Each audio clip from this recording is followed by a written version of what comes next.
that the surfers are going to just let roll through and try to find those mid-range, nice high-scoring rides. And even like Makua just said, 2 or 3 turns on a wave like today, on this day, would be a decent score. You're going to definitely see some guys getting lost, I feel like, out there with the multiple peaks like that was mentioned, and huge waves crashing down, leash boards going to be breaking today. I kind of feel it. And there, look at that mist. It's like, whoa, get ready for Halloween already. Yeah. Just a beautiful drone shot from the Fresh Air broadcast crew here. The drone shots up above. We've got David Bowen over the camera down over by the lifeguard tower at Sunset Beach. We can see the surfer getting ready for the next heat. That's Green, that's Ryder, Guest.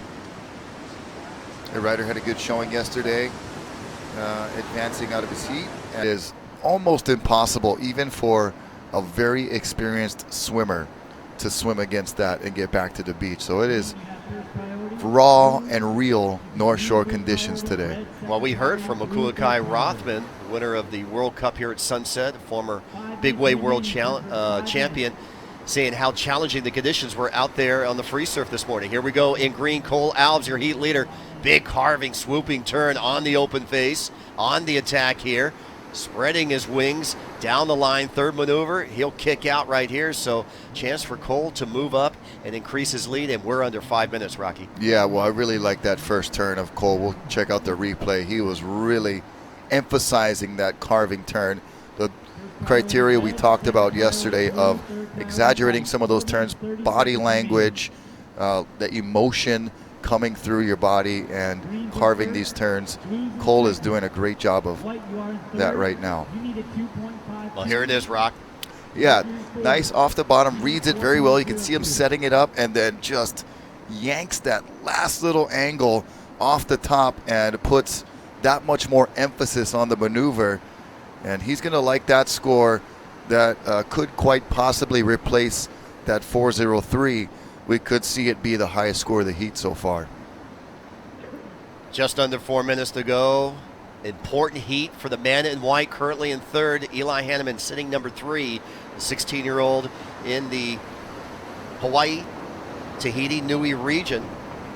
Behind Cody Young and Gavin Gillette. We already know Gavin has advanced into round 3. Cody coming up in this round over at heat number 15. And there's the Vans house. That's the judge's house. There's the priority markers that the surfers are looking into, and into that morning glare. So it might be kind of hard to see the lights there. We'll say good morning to brother Ross downstairs, peeking out the door right there. Ross Howitt from Vans, marketing manager there, and here for the winter, or at least for the Triple Crown season.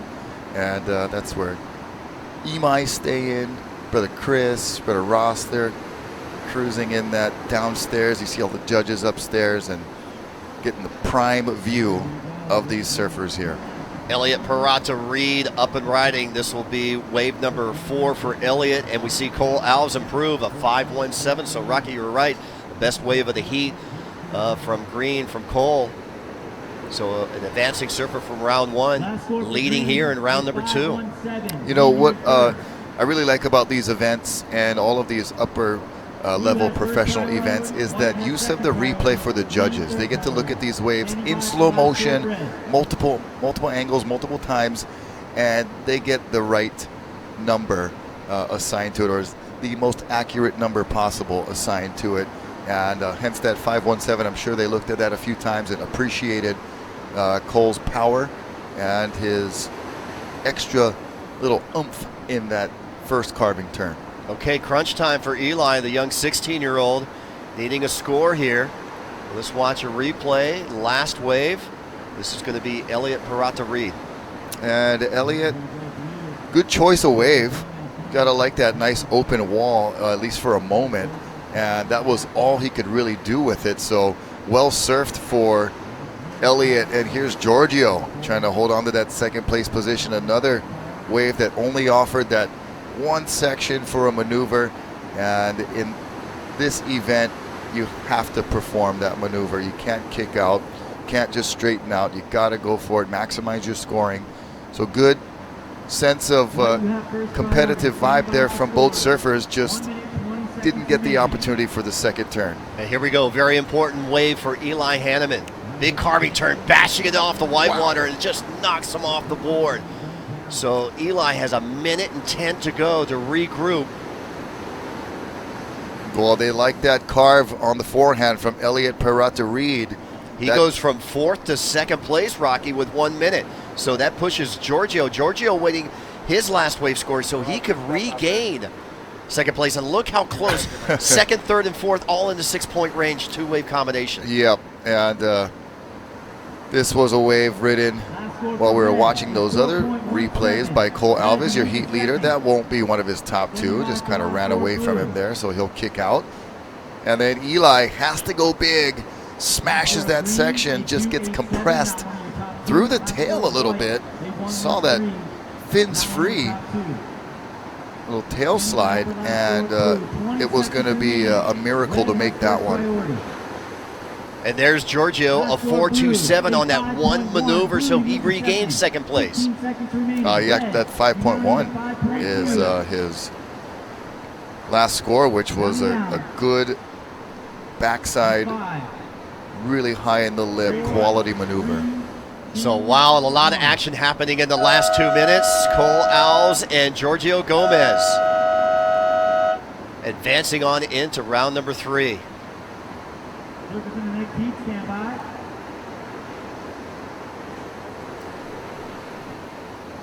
What an exciting heat, Rocky.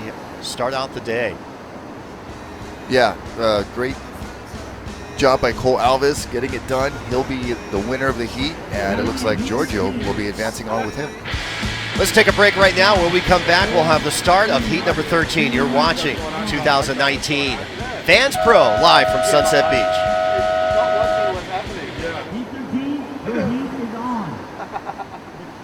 So there's just different levels. There's like little slams, there's nicks, there's cuts. Then there's, you know, the torn ligaments, the knees and shoulders and that. So when you go through any of it, it just makes you feel alive. That's what it is. Wiping out just makes you feel alive. But the thing is wiping out's made my life actually, because you figure the wave I rode at Chopo was actually a wipeout. So it's actually made me who I am.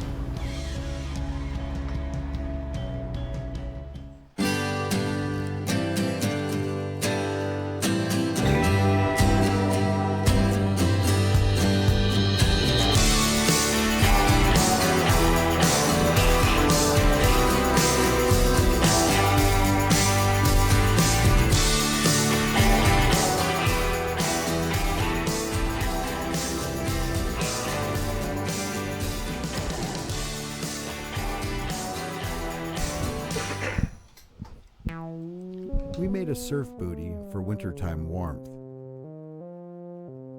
but with summertime board feel.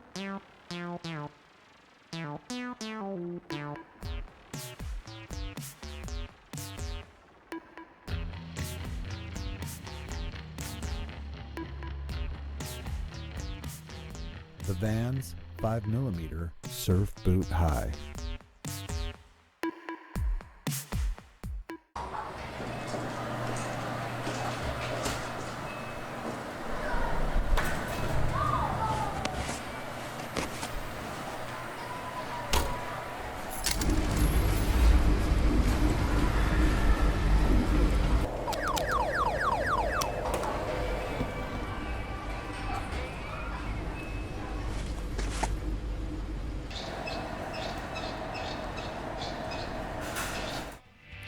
Welcome back to Sunset Beach, day number 2, the 2019 3000 QS Vans Pro, presented by Hawaiian Island Creations. I'm Bo Hodge along with Rocky Cannon. We're joined along with Pancho Sullivan on the beach, and here we go.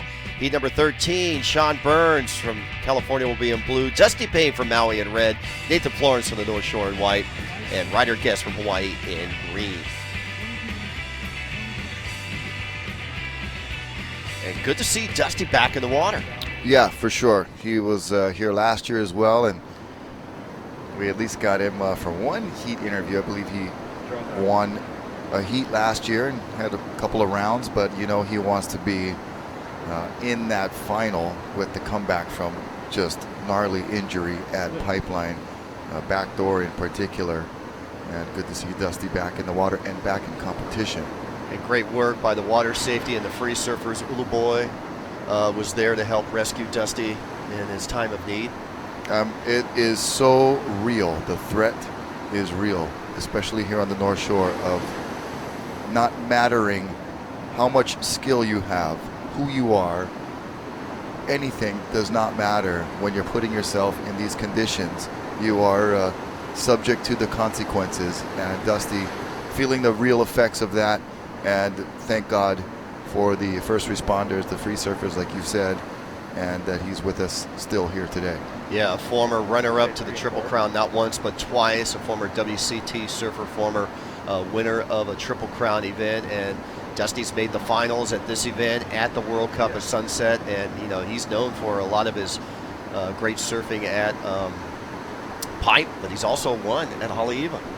Yeah, he's no stranger to the winner's circle. He's won big events. He's been on the, the championship tour, the world stage, and right now it's just all about, when talking to him last year, has a new outlook on life, if you will. Well, he still has that Just passion for so the much water. appreciation for just still being around, and you can see it and sense it when you talk to him.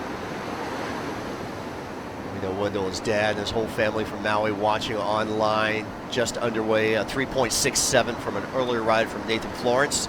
No waves yet for red, for blue, for green. Right now they share equal priority. I went up to the judges' tower earlier this morning talking to some of the judges. I went over to Heather, the head priority judge. I said, were at any time priority suspended yesterday? She said, lots. Now I said, we could not see that on our screen, but on the tower, where we saw the color the lights, frames, the lights, they'll actually have an X on the color. That'll indicate suspended priority. Yeah, a lot of big waves coming through that are getting our surfers caught inside, so they'll get pushed all the way in without even technically riding a wave, and that's when you get your priority suspended. And suspended means it's not a bad thing, even though that word has negative connotations. You just get to retain your priority when you get back out. Yeah, so well said, Rocky. Let's go down to the beach side and check in with Pancho Sullivan. Thanks a lot, Bo. I'm here with heat winner representing the Valley Isle, Cole Alves. Great job out there. Thank you. So you've had a big year on the QS, and what does it feel like to come home and be able to compete here in Hawaii, and especially out here at Sunset Beach?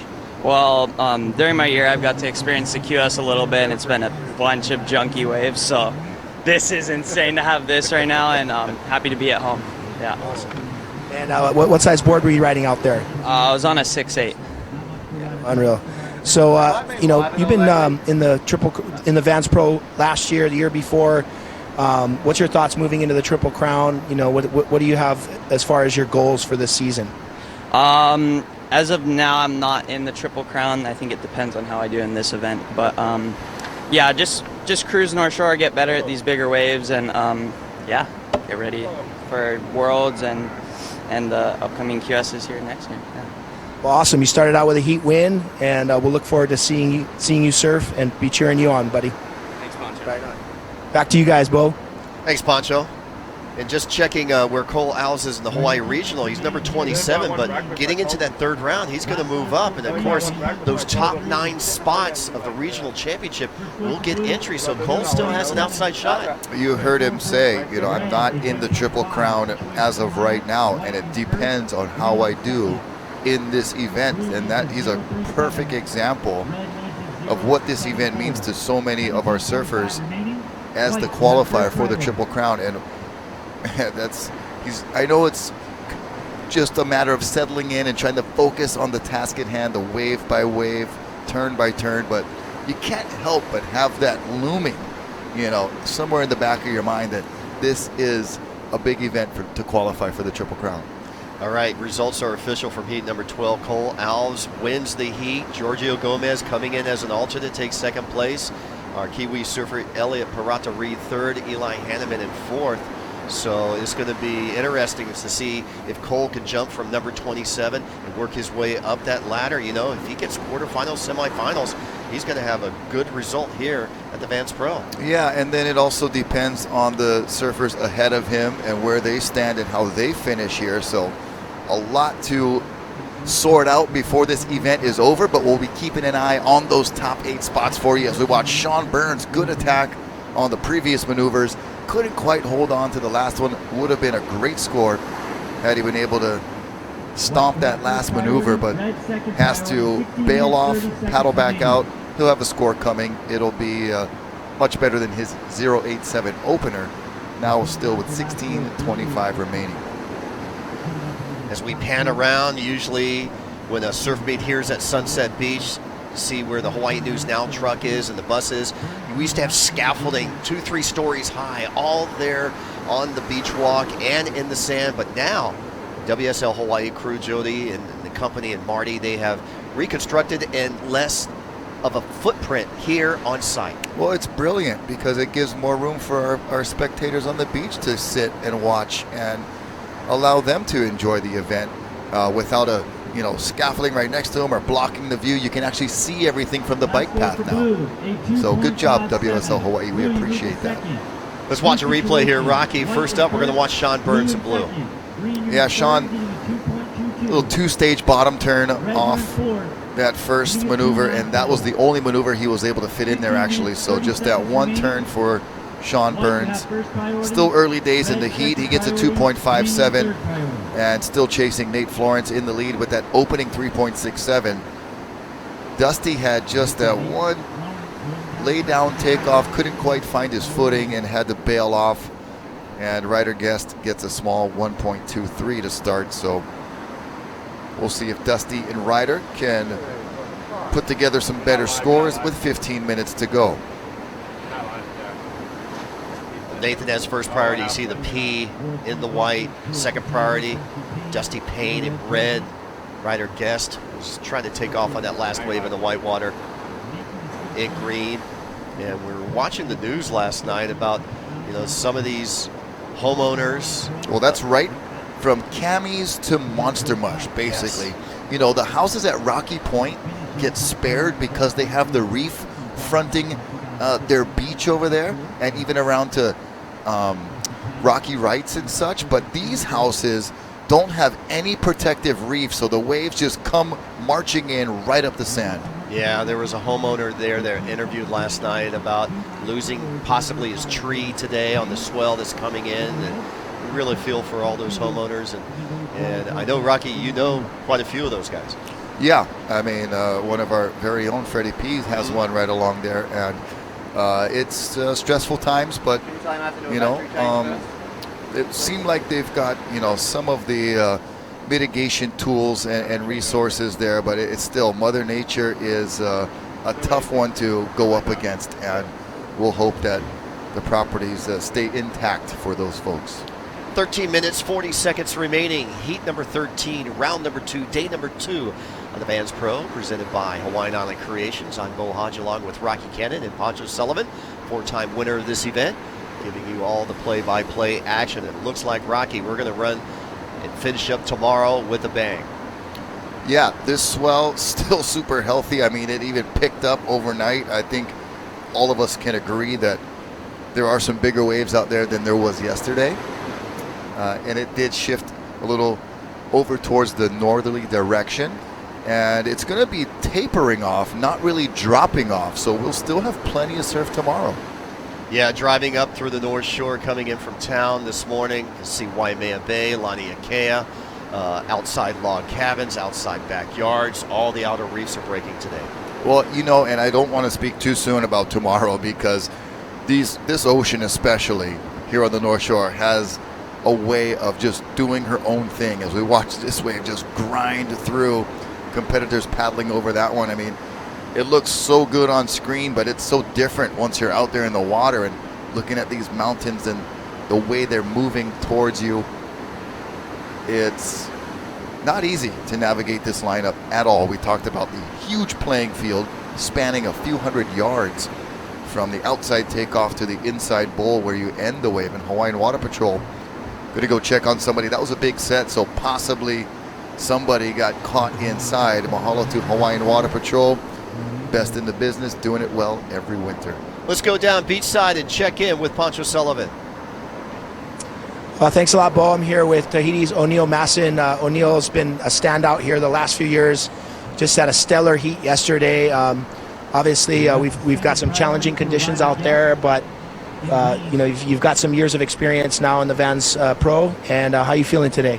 I'm feeling good. I just a little bit injury on my knee about yesterday during my head, but it doesn't matter. I'm just gonna do my best today. And yeah, the way is like super challenging today. It's like kind of like bigger and the swell direction like different than yesterday, but we still have some waves, so it's gonna be a good day again. Awesome. What's your thoughts on equipment? What size board are you thinking about riding? I'm gonna ride my 7.2, that one I took yesterday, and yeah, it's good, and yeah, I think I'm gonna take that one.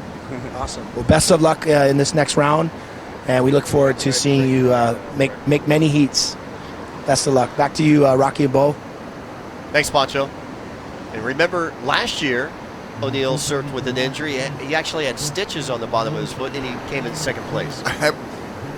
When he talked about his knee injury, I'm sure it's slight, but you want to be in top shape for this event. Obviously, that is white Nathan Florence really gliding nicely, putting some emphasis into that second turn. Almost got the barrel. Nate looking really smooth and powerful on that wave. Yeah. But O'Neal seems like he can't surf this event without some kind of hindrance. If he comes in full 100%, everybody better watch out. Exactly. And I was talking to Big Bill. He's kind of like their coach and uncle.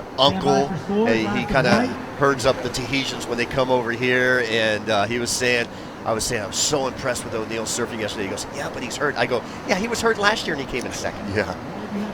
Here we go. Nathan Florence. Love the attack. Love the speed, the direction, the power, the flow, the combinations that he puts here. Yeah, that first turn, you see, he didn't crank it all the way around because he wanted to keep up with the wave and be able to pull off that second maneuver. So very, very smart surfing and good choice of maneuver there for Nate Florence. All right, we're going to stand by for Nathan Florence score. We're going to take a short commercial break. When we come back, we'll come back with that score for the second half of this heat in the water. You're watching the Vans Pro presented by Hawaiian Island Creations live from Sunset Beach.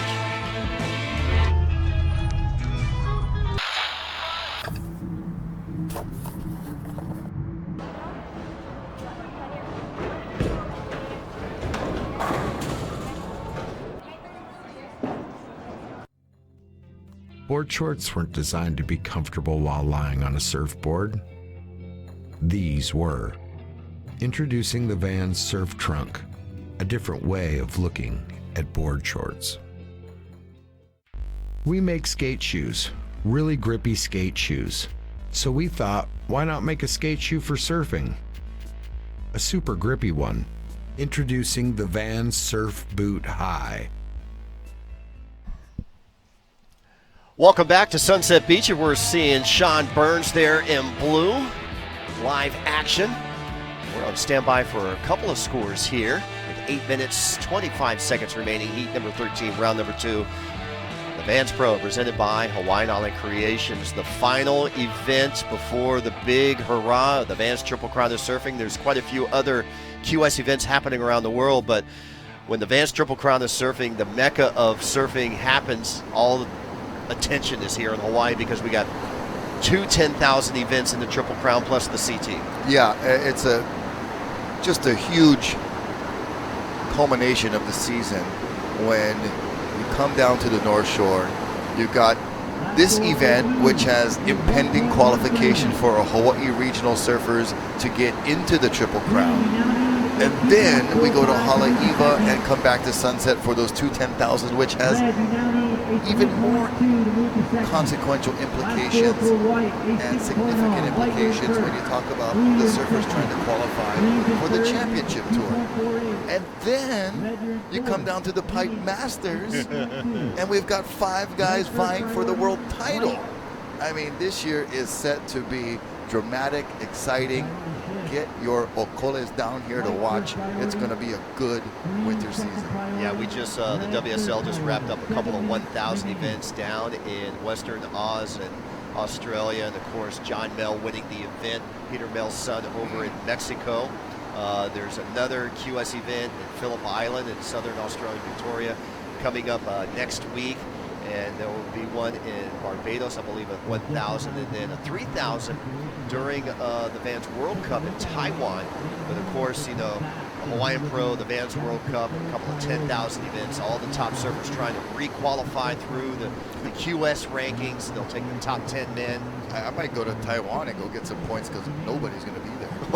Well, you know what? Not only do they have a 3,000 QS, they have the World Longboard and the World Junior. So there'll be quite a few surfers over there. Oh, right? yeah, that was just having some fun there because the 10,000 events, you know, everybody's vying for those points here on Oahu. And glad to see we have so many more opportunities and events around the world, though. It's great for the World Surf League and seeing surfing grow as a legitimate competitive sport, and of course, going to be legitimizing our sport coming up in 2020 at the Olympics. Yeah.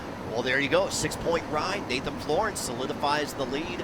Sean Burns, the only other surfer with 2 waves, so Ryder Guest needs to get on the hump. And Dusty Payne in red. He's been quietly negotiating the area, and we know Dusty's a very choosy wave selector. Well, I mentioned earlier, there's going to be at least a few guys out there that are going to, unfortunately, kind of get lost with either being too patient or being unlucky and getting caught inside or not selecting the right waves. And right now, with 5 minutes, 20 seconds, just a 0.5. Ryder Guest also, only a 1.23 at this stage. Both those guys kind of getting maybe a little too patient, possibly a little lost out there. And a bit of, you know, unlucky situations and getting caught inside, but the heat can turn with one maneuver. We know that. Well, here we go. Dusty Payne taking a look here. He's going to give this one a crack. So shouldery wave is off on the shoulder, and not much for him to do on that wave. Well, I really like Nate Florence's 6.0. That wave we saw just a moment ago. We'll get some live action done here with Sean Burns, however. Yeah, let's watch Sean on the attack. This will be the 3rd wave for Sean. Whitewater surrounding him, so that'll give priority to Nathan first. Ryder was 2nd priority. Well, Burns just doing enough to stay alive here. I mean, he's fortunate that Ryder and Dusty are not finding any waves, really. And, you know, that single turn for Sean is going to replace his 1.13, put a little more pressure on Ryder and Dusty. Nate Florence cruising with that 6.0. I really like his approach on that wave. We saw it a moment ago. That high line carve. Didn't really carve it all the way back to the whitewater because that wall was very fast. And smart for Nate to cut it short and then go for maneuver number 2 and complete that. Let's watch the replay. This is Sean Burns. Yeah, whitewater takeoff. We're going to see a lot of those roll-ins today. And then finds one opportunity for a good, nice high line carve. And then could not find the next section as it shut down all around him, but just needed to replace that 1.13, staying in 2nd place. At this stage of the event, with the money round on deck, you just want to advance. 1st or 2nd, doesn't matter. Get an opportunity for the next round to make some money. Right now, Dusty's going to need a score of about a 5.25 maybe here to get into the 2nd place. Still time for him to do it. 3 minutes to go. Watch the set as it rolls through and kind of fading through. There are more waves out the back. See that current on the outside just really moving the water around, and surfers where they're sitting right now able to mostly sit on their board in one place, but you want to be head on a swivel on days like today. Ryder Guest up and riding. Ryder up and riding. Couple of good carving turns here, Rocky, for him. This is going to be his best wave of the heat. Yeah, just a 1.23 to open, and he's chasing Sean Burns, who has a total of 5.6. So you can do the math right there. Just needs a 4 points. 4.3 basically and, to get himself into 2nd place. Just gets a 3.33, so missed it by a point. And that was going to be a difficult score to get on a wave like that. It really did shoulder off and didn't have that nice wall with the critical section to perform. So Ryder Guess did his best, but just didn't have that wall on the wave to get that score. Here we go, Dusty Payne on his third wave on the inside, utilizing his second priority. Big carving straight up vertical on the top. So one solid maneuver there for Dusty, so he's looking still for another ride. Yeah, with that 0.9 total, he's got a 0.5 high score. He needs right around a 5.1. Not sure if he was going to get it for that single maneuver. I'd like to see the angle looking from the judges straight on to see how vertical that turn really was. The drone shot, a little deceiving sometimes. As we watch White just pull in, Nate Florence, he's like, I got the lead, I might as well try getting barrel. Yeah, got decapitated right there. Stood a little too tall. You talked about that yesterday, about the taller frame surfers, and especially here at Sunset. Yeah, it's really a matter of staying low on your board, lowering your center of gravity, pumping through the barrel. It's one of the most difficult surf breaks to get in the barrel and to get out of the barrels. We watch Ryder just a little bit horizontal on that one. You'd like to see him go a little more vertical. And then from there, it was just cut back city as that wave totally just petered out on the end. So Ryder doing his best. Here's the angle of Dusty really attacking vertical. On that slow-mo replay the judges are going to see, he went about 11 o'clock, which is not easy on a big board here at Sunset. So down to the last 30 seconds of this heat, a 2.73 for Dusty Payne. So still, he can get it. Sean Burns holding down that second spot with a two-wave total of a 5.6. He's got priority. He's going to use it here. He's going to hold off Ryder with less than 10 seconds remaining. Smart move there by Sean Burns, even though he didn't get any scoring done. That was all defense. Here's the final 5 countdown from Joe DeMarco, our beach announcer, and the horn. Putting the wraps here in heat number 13, round number 2, and it looks like Nathan Florence and Sean Burns will advance on through. We'll return. Coming up next, Cody Young battling for a regional championship. Stay tuned. You're watching the Vans Pro presented by HIC live at Sunset Beach.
My name's Layla Hurst, and I surf for Vans.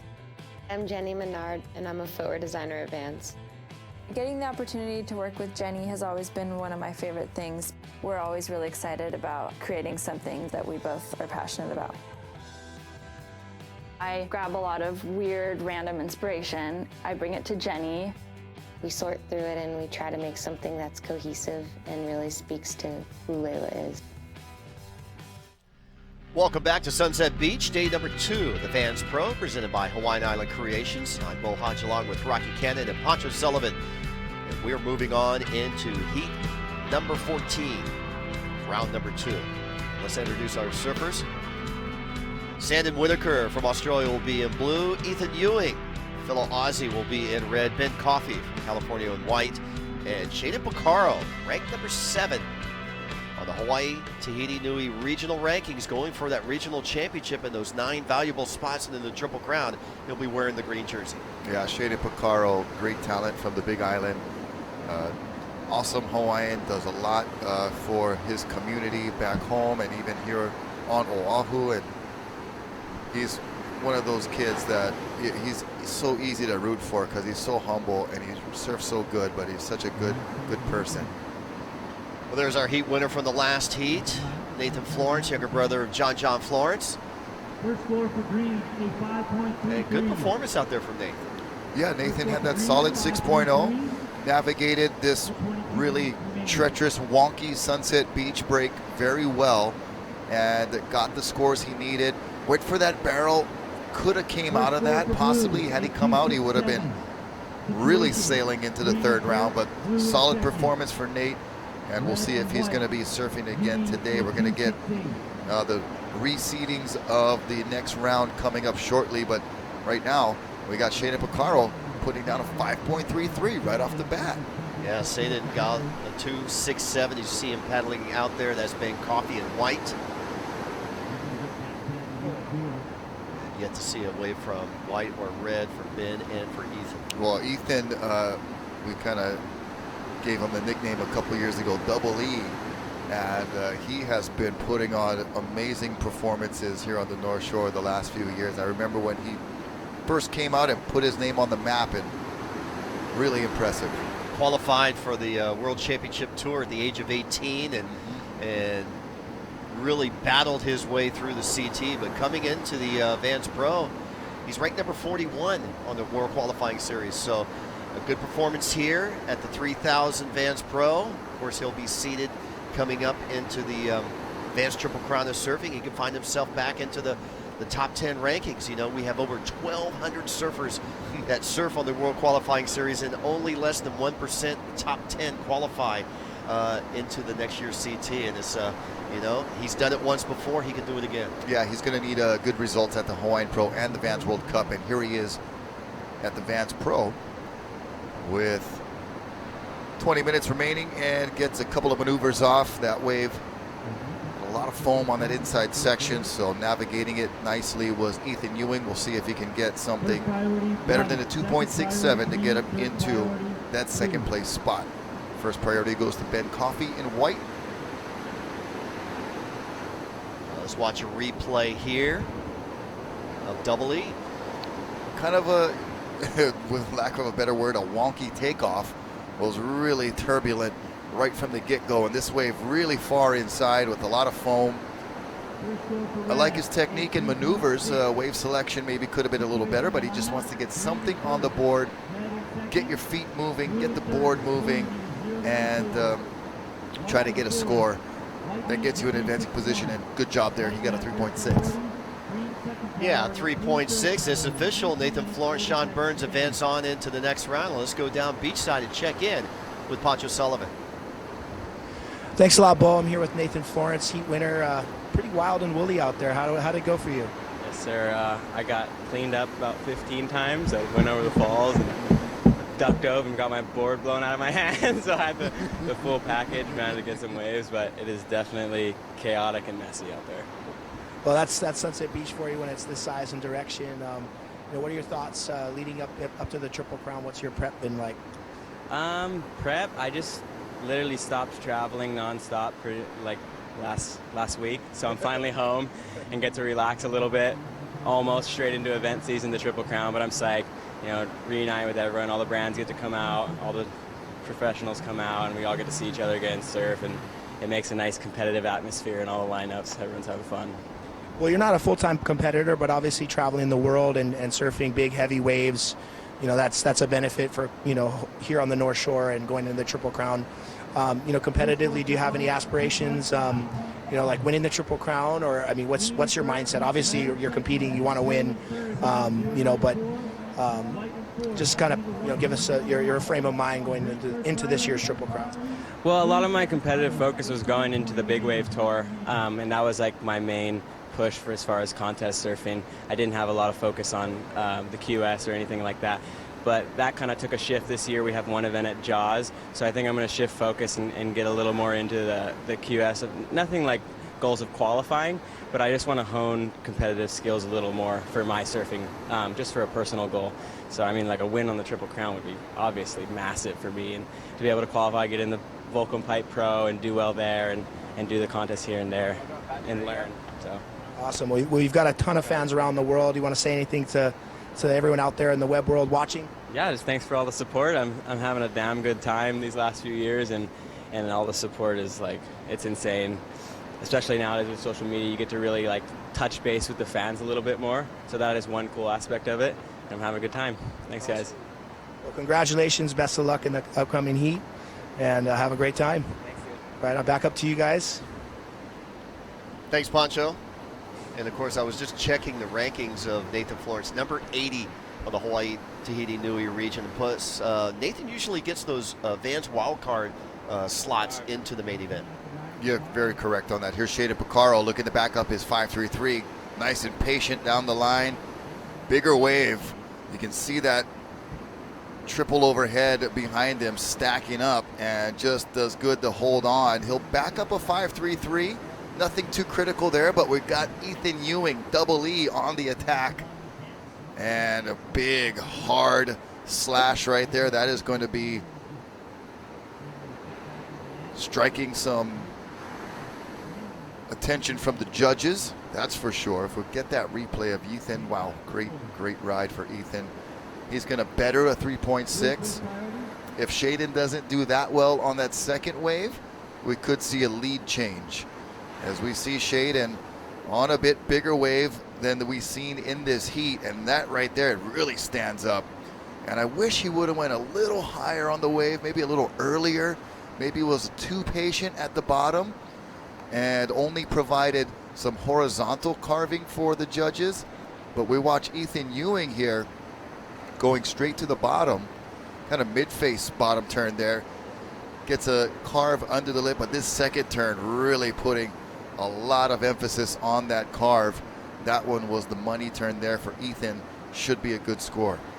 Kind of seemed Shaden was surfing that wave a little too safe. Conservative is correct for sure. At first I thought he was being patient so he could just tee off, but he might have waited a little too long and missed that sweet spot where it was really standing up. And it's, like Pancho said yesterday, easy for us to make that call from here safely in the air-conditioned booth, but you know, you gotta attack to get those big scores. Okay, so there's the score for Shaden Picaro, 307, possibly the best ride of the event, coming from Ethan Ewing with his second wave. Yeah, for today's competition, that's for sure. Really polished on that second full roundhouse carve. A little short with the first one that was right under that crashing lip, but more of a functional turn, functional maneuver to get him around that section and set up that hard second carve. 14 minutes, 40 seconds remaining. First priority now allocated to the Aussie in blue, Whitaker. Coffee from the United States in white. Second priority, Picaro from the Big Island. Third priority, and Ewing, fourth priority as he paddles back out. And still on standby for that last wave of Ethan Ewing.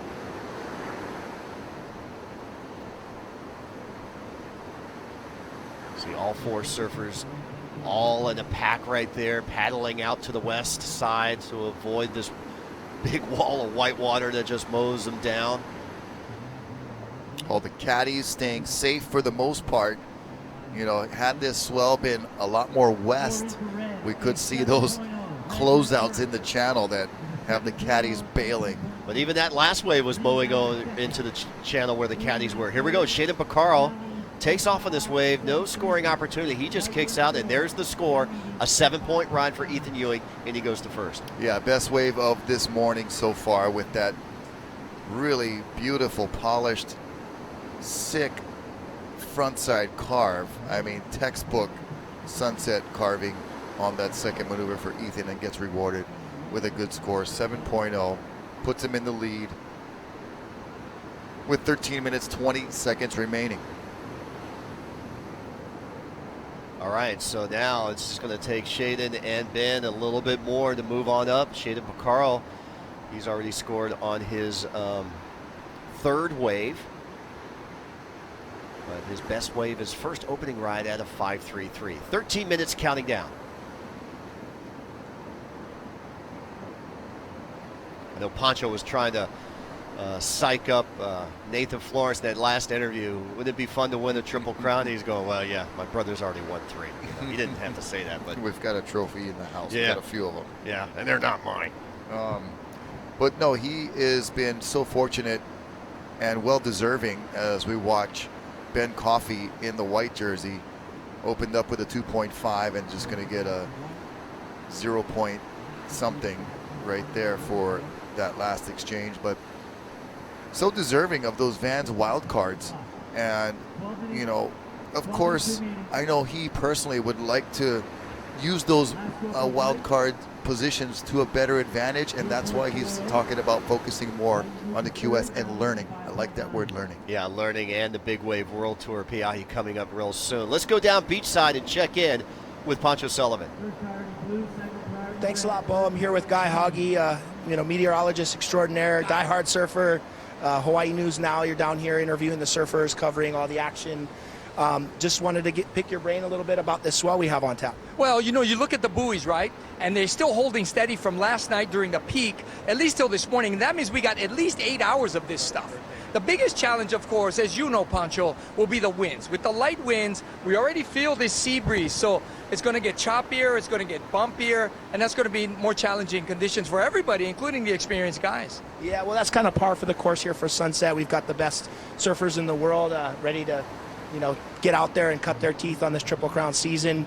Overall, how do the forecasts, the weather maps look moving forward? Well, actually, it's not as good as we thought it was going to be, because earlier, right in like about a month ago, we were looking at a developing El Nino, which means more big waves, warmer sea surface temperatures, bigger, stronger, more intense storms up to the north, right? And that means bigger swells, like that El Nino year when was going crazy. But they've called it neutral now. So that means less storm activity and less big surf. But that doesn't mean we're not going to get big surf, like is evidenced today. Yeah. So there's still a chance for more big waves, just not as optimistic as we were, say, a couple of months ago. Well, great. It's great to see you down here covering all the action. We appreciate your surf forecast and all your insight. Yeah, we really appreciate what Vans is doing. Sponsors come and go, but they've been here solid for years and years and years. So we really appreciate what Vans is doing for us as well. And I'm sure all the surfers, especially those 9 guys getting into the Triple Crown, they're even more excited about that.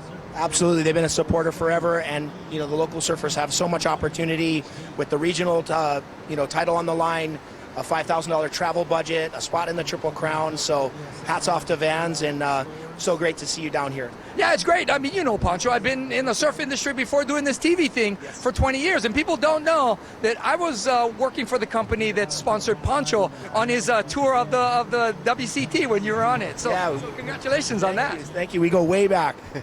Yeah, way back. We're old. We're getting old. Anyway, time for a break. We'll have more from Sunset and the Vans Pro coming up. Don't go away. That was great.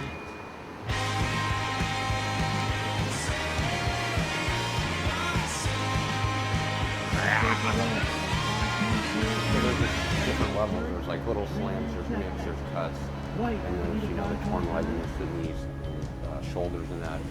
So when you go through any of it, it just makes you feel alive. That's what it is. Wiping out just makes you feel alive.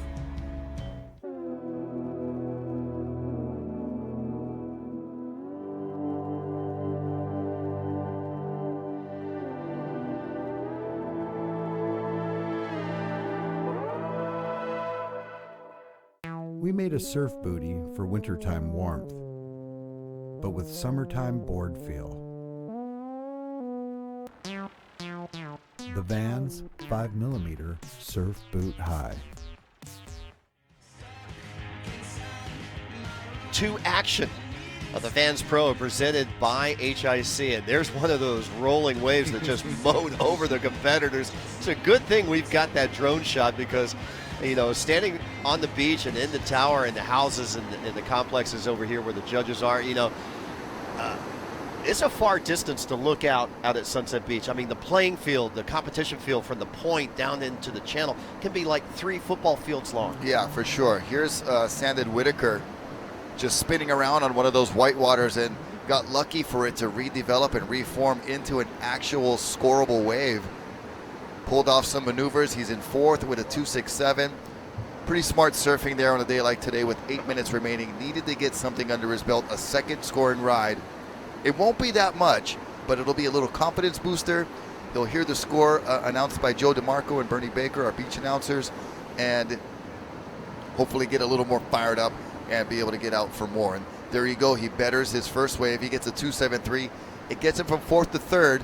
And a lot of times you get caught up trying to get one big score when sometimes it's best to just chip away at it. And that's what Sandin does here. Spun around after duck diving that huge wall of white water and just said, I'm going to catch this one. And actually pulled off a couple of maneuvers that earned him almost 3 points. So productive score there for Sandin. Yeah, keeper of a wave for him right now with 7 minutes, 10 seconds remaining. Ethan Ewing in the lead. Combination of scores, a 7 and a 5.03. And there we go, surfers coming up. There's Lele Osuna from Argentina. He'll be going up against Maui's own Cody Young, who actually represents Canada now internationally on the WSL and the ISA events. He was competing at the Pan American Games. And Koa Smith and Shane Sykes from South Africa. Shane came in as an alternate, working his way into round 2, so a very competitive heat on deck next. Yeah, Cody Young, a lot of implications. He's number 2 in the Hawaii Regional Tour, so he could make a big move if he can advance through some heats here and possibly win the Hawaii Regional Tour and that $5,000 additional travel budget. Well, number 1, Gavin Gillette, who won an event down in Tahiti, already has advanced to round number 3. We saw Eli Hanneman lose out in the last heat. Tyler Newton's advanced. Shaden Bacaro, number 7, currently in this heat in the advancing spot. He needs to keep pace here. Baron Mamiya also ranked number 7 with Shaden. Noah Mizuno in the 3rd round. We saw Brody Sale go down earlier in this round yesterday. Billy Kemper's number 12, Kieran Jabor, our defending champion, number 14, all in the mix going for those top 9 spots. And also to be crowned regional champion in Hawaii and Tahiti, that's very prestigious. Yeah, you know, dating back to the 1000 event that we have here at Sunset, the Sunset Open in January, and then the Vulcan Pipe Pro, and then a couple of events in Tahiti, and this event, we've got a pretty nice handful of events for the Hawaii Regional Tour. Didn't Cody Young win that event at Sunset this year? That's correct. Yeah, so he's coming up in that next heat. So already a winner here at Sunset back in January on a big day, wasn't it? Oh yeah, it was even bigger solid, than this. Solid Sunset, proper, as I like how Marty puts that. And Cody won on a proper Sunset day. So 5 minutes counting down. Ethan Ewing on the last wave in red. And it doesn't matter, you know, as we watch Shaden Bacaro here try to solidify his 2nd place, maybe take the lead. This wave kind of flattens out, though, unfortunately, on the end. It doesn't matter, a 1,000, a 3,000, 10,000. Just being in the final or winning an event here at Sunset is just an amazing feat. And you've got such talented competitors all around you, not to mention the challenge of navigating Sunset Beach herself. It is just an amazing accomplishment to win an event here, and Cody's already done that here in 2019. Well, we're hearing from all the surfers in the interview, especially the international surfers, saying, yeah, I've been on the tour all year, surfing beach breaks, and we see a bomb set on the outside, but it's so good to come to Hawaii with big waves. Yeah, and you get rolled, you get pounded. It's part of the fun. Just try to keep yourself healthy and out of too much trouble as we watch White Ben Coffey. Good technique for Ben, was real patient off the bottom, fired one off and gets a 2nd right there, but just caught that outside rail and goes down. Yeah, let's watch this backup wave for Ethan Ewing. He has that same rhythm and that same maneuvers here. It's been working for him. Yeah, that first turn, very polished. That 2nd turn just had to kind of squeeze something in there before the closeout, and he'll pile on another good score. Shaden Bacaro trying to solidify that 2nd place here in this heat. This heat has gotten really competitive towards the tail end. We're at the 5-minute mark. And I tell you what, Rock, let's go down beachside and check in again with Pancho Sullivan. Yeah, thanks a lot, Bo. I'm here with Keikoa Bakalso, former World Tour, WCT surfer and World Junior Champion, taking care of a big crew of stable of young competitors. What's your advice on a day like today? You know what? It's like this 9 out of 10 times when it's 8 to 10 feet out here. You know, my objective out there is just to keep my competitors nice and comfortable, keep that heart rate nice and down, and don't let those silly mistakes kick in. It's a lot of energy out there. Well, that's great advice. You know, you have competed out here over the years. You know, what do you ever give any advice as far as equipment, or you just let the competitors kind of decide for themselves? You know what? I guess it just kind of depends how fit the athlete is out there. You know, if they're shredded looking like Michelle Perez, you know, they can get away with the 6.6s. But, you know, someone like myself will probably need a 7.6. So it just kind of depends, anything in that middle. You know what? I try to keep everything as complex, as simple as possible. So, you know, I keep the odds, you know, in our favor and hopefully getting them through the heat. Well, having a good caddy out there is critical, you know, relaying scores and, you know, priority information. Sometimes the competitors can't hear anything out there. Do you guys use any, like, hand signals, or you just rely on the beach announcers? Yeah, so per wave, I usually try to get my athlete to me. And, you know, it's a psychological warfare out there. You know, you're underwater, you know, maybe half the heat. You know, it's a mess. It's a real mess out there. So it's all about, you know, keeping your competitor nice and comfortable out there and confident. And you know, just keep feeding them that confidence and, you know, just keep complimenting and, you know, and doing your little subtle adjustments per wave. So, yeah, it's fun, you know. It's like I feel like an offensive coordinator in the channel, and it feels good, man. I love it. Awesome. Well, I'm sure they're getting a wealth of knowledge out there, and you're having to dodge a couple big sets on the head yourself, and I'm sure they appreciate it. Yeah, you know, that's all part of it. You know, I'm underwater half the time too, but, you know, having that swim fin does all the difference in the world. It felt like I hit the bottom I thought I was going to hit the bottom twice out there, but amongst me trying to get my breath and swimming to the surface and screaming at my athlete, you know, it's good times out there. Well, it's survival mode. Well, thanks a lot for your time and for helping all the youth out here in this event. And we're going to send it back up to you, Rocky and Bo. Thanks, Pancho. Hands down, best interview of the event. I love Kiko. Oh, and Bam is classic, and he couldn't have said it better. You like to keep it as complex and simple as possible. Well, it was that man 20 years ago taking down a retired Kelly Slater in the trials out here when Kelly was on his sabbatical away from the CT Tour. Yeah. And Keikoa was a young 16-year-old, 17-year-old from Mililani and worked his way into a man-on-man format here at Sunset Beach. That was back when Rip Curl was sponsoring this event, and he got that seed wild card and proved everybody that he was worthy. And then that, eventually winning a World Junior Championship and going on to the CT. Much, much more happening. Well, there's the horn and the sound that ends this heat. Congratulations to Ethan and Shaden advancing on into the next round. Let's take a short commercial break. When we come back, heat number 15 of round number 2 on deck. You're watching the Vans Pro, presented by HIC. We make skate shoes, really grippy skate shoes. So we thought, why not make a skate shoe for surfing? A super grippy one. A surf booty so grippy, you'll want to wear them all the time. Introducing the Vans Surf Boot High.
No one's front looks like this. There's sensitive stuff down here. Board shorts have always opened and closed like pants. But pants weren't designed to be comfortable while lying on a surfboard. These were introducing the Vans Surf Trunk, a different way of looking at board shorts. Welcome back to Sunset Beach, day number 2 of the Vans Pro, presented by Hawaiian Island Creations. I'm Bo Hodge, along with Pancho Sullivan and Rocky Cannon. And we're jumping on into heat number 15 of round number 2. 2 more heats remaining in the round of 96. Cody Young from Maui in the blue jersey. Leandro Lele Osuna from Argentina in the red. Shane Sykes from South Africa in green. And in the white jersey from Kauai, Koa Smith. Another 25-minute heat, 4-man heat. Top 2 advancing into the 3rd round, the round of 64. As we are getting underway, smooth conditions right now, but it's been bumpy, turbulent, and rock and roll out in the lineup. Just listening to Nathan Florence and Kekoa Picasso describing the conditions out there. It's been an exciting contest. Swell is peaking right now through the overnight. Still some big bombing sets. There's this big set on the outside rolling on through. But exciting big wave surfing conditions. And there's your heat winner, Ethan Ewing, coming in from the last heat. A 12.03 two-wave combination. Shada Picaro from the Big Island advances on in and still has a shot at winning the regional championship. He will make his way into round number 3. So exciting times here on the beach. And we'll bring it back. Pancho Sullivan. Pancho, great interview with Bam Bam. I just love him. He's such a charismatic character, and we absolutely love Bam. It's great to see him down here supporting his crew, giving him great feedback. You know, obviously as a former world junior champion, former world championship tour surfer, he's competed in the Triple Crown for many years, so it's great to see, you know, the knowledge being passed on to the next generation. Well, I was just telling Rocky, it was about 20 years ago when Keikoa defeated Kelly Slater in the Rip Curl World Cup trials to get his way into the main event, his first CT event out here at Sunset Beach. Yeah, he's such a dynamic surfer, so powerful. You know, he's always had a very aggressive attack out here at Sunset Beach. You know, not afraid of the big surf. These days, you know, he's moved on into a different role. He's team captain here for Rip Curl in Hawaii, and so he kind of helps manage those athletes, get them prepared for events, provides support at all the regional amateur events. So, you know, it's a lot for a lot of surfers. They get to transition and really pass that knowledge on to the next generation. And acting as a coach for Team Hawaii when they compete internationally. Yeah, well, you know, having been on the world tour himself, won the World Junior Championship, he knows what it takes. He knows the preparation, you know, what mental focus you need to have. And as he was saying out there, a lot of times it's just really, you know, building up the athlete's confidence, reinforcing what they already know. Sometimes it's good for them to just be able to bounce ideas off of you without, you know, interjecting too much of your own input. Sort of let them find the answers on their own. And Keikoa, as a, you know, former World Tour surfer, he knows the psychology, if you will, on what it takes to compete at this level. So it was fun to interview him. He's always pretty flamboyant, you know, and so you never know what kind of answers you're going to get. And so, yeah, it's really stoked to see him down here still doing his thing, still involved in pro surfing. Well, here we go. Another north set, bombing set coming through here. The first 5.5 minutes, no rides yet, no restarts in the Vans Pro here. So I know in some events, especially the CT events, if 10 minutes have gone by, they'll restart a heat, but no restarts here. And here we go. Leandro Osuna from Argentina up and riding. Well, he's got a beautiful wave, kind of picked that off on the inside west reef. Nice carving turn. Setting this thing up on the inside bowl. Big wrap back into the foam, kind of slides the tail there. And looking for a finishing maneuver here. You know, on a day like today with this crossed up swell, the swell's actually gotten a little bit fragmented. It overlapped overnight. And a lot of times that will magnify the swell here at Sunset Beach and along the North Shore. So you'll see these big west sets sweep across, and then all of a sudden there'll be a north swell, a north set right behind that, and it makes your positioning really challenging. You know, your normal markers move around a lot.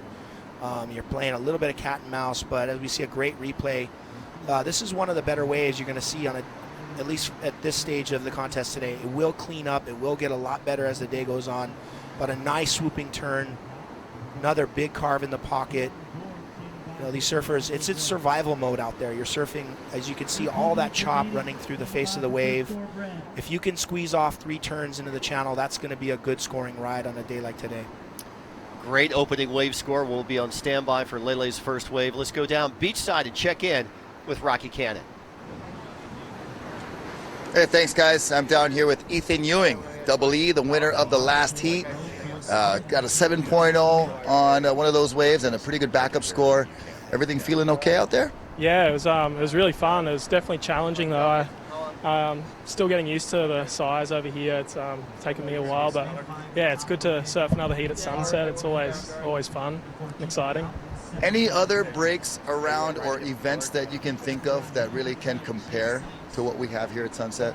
No, not at all. There's nothing like it. It's every time I surf out there, it's completely different. So it's really hard to kind of try and learn this wave. But yeah, it's always exciting out there. It's always something new. I'm sure you've been having some practice sessions out here over the last few days. Talk about the atmosphere out there when all the best guys are out there and what it's like being in the water on just a regular warm-up day here. Yeah, it's really fun. It's really challenging to get the good waves, but yeah, it's good to be out there. There's so many good local surfers over here, and it's good to watch them and see what they do. It's really fun. What size board are you riding today, Ethan? I was on a 6.8, yeah, but 6.8 feels pretty good out there. It's not really the big ones you don't really want, I don't think. So yeah, it's good. Yeah, well, it looked good under your feet. You're on to the next round. Best of luck. Thank you. All right, guys, back up to you in the booth. All right, thanks, Rocky. Congratulations, Ethan, as we're watching Surfer in Blue. Cody Young from Maui. Cody, a winner of the 1000 Sunset Beach Open earlier this year in January. And coming into this event, Pancho, he's number 2 in the Hawaii Tahiti Nui rankings. And already Gavin Gillette, number 1, is advanced to round 3. So if Cody has any shot of winning the regional championship, he's got to get out of this heat. Yeah, absolutely. You know, I'm sure he's not focusing on that, especially in these big survival conditions. But you know, every one of the local surfers knows what's on the line. You know, they've prepared for this event. You know, you take a look at where you're at, and you know, you have to sort of roll things back a little bit. Focus on, you know, single waves, section by section, and just focus on your performance, what you can control. You can't control what the other competitors are going to do, so you just got to focus on your own surfing and try to elevate. And Cody is one of our best young surfers coming out of Hawaii and has a realistic shot at qualifying for the World Tour, and this would be a nice stepping stone for him. Yeah, coming into this event, ranked number 171. Good scoring wave there prior for Shane Sykes. The South Africa coming in as an alternate into round 1, advancing into round 2 as we're seeing Surfer in Blue. This is Cody Young. That's a replay, and yeah, I really like the way he squeezed in that sort of down carve right before the closeout. You know, it wasn't a great wave, but you know, being a competitor who has surfed out here at Sunset, you know, in Pro Juniors and last year's Vans Pro here at Sunset Beach, you know that every little turn you can squeeze out sometimes can make the difference, especially when it's a little wild and woolly. That last little turn can actually elevate your score from a 3.5 to a 4. And you know, everybody's kind of dealing with these shifty conditions, and a lot of times it comes down to, you know, less than half a point at the end of the heat. So very smart maneuver, and we'll see that score drop here. Yeah, so the judges playing catch-up here, so I still think we're waiting for another backup score for Cody Young. We'll see Lele Osuna from Argentina, 4.67 in the lead in red, and he had priority there paddling for that wave, so he may have lost priority and is given to Koa Smith now in white. Well, we're already starting to see the lineup clean up here, Bo. It's the trade winds are starting to blow. We had for a minute there, we had a little light sort of northeast sea breeze, and then it started to slowly clock around and go trades as we see Koa Smith up and riding. He's got a beautiful wave. Need to get out on that open face. Nice carving turn back into the pocket. Setting this up. Nice steep bottom turn. Goes vertical, throws a lot of spray. And it's so great to see Koa come back. He suffered a head injury surfing Pipeline a few years ago, and he was, you know, had to take a little bit of a break from competition, and you know, he was dealing with some concussion symptoms, and it's so great to see him healthy and back doing what he loves doing and putting on a great performance here at Sunset Beach. There's Skip getting ready for the next heat. I know Koa and his brother Alex, former finalists out here at Sunset at this event. Yeah, his brother's really, they're a real tight-knit family, Smith family from Kauai. They spend a lot of time here on the North Shore. They seem to be, wherever the waves are good, no matter where it is in the world, they seem to be there. They love traveling together. They're, great brotherly love there as we see Koa, another replay. I love how he gets really centered over the board off the bottom. A nice sort of fades back to the energy, goes a little bit more vertical. And that's what you can do on your backhand out here that forehand surfers can't. Once you fade on your forehand, you lose that forward momentum. But backhand, you can kind of contort your body and twist up into the lip and get a little more vertical. That's going to be a good keeper wave there for Koa Smith. I'll tell you what, Pancho, let's take a break right now. We're halfway through this heat. We'll have the second half here of heat number 15 you're watching. The Vans Pro, presented by Hawaiian Island Creations, live from Sunset Beach. Stay tuned.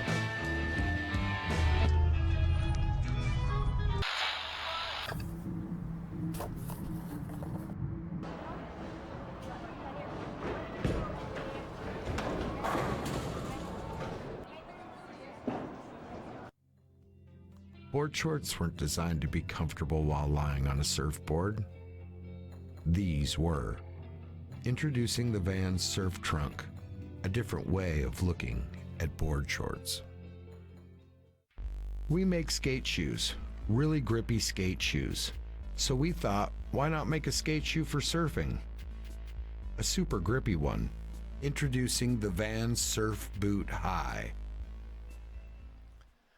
Welcome back to Sunset Beach. Day number 2 action continues this morning. We are in round number 2, the round of 96, heat number 15, and there's heat number 16 getting ready to go with Makua Kai Rothman on the beach surveying the surf, and of course a past winner here at Sunset at the 2007 World Cup of Surfing. Back to action out in the water from Argentina, Leandro Osuna up and riding. Let's watch Leandro on his second scoring wave. Koa Smith on that last replay that we saw, Pancho, a 7-1-7's moved him into first. That's a great scoring ride. He read that well perfectly. Real patient.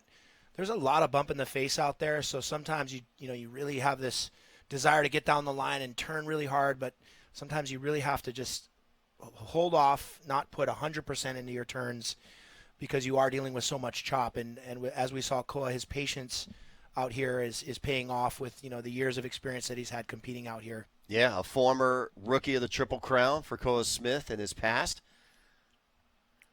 10 minutes, 20 seconds remaining. We're on standby for scores. Last of blue, last of red. So that gives first priority to our surfer from South Africa, Shane Sykes. So Cody registers a 1, Leandro a 1-4-3. 10 minutes remaining. Yeah, still wide open. Obviously, Koa dropping that 7.17 and sitting on a backup score of 3.07. A lot of times you want to, hunt on the way back out and catch something under priority so you can replace that low score and your backup wave. We'll see what Koa opts to do here. He's got he's third position in priority. A lot of these surfers, some of them will elect to go out the back and simply play the odds on the set waves, and some of the guys will try to build a house and stay busy, catch some of those waves up underneath that go through the inside bowl. But it looks like all 4 surfers have moved a little further out. They're still battling a little of that west current, and each set sort of shifts from a different direction on this crossed up swell. But as we see Red having a look here, this is Lele up and riding. Leandro Osuna from Argentina, a 2-time ISA world champion from the World Surfing Games, and the ISA just coming off in a spectacular prep for the Olympics with the World Surfing Games with the top CT surfers competing over there with Italo Ferreira and Sofia Milanovic winning over in Japan earlier this summer. And a little hiccup there at the end for Leandro. Yeah, the inside bowl, there's a lot of boils that pop up and a lot of bump in the face, and he did a little high line there, got a lot of speed going into the inside bowl and just wasn't able to stay over the board and harness that speed. He laid into a really nice turn, and you saw the rail sort of hit the chop and it clipped his foot. His foot actually came off, and he almost recovered, but unfortunately came unstuck there, but definitely having a dig. Well, let's watch this replay of Leandro from the takeoff. Good, clean takeoff. Yeah, when it's this size, sometimes you want to catch the corner of the West Peak, get in on that whitewater, and set it up on the inside bowl here. Looked like he was kind of looking for the barrel here and high-lined it, set up this turn really well, bobbled a little bit there, and I think that might have thrown him off. Some of these surfers, they've been surfing beach break all year on the QS, and coming here to Hawaii, it's really a different type of surfing. He really puts your technique to the test on staying really centered over your board. A lot more chop and wind to deal with here than most other locations around the world. Yeah, Leandro ranked number 95 on the World Qualifying Series, and there's a 2.83 on his last wave, so he solidified second place. So catch-up time for Cody Young and Shane Sykes, needing scores to get into that top two. 7 minutes, 20 seconds remaining. Yeah, Cody Young, as you were saying earlier, Bo, he's in the running for the regional rankings. He really needs to get a score on the board. He's got a backup of a 1-point ride and a high-scoring wave of 3.7. He's a great surfer, but you're dealing with wild and woolly sunset, and it's got a mind of its own. Doesn't matter what you're rated. She doesn't care. So we'll see if he can rely on his knowledge of the lineup here to pick off a good ride. We'd obviously love to see him stay in the hunt. See duck diving right there. There goes Shane. 6 minutes, 40 seconds remaining. First priority is with Shane in green. Second priority, Koa in white. Third priority with Cody Young in blue. And we see Leandro paddling back out into the lineup.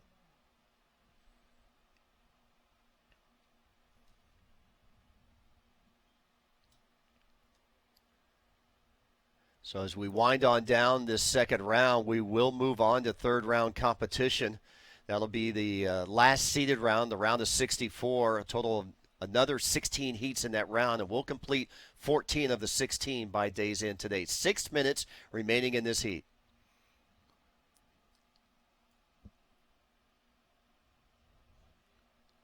Well, we've seen Surfer in red really, that might have been a priority mistake. Well, Leandro didn't. It looks like he's got fourth priority now, so he didn't really change anything. My mistake. I thought he was sitting on priority. I was happy that he didn't just lose priority on an average wave like that. It's interesting when you're in the priority situation here at Sunset. It's so wild and woolly, and normally you can sort of when it's more of a defined peak, you can really sort of utilize priority a lot better, if you will, because sometimes the set waves out here aren't the best waves. And as we see Keanu Singh getting ready for his next heat. Here we go. Shane Sykes with priority, utilizing it here. Big carving turn on the forehand, gaining some speed. Fast breaking wave underneath the hook of the wave, gets covered. Nice. Little chandelier at the end. Not done yet. Can he get a repeat? Yes. And he gets knocked off this wave. So a good scoring wave. And that'll be his second wave score for Shane Sykes from South Africa.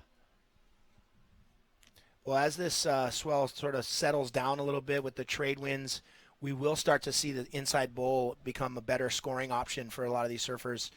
When the swell's out of the west, it kind of bends back towards the point and has a tendency to split in half. And a lot of the rides end up finishing sort of in the saddle outside of Val's Reef and not running all the way into the channel through the inside bowl. So that was a great wave. I read this incredibly well. Really clean takeoff. Does a nice jam down the line. That sets him up to be behind the section, pulls in, drives all the way through that, negotiates that lip onto the head at the end, then finds another little barrel section, and you saw the lip just clip the tail of his board or maybe his back foot and buck him off, but that's still going to be a great scoring ride. Big carving turn for Leandro Osuna. Nice rebound there. We'll get a replay of the first half of his wave right there with 3:40 remaining. So on standby for scores, last of green, last of red. Critical wave, especially for green. There's the breakdown right now. Let's watch a replay. This will be Leandro Osuna. Well, he gets a lot of speed off the takeoff, does a little fade here to set up this turn, drives up into the lip, little free fall, and then actually turns off the chop of that wave and did a nice carving turn, and then finishes all the way in the channel. So he's really trying to get rolling. He's had a little bit of a slow start, but he seems to be finding his feet here towards the later end of this heat. Still waiting for those scores. Leandro needing a 5.58. Shane needing a 3.78. He may have that. Yeah, I'm going to say he's going to get the score on that last ride. Little double barrel with a really good projection turn to start that wave off. Things are starting to heat up here towards the end of this heat. There's 2 minutes and 40 seconds left. And I think we're going to see a little shake up here when the scores drop.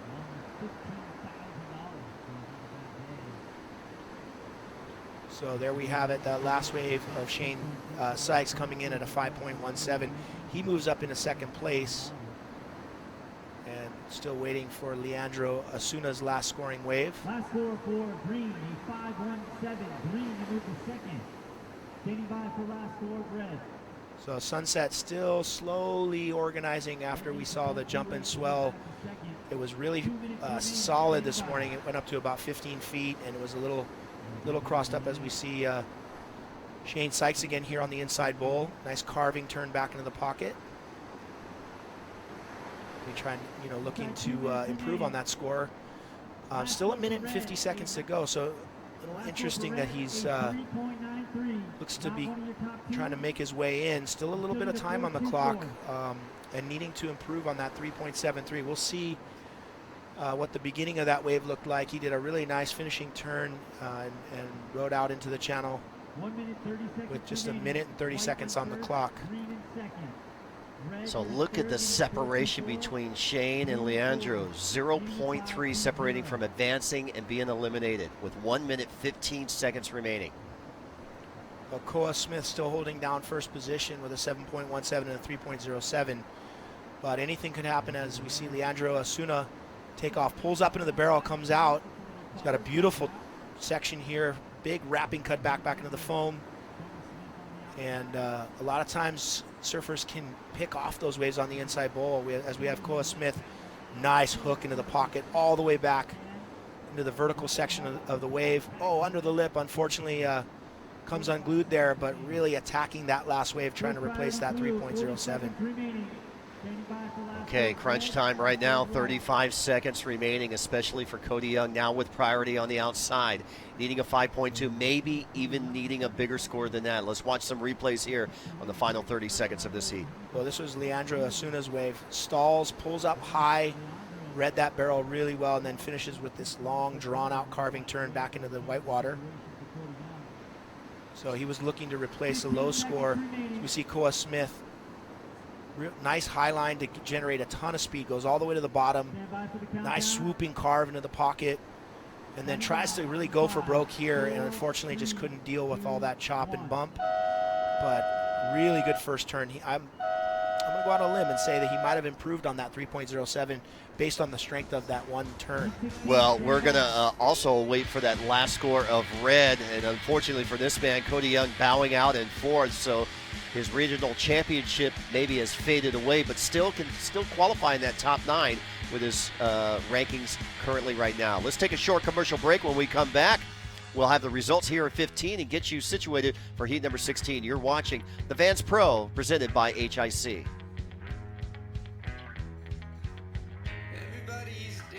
So there's just different levels. There's like little slams, there's nicks, there's cuts.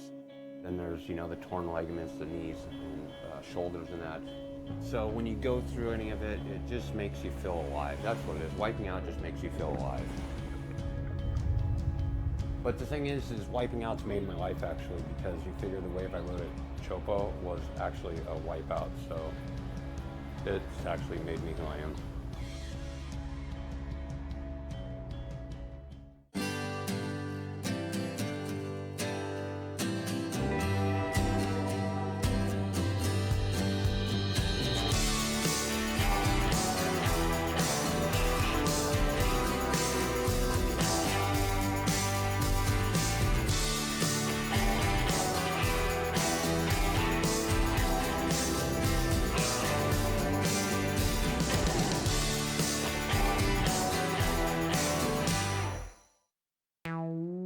We made a surf booty for wintertime warmth, but with summertime board feel.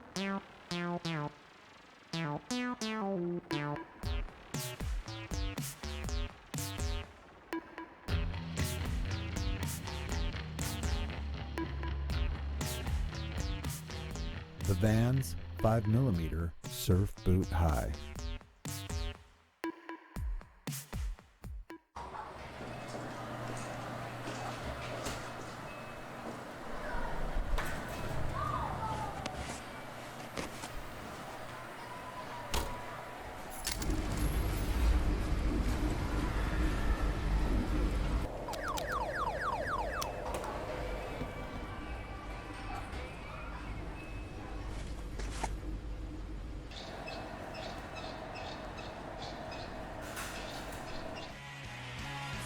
Welcome back to Sunset Beach. Day number 2 action of the 2019 Vans Pro presented by HIC. And let's introduce our surfers in red from California. Skip McCullough will actually have Love Hodel in white. Our Rishi Kato from Japan will be in blue, and Makua Kai Rothman in green. So we got a couple of old school surfers. Former HPAC champion, I guess we got to call Love Hodel, before it was the Hawaii regional champion. Yeah. Back in the Pro-Am days when Rita Noy used to run some Pro-Am events up here, and Love Hodel was the champion back then, and coming in through as an alternate here for a surfer from Chile who couldn't make the event. Yeah, and also Makua Kai Rothman, the 2007 Sunset World Cup of Surfing champion. Skip McCullough from La Jolla. And we have our Japanese surfer, Arashi Kato. That was a great shot. You could really see the amount of water moving out there. With this crossed up west-northwest fragmented swell, as the day goes on, we will see it get a little bit more defined with the trade winds. Typically when the swell's crossed up like this, sunset will be a little bit more manageable, if you will, at that 6 to 8, almost 10-foot range. But once it starts to jump to the 10 to 12-foot range when it's crossed up, it's really, really difficult to sit on the west peak, and that's where you really want to take off from. If you can catch the wave right at the pinnacle of the west peak on this direction, you can actually ride all the way through the inside bowl and into the channel and get a really great ride. So no waves ridden yet here in the first 3 minutes of this heat. 25-minute format, 4-man heat. Each rider will be scored on every wave on a 0 to 10-point range, and the riders will keep their best 2 waves for their final score. Top 2 surfers advance into round 3. Let's go down beachside and check in with Rocky Cannon. All right, thanks a lot, guys. I'm down here with Cole Smith, winner of that last heat, on to the 3rd round. Bro, you found a 7-point ride out there on your backhand. Tell us about that wave. It's a pretty rare find out there. Pretty much just survival out there. You see these sets come in just breaking way out at like 3rd reef. And I was just trying to kind of stick wide and inside, and that one just came perfectly. Sometimes at sunset, you're just like, well, how is this even happening? Like, you're just perfectly at the right takeoff, and then just a little like rickety and rackety, bumpy vibe, but just made it all the way in. I was like, oh yeah. It's always a good feeling when you kick out of a wave at sunset on the inside, Yeah, nice and smooth, nice and clean, not getting pounded. I'm sure you got your share of lickings, though, today. Yeah, for sure. There's a couple that it's just like a steamroller. You just kind of like, I just barely duck dive and just like try to aim my nose of my board like a compass just to try to get pulled that way. And then I come up, I'm like facing the beach. I'm like, where am I? But yeah, it was wild out there, but I was super stoked to make it through, just cruising. Yeah, a lot of people don't realize, the minute details of duck diving and positioning.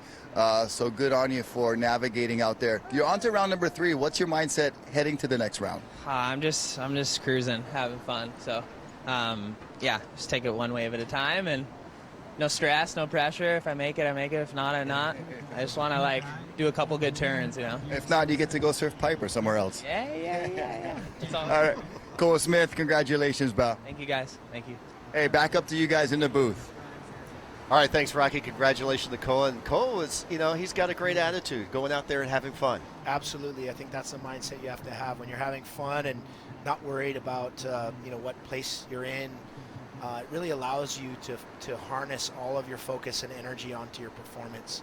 and that's when you're going to elevate. And what a great interview, him talking about just wanting to go out there and do a few good turns.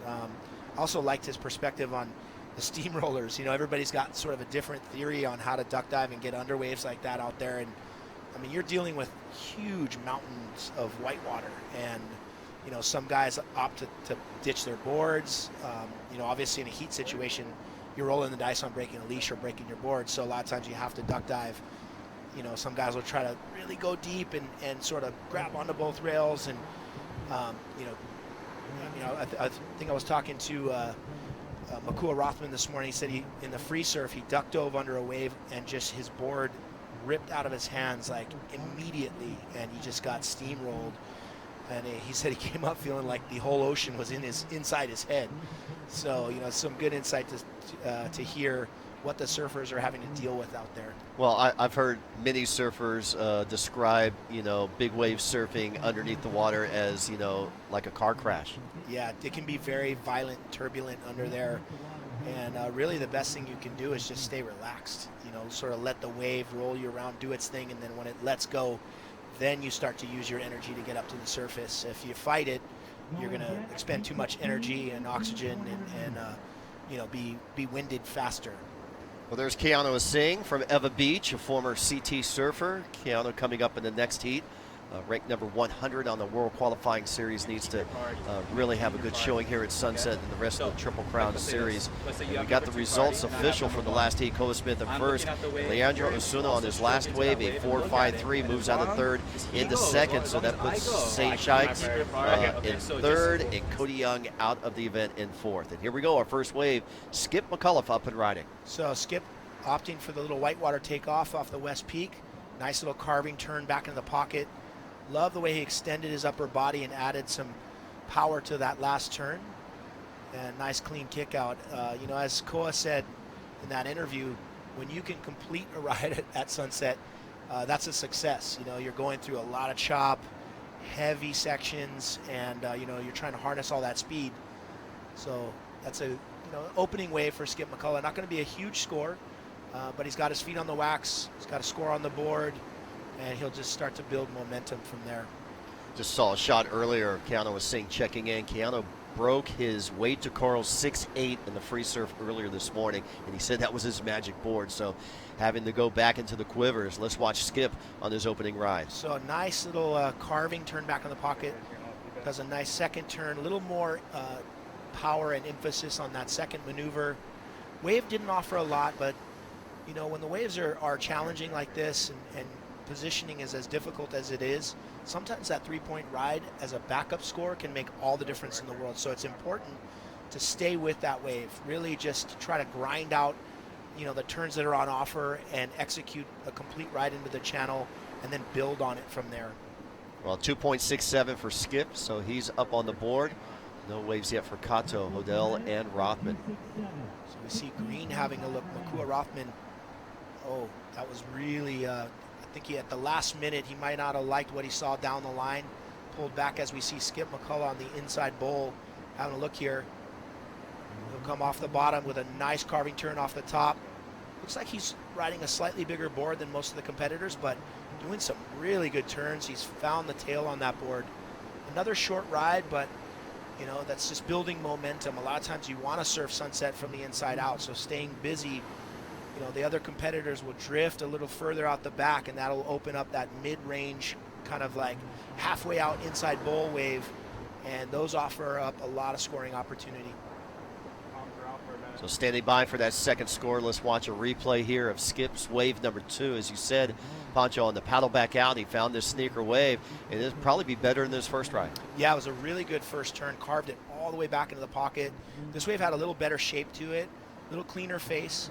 Again, a short ride, but building a house, building momentum. A lot of competitors like to stay busy. We see guys like Gabriel Medina seems to never stop catching waves, and you can sort of build a rhythm when especially out here at Sunset. It's easy to get lost out the back, so a lot of surfers opt to just kind of hang on that inside bowl, stay busy, build a couple scores, and then utilize priority later in the heat. Well, here's the 26-year-old out of Japan, Arashi Kato. catching this wave during the replay of Skip's second ride. Good combination maneuvers there in the very choppy, bumpy sections of the wave. So yeah, it looks like we're going to get another replay of that. Oh, I guess not. Well, great wave for the Japanese surfer. I mean, that was a difficult wave to surf, but he executed 3 really good maneuvers. Let's take a short commercial break. We're just about halfway through this heat. We'll have the second half of this heat, heat number 16. You're watching the 2019 Vans Pro live from Sunset Beach, presented by HIC. So there's just different levels. There's like little slams, there's nicks, there's cuts, and there's, you know, the torn ligaments, the knees, and, shoulders and that. So when you go through any of it, it just makes you feel alive. That's what it is. Wiping out just makes you feel alive.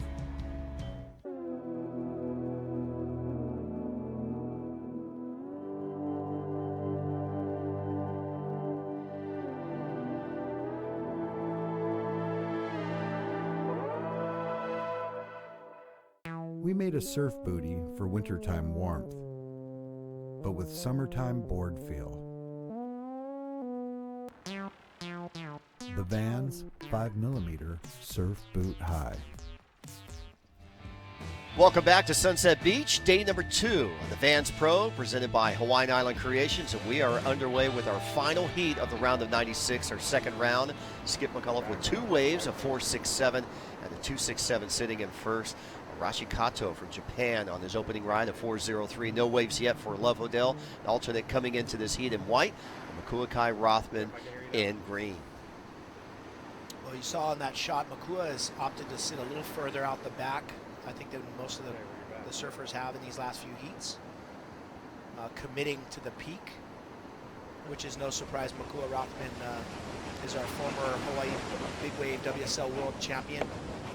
Loves the big surf, whether it be here at Waimea, Jaws, anywhere around the world, and has really focused on that as sort of his path as a professional surfer, and always a standout here at the Vans Pro at Sunset Beach and in the Triple Crown. He's got a win here at Sunset in 2007, a standout at Pipeline, Haleiwa, no stranger to any of the venues here at the Triple Crown. Yeah, he's qualified through the trials to make the Pipe Masters year in and year out. And, he's taken the strategy and taken one of those bomb sets on the outside. Let's hope it pulls off. 12 minutes remaining in this heat. Again, this is the final heat. You just saw Jake Marshall, currently ranked number 5 on the QS in that next heat in red. So Jake has aspirations of being on the World Championship Tour for 2020 with the continuation. He needs to finish in that top 10. We've seen the top 10 surfers come into Hawaii and not hold on to that because other surfers have propelled themselves into that year's in top 10 with both Hawaiian Pro and the Vans World Cup. 2 10,000 events, so a lot of points to be divvied up amongst all the surfers with their performance. Yeah, definitely. It's really comes down to being hungry and focused, and a lot of times the local surfers don't always have the advantage. When you're from here and you surf out here regularly, you have your certain lineups, and you tend to maybe feel a little, sometimes overly confident in those lineups. As we see Red having a look here, Skip McCullough. So he stayed really busy. That was a great turn, came all the way back into the pocket. Another nice carving turn. A lot of his waves have been really short, but he's been able to fit in some really good turns for how tight the sections were. I think Skip was listening to Makua's interview that you did with him about catching the waves on the inside. And Makua's taking the opposite strategy, going out to the outside. Here we go, surfer in white checking in. That's O'Neal Massine from Tahiti with a great performance, a runner-up to Kieran Jabor last year. Of course, he's got his magic Eric Arakawa 7-2 he's taken out in that next heat. Absolutely love watching O'Neal surf. He just has a great connection with Sunset Beach.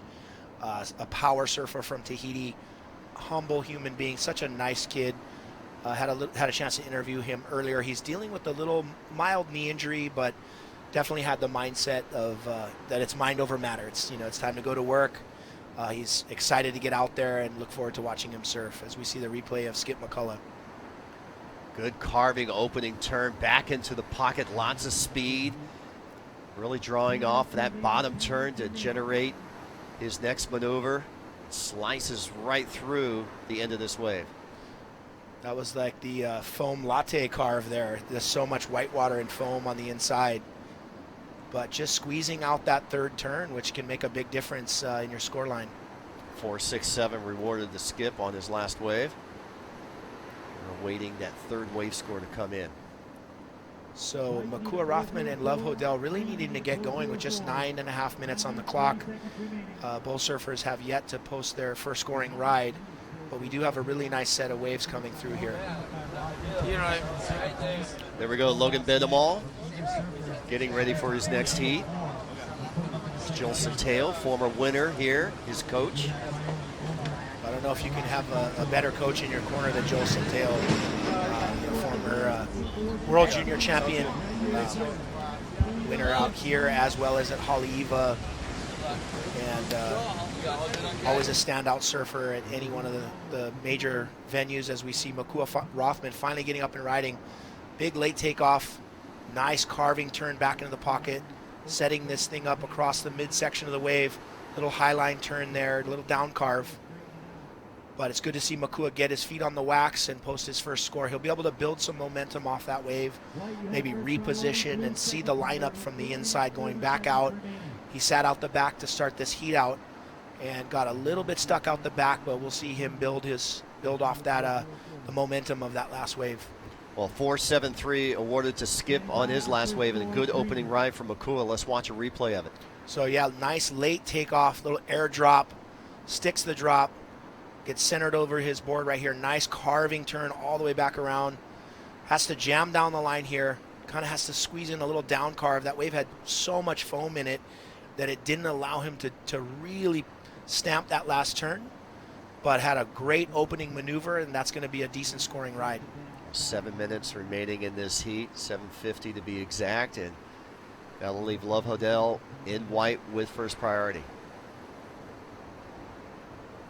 So much water. We still have a lot of west in the swell, so you've got a little mix of current. I think it's turning off and on, so you'll get a west set that'll come through and the rip will start pulling you into the pit, and then there'll be a north set that'll swing across the reef and push towards the channel, and then the current will switch and go the opposite direction. So these competitors really have their work cut out for them as far as adjusting their positioning depending on the direction of each set that comes through.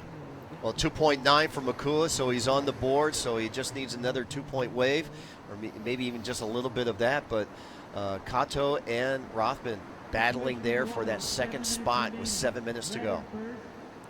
Well, what you don't want to do out here is not have a backup score. So, obviously Makua holds himself to a really high standard, surfs this wave incredibly well. He's capable of putting on, great performances, as good as, any World Tour surfer, and obviously as a past champion, he's got the ability to really step it up. Conditions have been really challenging in this heat, as you can see. Love Hodel, who also has a ton of experience out here at Sunset Beach and one of the greatest surfers out here on any given day, still looking to open his campaign and catch his first scoring ride. You see Love there, he's on the inside, on the outside, going for this wave, trying to make out the color. Looks like red, and it will be red. It will be Skip. Yeah, Skip McCullough going a little deeper. He had third priority, and Love was on the inside. Love could have dropped in on him and had every right to, but he elected not to. Yeah, I don't know if it looked like he couldn't quite get over to where that wave had shifted to. Looks like Skip, took the inside track, went up towards the point, while Love was sitting a little wide with priority and was able to scoop that wave up. And Love made a move to get back over to it, but it was smart that he didn't, use his priority or lose priority in fully committing for that wave. We see Skip got that thing a little deeper off the point. Nice big carving turn in the pocket. So he's getting a lot of these waves that have a lot of west bend in it. And that was he had wrapped that thing so far in the pocket he got hung up in the whitewater, as we see Love Hodel on his first wave. Yeah, good bottom turn to start off on a bigger board on the outside. Here he goes down the line. Nice carve there to continue on this ride. So we'll be on standby for scores. Last of red, last of white.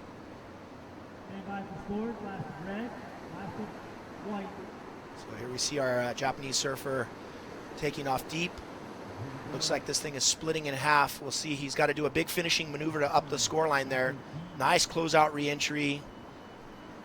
and made the most of that short little wave. So Arashi Kato catching his second wide. Now that'll give first priority to the man on the outside, and a nice set approaching for Makua. Well, as we can see, the lineup really starting to clean up. Sunset loves the trade wind. You know, it'll be a little bumpy and look a little wild and woolly, but that trade wind actually grooms the wave and sets the wave up to have a better pace. You know, there's such a big playing field here, a lot of holes in the reef. You know, ideally you want to catch the wave from the west peak and connect it all the way through the inside bowl, and that's what the trade wind will do. It'll actually hold the wave up a little bit instead of the wave running off and closing out through the inside bowl. It'll actually peak up on the west peak. The wind will kind of hold the lip line up, and then the surfers will be able to actually get down the line, get 2 or 3 big maneuvers off, and then finish off into the channel. Possibility here on the turnaround for Makua, and here he goes. He's going to swing in on this second wave. Nice drop for Makua. He'll fade into this wave. Bottom turns, wraps a nice forehand turn, and he's moving fast. Well, second one down the line. What a great angle from the drone there. That's going to be a very critical score for Makua. He needs to up his score. He's sitting on a 2.90 in 4th place, but not needing much to catapult himself into an advancing position. But we're also waiting for scores last of blue, last of white, now last of green. That'll give red first priority. Skip back out in the lineup, already with 4 waves. And he gets a 4.67 for his last score. There's Kato's score coming in now. So a 4.03, so that ups the margin for both Love and for Makua. The requirement, 3 minutes remaining. Well, not a lot of time on the clock. This is where your caddy becomes your best friend. They can tell you the situation, and with just 3 minutes on the clock, the surfers have to elect what position are they going to opt to go to. Do you hug the reef along the inside, look for an inside bowl wave, or do you try to dart out the back? If you need a bigger score, a lot of times you're going to have to commit to that outside. But if the score line is low and you only need, you know, a 3.5, then a lot of times you can actually get that score on the inside bowl on a short ride. Well, Love Hodell's moved into 3rd with that 3.5. Still waiting for Makua's last wave, which could make the difference. It was a great wave, got a nice big turn, and looks like there it goes, drops in at a 3.50, not enough to move into 2nd place with just about 2 minutes on the clock here.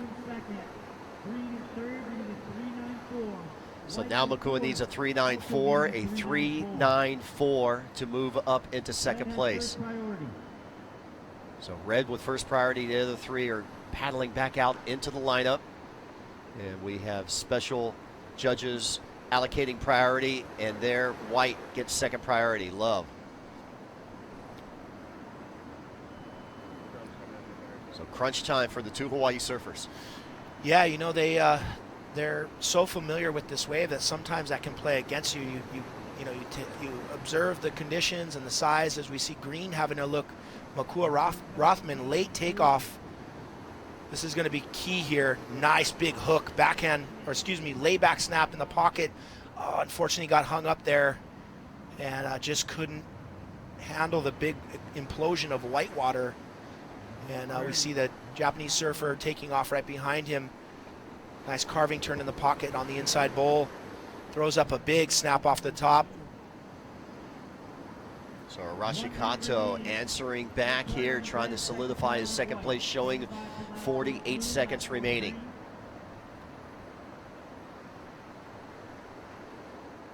So first priority red, 2nd priority white. Will be on. So Makua's last score not in his top 2. Still needing a 3.94, but Kato could have increased the margin on that last wave. So, unfortunately, that was Love Hodell just missing that wave.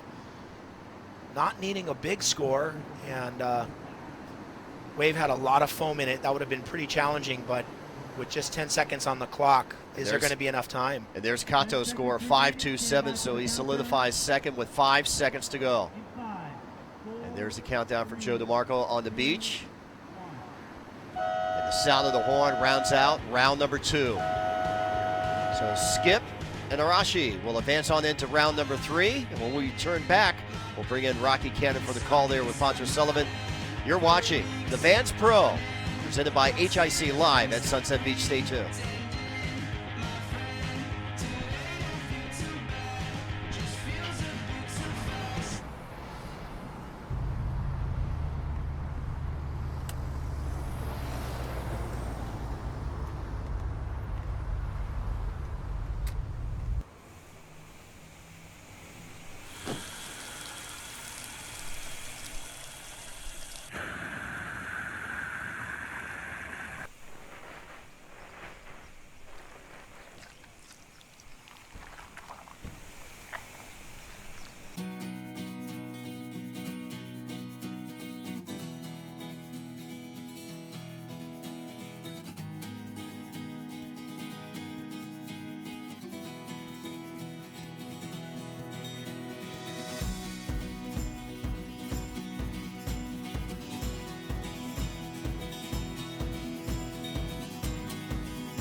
My name's Layla Hurst, and I surf for Vans. I'm Jenny Menard, and I'm a footwear designer at Vans. Getting the opportunity to work with Jenny has always been one of my favorite things. We're always really excited about creating something that we both are passionate about. I grab a lot of weird, random inspiration. I bring it to Jenny. We sort through it and we try to make something that's cohesive and really speaks to who Layla is. Welcome back to the Vans Pro, presented by HIC right here at Sunset Beach. Rocky Cannon with Poncho Sullivan bringing you the action into a brand new round, Poncho, round 3. Yeah, last seeded round. A lot of the top seeds coming into this event, guys that are, really trying to solidify QS points, young upstarts that are trying to fight their way into the Vans Triple Crown. So much on the line. Yeah, it's a very important event for a lot of surfers, especially those trying to qualify for the Vans Triple Crown. And we've got O'Neal Massin out here in the white from Tahiti, Logan Bedemal in the green, Hawaiian Water Patrol doing a little change in the shore break, and they'll be back out to look after our competitors and caddies. Keanu was Singh in the blue, Jake Marshall in the red, and we'll see how they get started here. I know there's been some pretty bright moments of good scores, but there's been a lot of moments of getting held under, getting pounded, navigating your way, looking for that needle in this moving giant haystack. That's, I don't know if you could say it any better than that. The moving haystack is exactly what it is. A crossed up, sort of fragmented swell. But, you got the best surfers in the world out here as we see Jake Marshall setting this thing up. Nice carving turn back into the pocket. Can he get into that third turn? Nice little layback jam there to finish things off right before the closeout. Yeah, kind of held it at the top for a little bit and glided across that lip. Combination of 3 maneuvers. You gotta like the variety, different maneuvers, and also just the fact that he was able to fire off a few times while the wave was still critical was important for Jake, and it should be a good score to open up. Yeah, the judges, they'd like to see you mix up the angles of your turns. They don't want to see the same turn, 3 times in a row. So right. A lot of surfers these days have realized and sort of adapted their approach to mix the angles up. Obviously, at Sunset, you're not doing airs and you're not doing floaters and things like that. Yep. But so you can bring in a little variation of whether it's a little bit of a layback or carving turn. There's those different angles that you need to sort of have in your arsenal. Yeah, you're right. The ultimate bag of tricks is kind of limited here with the conditions that we have, the boards you're riding. But the reason we love watching this event so much is that it puts these competitors in a space where they have to harness their power surfing. They might be an air guy from Huntington or what have you, but when you come surf Sunset Beach, you got to put that game aside and step into a whole new realm here and round out those carves, work on the different angles, try to survive. As we see Blue Keanu Singh. Well, he's got an absolute smoker. What a great wave, opening wave for Keanu Singh. huge turn back into the pocket as that wave exploded underneath him. Wraps in that third cut back, and he's going to look for a little foam climb at the end of that wave. But what a great way to open up his Vans campaign here. And here we have Logan Biddemall. And Logan advancing all the way from round 1 here into the money round. You know he's got to be stoked already with a check looming after the heat, and possibly more if he can advance further into the event. And I know a lot of guys have kind of mentally circled this round. If they're coming from round 1 or 2, you know, it's fun to surf, get points, but they're like, bro, I gotta buy some food later. I need money. I need gas. Absolutely. You got to pay entry fees for the next event. Exactly. You know, and so try to make some of that money back, and we got some prize money available in this round. If you get 4th place, it'll be 330 points, which is nice, but you get that $450 check, pretty nice too. And 3rd place, you get 360 points and $550. So not a bad payday for getting some beating. It's you're gonna pay the price also. Yeah, you're going to earn that paycheck for sure Correct. out here at Sunset Beach. But you know, that's to go back to what you were saying. You know, if you're starting from the first round, you want to win the event, but if things don't go your way, it's a little bit of a consolation when you get into that money round. The points jump up. You can climb a number of spots on the ratings, and you know, depending how it shakes down and other surfers do, you might just find yourself in the Vans Triple Crown of surfing. Yeah, this round of 64 so important for that extra step up in points, and of course being able to pay some bills. And it just gets even better as you go on. And then once you make the money round, it's like, well, just one more, I can get round before quarters. You know, that's even better. Just kind of keep chipping away at it. As we see a replay here, it's our surfer in blue, Keanu Singh. Nice takeoff from, that was right off the west peak. He opens up with a really clean carve, fades back into the pocket, the energy source of the wave. Nice rip off the top. As you can see, that thing exploded. He almost got barreled by the whitewater. Right. And then does a great turn in that foamy section, and then finishes off with a little rebound off the whitewater there. So great opening ride for Keanu Singh. Yeah, he's got to be really happy about that. And with that more northerly angle, you see that west bowl inside section able to open up and offer this wall with multiple chances for maneuvers, as Logan rips one off the top on that replay right after Keanu, and then has to work it back to the whitewater. Does a good job being patient, waiting for the wave to redevelop, and then a nice little layback, almost Pancho Sullivan style right there. Yeah, I love the way his board looks really lively. And again, going back to the mixing up the angles of the turn, all 3 turns were completely different. Threw in a little bit of a layback jam there at the end. As we see White, O'Neill Masson opening up his campaign here in this heat. A little bit of a bobble there off the bottom. Not too happy with that wave, but he'll get back out there and reposition. Yeah, wave selection, crucial in any event, anywhere in the world, excuse me, but much more crucial on a day like today here at Sunset. And O'Neill just a 0.93. Logan pretty good with a 4.83. I think a little bit too much time in between maneuvers. Got that first jam and then had to wait for it quite a bit. Hence that score. Jake Marshall opened up with a pretty strong 5.73, and Keanu was seeing that second turn, the money turn on that, earning a 7.0. Yeah, 7's a great score on a day like today, especially out here at Sunset Beach. You know, going back to what you're saying, with 25 minutes, you know, you can't afford to make too many mistakes. And we're going to take you down on the beach with Bo Hodge standing by with the winner. Thanks, Rocky. We're with Skip McCullough from the last heat winner. Let's talk about the beginning of that heat. There's a lot of water moving around in the lineup. Oh, I don't even want to know how many megatons of water I just coursed over my body. But yeah, the heat started 5, 4, 3, 2, 1, and then paddled over a wave, and just a big old 12-footer classic Sunset Peak just right on my face. I was like, please be the only wave. Please be the only wave. And I didn't get so lucky. There was about 8 waves after that, so just down all the way around. And I got lucky, though, because nobody got a wave in that set. So I think I was the first person to catch a wave still. Paddled all the way back around, and I was like, my buddy Ryland was in the channel for my caddy, and he's like, nobody's got a wave yet, you're good. Burned 5 minutes off the clock, but...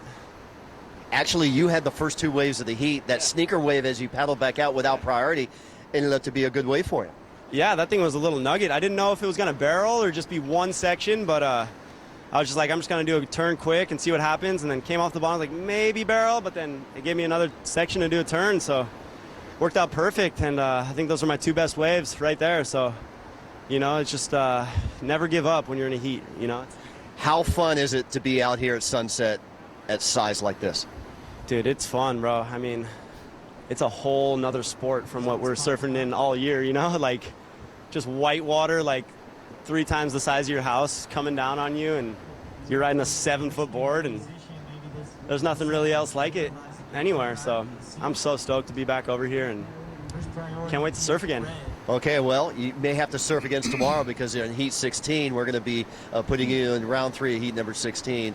So maybe have the rest of the day off. You want to say hi to anybody back home?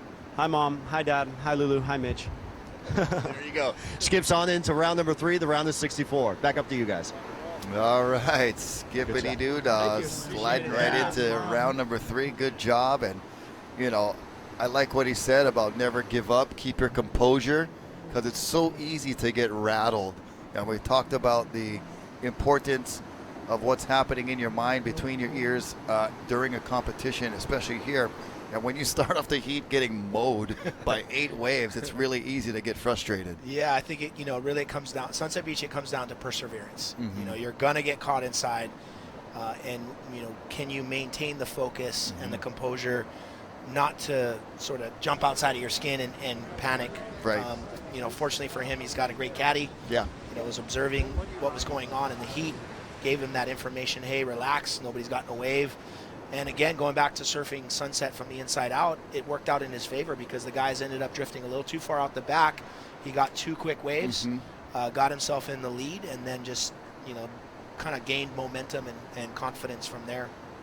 Well, everybody on the board just with 1 wave here. 13 minutes and 15 seconds remaining. Keanu Singh with the best of that exchange. That 7.0 still holding him in first place. Jake Marshall's got priority right on his heels with a 5.73. Logan Bedaball, O'Neal Massine, they need to get some scores. Logan's just right behind it, less than a point away from Jake Marshall. O'Neal with that opening ride, just kind of lapse in wave selection possibly for him, and couldn't get the scoring done. But here goes O'Neal taking off right here. He says he's got a little bit of a sore knee, and I don't know if I've ever seen him fully healthy in this event, because he had stitches 1 year and shoulders and this and that, but that was an aggressive closeout turn here at Sunset. That'll earn some points. Yeah, well, when you're attacking the lip like that, you know, you're going to pay a few dues, and I mean, that was incredible. To be able to jam that turn in that part of the wave out here is extremely difficult. He did a nice clean takeoff here. He saw the wave was going to close out, so he just really put everything into that turn. You know, single maneuver, but I think the judges are going to reward the commitment and the power that he put into that. I mean, that was incredible. Just to regain composure coming down after the turn, it got so steep. Yeah. You know, it was that inverted angle that really made that turn so critical. As we watch Keanu Singh back up his 7.0, good jam right there, throwing some spray on that inside section as you see O'Neal paddling across. And Keanu gives him a look, kicks out to race back out to the lineup. Now, with this priority, you see a lot of that quick kick out when you see another competitor, and it's fun to watch those paddle battles too, back to the lineup. Absolutely. Keanu is a former World Tour surfer. He's very familiar with the priority system and how to use it in his favor, and he gets a little view of O'Neal on that wave, decides to kick out and beat him back out the back as we see the replay. Kind of a shouldery wave, did a nice little cut back there to start off, carves it back, waiting for this thing to build back up on the inside. Saw that it had a nice little arc section, did a layback snap there, and right here, this is where we see a little strategy come into play. He might have been able to squeeze one more turn, but opts to kick out, get back out the back, and get in third priority situation. Yeah, and it's those, you know, attention to detail from these competitors, and us being able to watch these guys and how they perform and what the strategies are, that was really on display right there for Keanu Singh. Here's Logan Bedamall. Bit of a shouldery wave too, some backwash to deal with, weaving it back and forth, more just functional setup turns there and loses the fins a little bit, slides out, and then really attacks the lip and just couldn't convert. So close on that one. Yeah, as we see red, Jake Marshall, another kind of shouldery wave. A lot of that last set had a lot of west in it, so it was pulling back into the dead section of the wave. There's a big hole between outside Val's Reef and the inside bowl. So a lot of the waves that bend into that part of the we call it the saddle, they get really full and hard to really get that third turn in. Yeah, and as you get further in, yeah, it just like goes from, 6 to 8 feet, maybe to like 15 feet deep, and it just literally just drops off. The wave disappears from beneath your feet. Keanu was saying, I like that approach. We'll see how that score comes in. O'Neal Massine with that 5.87 single maneuver turn. Wow. Well deserved and earned, and it gets him into second place. So definitely those single maneuver scores playing in huge here in this heat. Yeah, he really committed to that. I mean, started out with a wave that just didn't materialize and got that last wave closed out, and he saw that and really maximized that. And unfortunately for Logan Bedemal, couldn't complete that last maneuver. Had he been able to land that, would have been looking at a pretty good score. Jake Marshall just gets stuck in cutback city and couldn't really make too much critical maneuvers out of that shouldery wave. 8 minutes, 45 seconds. Keanu backs up his 7 with a 4, so a pretty good score there for a backup. Jake Marshall comes in with that 2.8, so albeit it wasn't a very good wave or wave selection, it was productive for him. Absolutely. Sometimes you got to just complete that ride, even if it's got a shouldery, look to it. Just keep drawing out those carves. Try to fit in 3, the best turns you possibly can, especially when you need a backup score, and it pays off. He goes back into second place and advancing position. Still waiting on that score for Logan. I believe his second score was the one we just saw the replay of. Not much happening on the outside. Those were just kind of S turns, weaving back and forth. Nothing really that you would call a real maneuver in the sense when we're looking from the judge's perspective, but finished it strong, almost finished with that big snap, and we're going to take you down on the beach. Standing by, we've got Bo Hodge. Take it away, Bo. Situation in the lineup. Thanks, Rocky. We're down here beachside with the Hawaiian Island Creations head shaper, Kerry Takoro, and making some beautiful boards here for the competitors and for the caddies. Talk about these boards. Are they specifically for the North Shore or mainly Sunset Beach or what? Yes, thanks for having me, Bo. Yes, these boards here is M7 model, and it's specifically designed for the North Shore. So what I found, Sunset likes a board that has everything pushed up, like the apex of the rocker pushed up, as well as the foam volume and the outline. And I like to keep the rocker quite a good amount so you can make the drops really good and negotiate the bumps and all the chops out there. Yeah. And we know this one board's gone right now, so it's out in the water. Yeah, I believe so. It's a 610, so hopefully they're getting some good waves on it. Well, I know in the years past, Ola Mana Eliogram from Maui actually used the board and worked his way up to the semis and the finals. Yeah, it's dope. Yeah, he had a good time on it for sure. Any special fin placements on some of these boards? You're finding thruster models work better out here at Sunset. Yes, I found that the thrusters work better, and as of recent, been pushing the fins up a little bit. I feel that it's a little looser, turns a little better. If anybody's interested in watching the webcast today, interested in these HIC boards, how can they contact you? They can contact me through the HIC website, or they can come on down. Yeah, they're in the tent by the Beach Marshal tent, so even the caddies are allowed to take these boards out and free surf with them along with the competitors too, right? That's right. That's right. Well, there you go, guys. I know, Pancho, you're eyeing one of these boards, and you too, Rocky, so maybe during your break you can paddle out and go out in the channel. Back to you. All right, thanks, Bo. That would be a lot of fun, but I enjoy watching from the beach. on a day like today. I might need a board that's about 2 feet longer than any of those boards. Here we go. Been riding on a replay in white. It's O'Neill. So O'Neill with a nice big hack there to start things out. Little layback jam there. He's going so fast across this thing. Another big layback jam. This is going to be a big score if he can finish here. Oh, unfortunately, Hail Mary at the end there, but actually got 3 turns off. That was the first turn, a nice little jam back into the pocket. But the second turn, really fast layback. But the third turn was probably the best turn.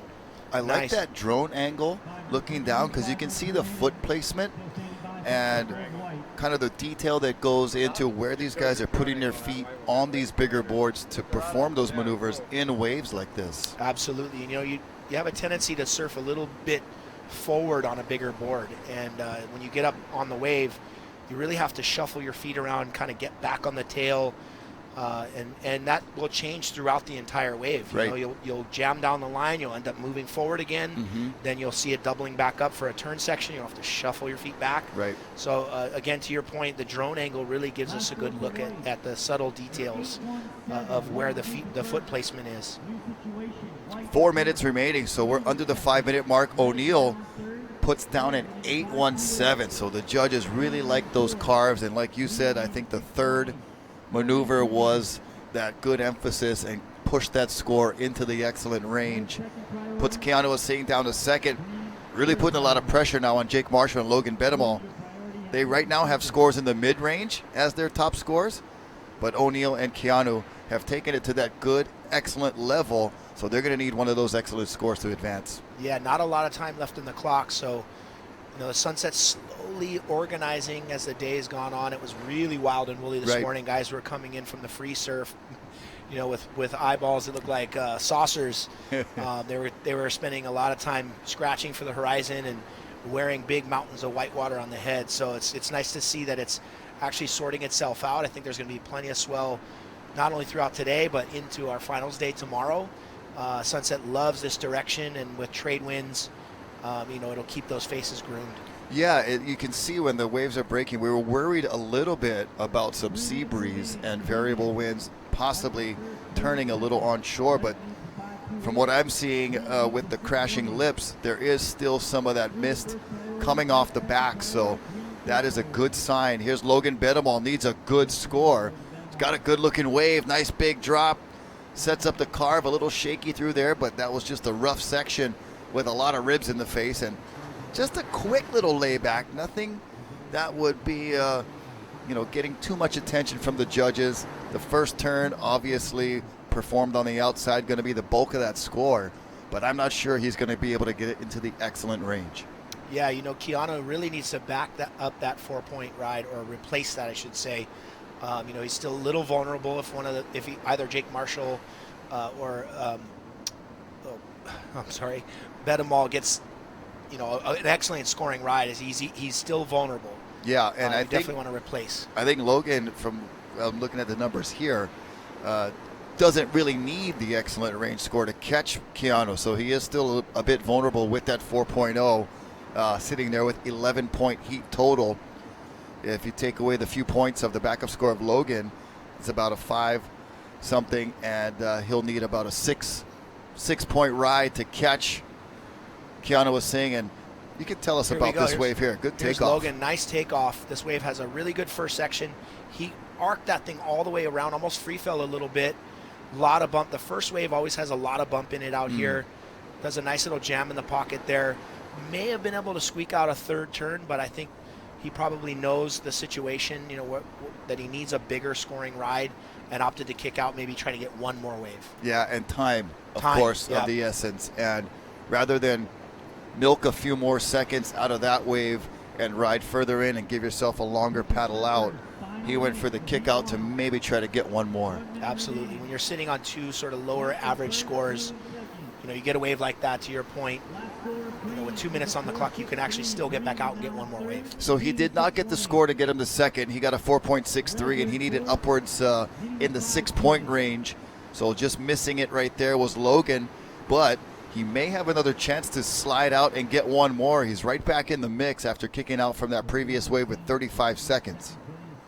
Yeah, we'll see if Keanu Singh uses his priority to hold his competitor off. We did see a full-on defensive play earlier in the last round of the first priority competitor, who was in second, holding off the third place surfer.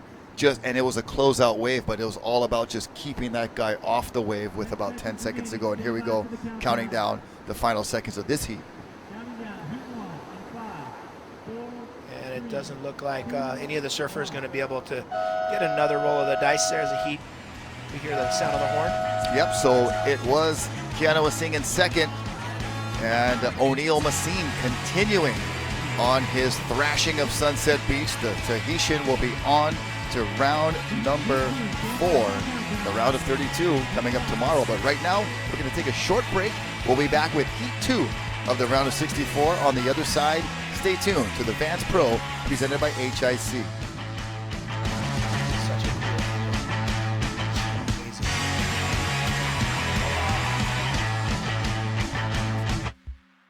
We make skate shoes, really grippy skate shoes. So we thought, why not make a skate shoe for surfing? A super grippy one. A surf booty so grippy, you'll want to wear them all the time. Introducing the Vans Surf Boot High.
No one's front looks like this.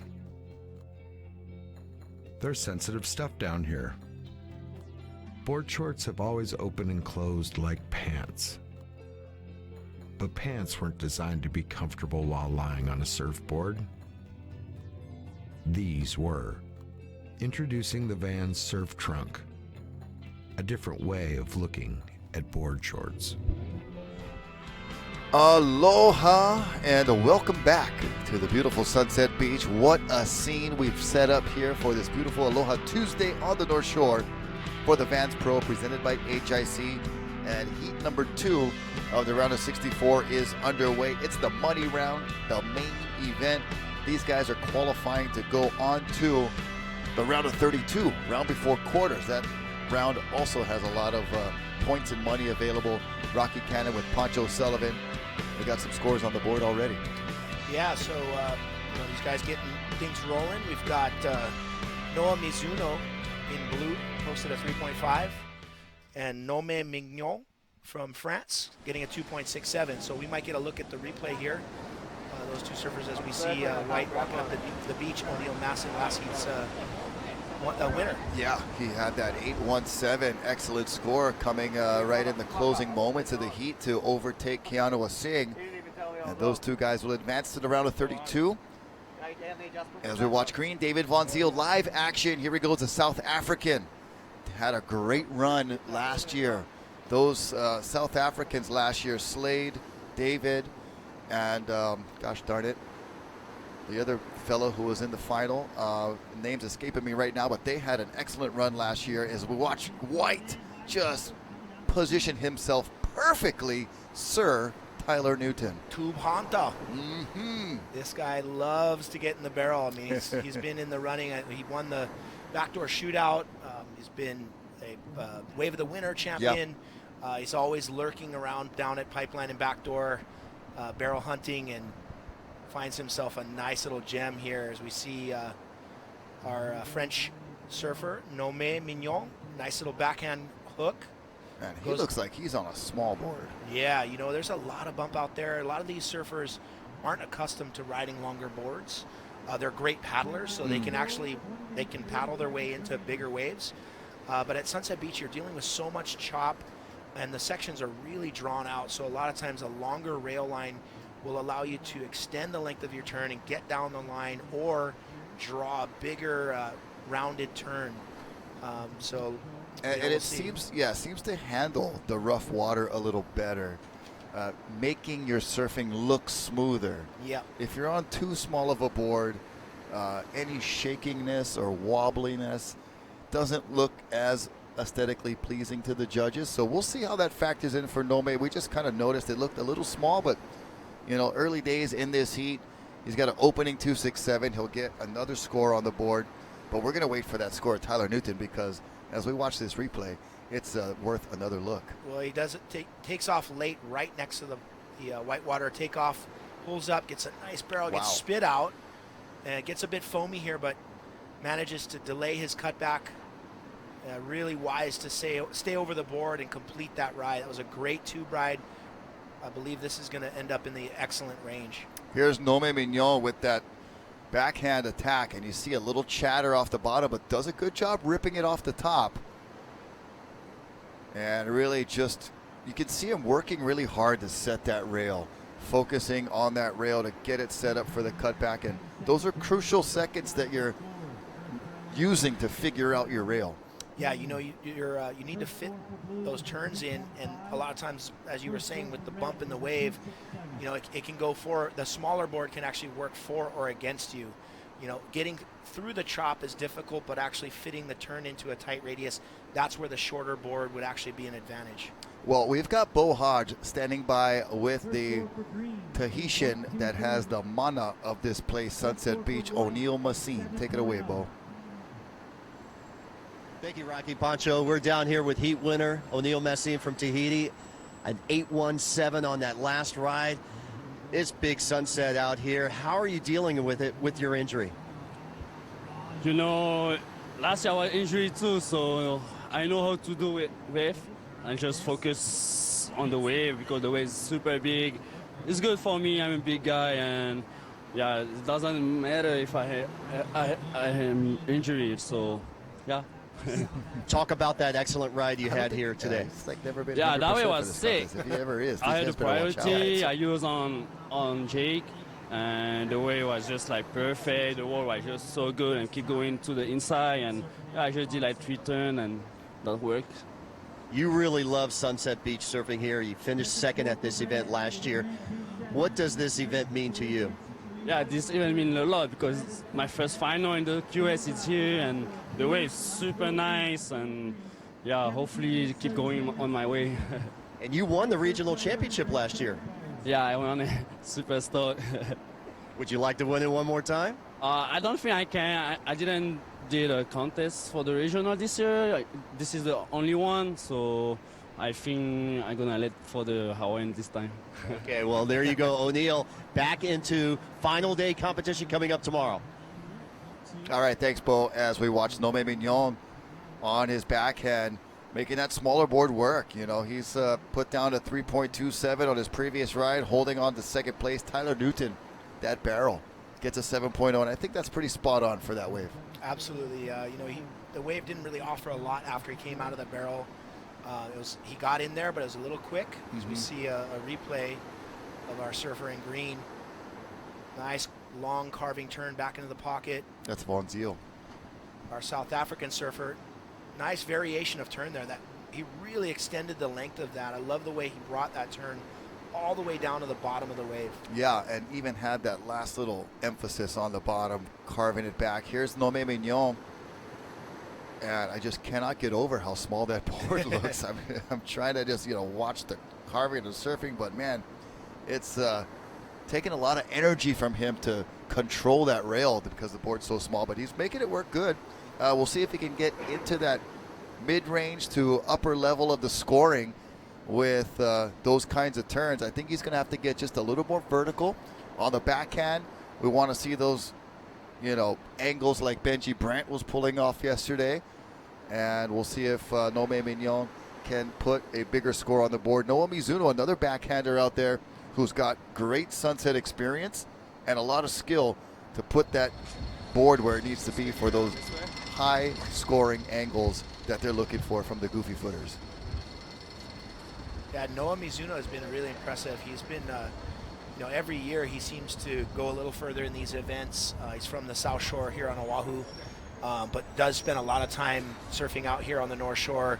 He's part of that tight-knit group with the Moniz brothers. They all surf a lot together, surfs with Benji Brand regularly, and they're just great sparring partners. They're all great friends.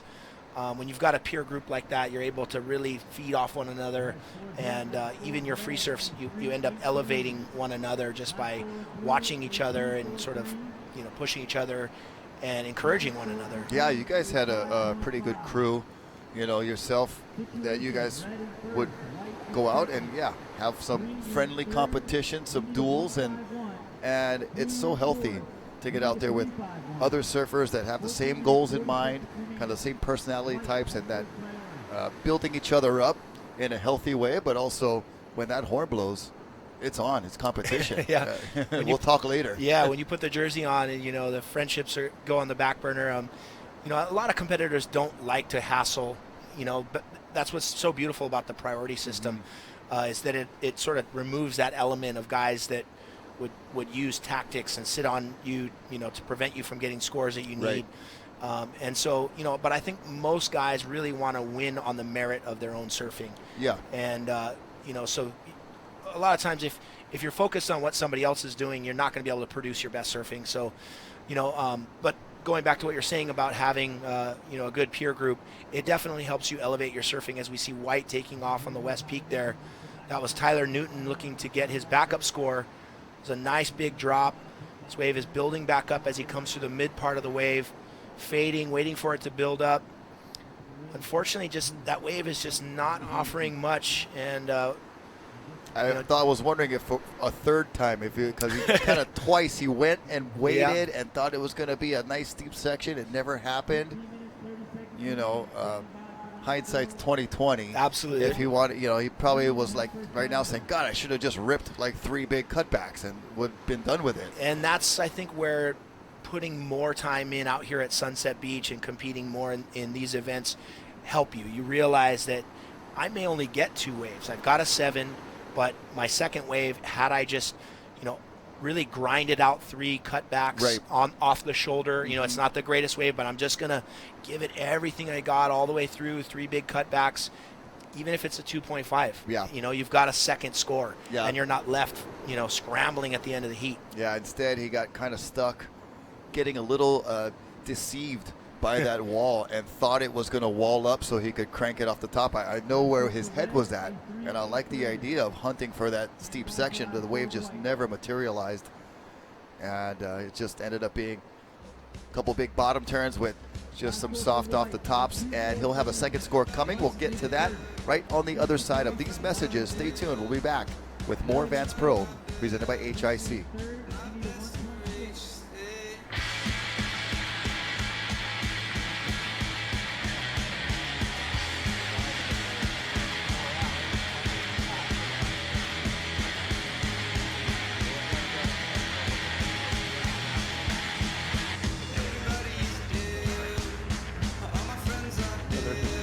Levels. There's like little slams, there's nicks, there's cuts, then there's the torn ligaments, the knees, shoulders, and that.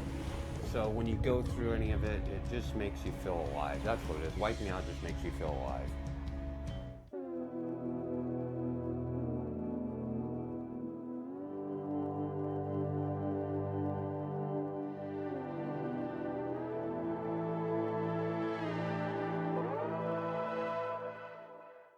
We made a surf booty for wintertime warmth, but with summertime board feel.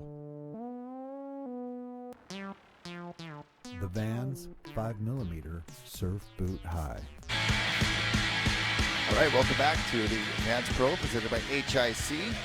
We're right in the mix of heat number 2, round 3, round of 64. David Von Ziel comes through with a 5.5. That nice wave where he really finished hard on that closeout carve that the judges liked for a 5.5. Tyler Newton gets that 2.43, just backing up his barrel ride 7.0. So good job there for Tyler. Nome Mignon, only a 3.83 for those backhand maneuvers.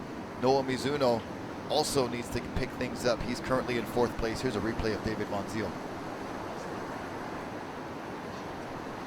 Situation change. Last four for green. A 4.0. You're Green, four, you yeah? need the first. You're 4? White back down to second. Red, you're in third, needing a 5.61. Blue, you're in fourth, needing a 5.94. And negotiating a lot of chop in the face. 10 minutes, 15 seconds remaining. As we see Set still pouring in from way out the back. Loving the angles that we're getting here. Some of the drone footage really gives you a lot of perspective on the distance between where some of these surfers are opting to sit in the lineup. Yeah. You'll see a guy sit maybe a little more towards the inside. He'll be a good 100 yards from, you know, the other competitor that's further out towards the West Peak. And what I like about watching events here at Sunset is you really get that sense of the teamwork vibe with the caddies in the channel. A lot of times they're communicating with other coaches on the beach because the distance, you can miss a lot of information with the beach announcing.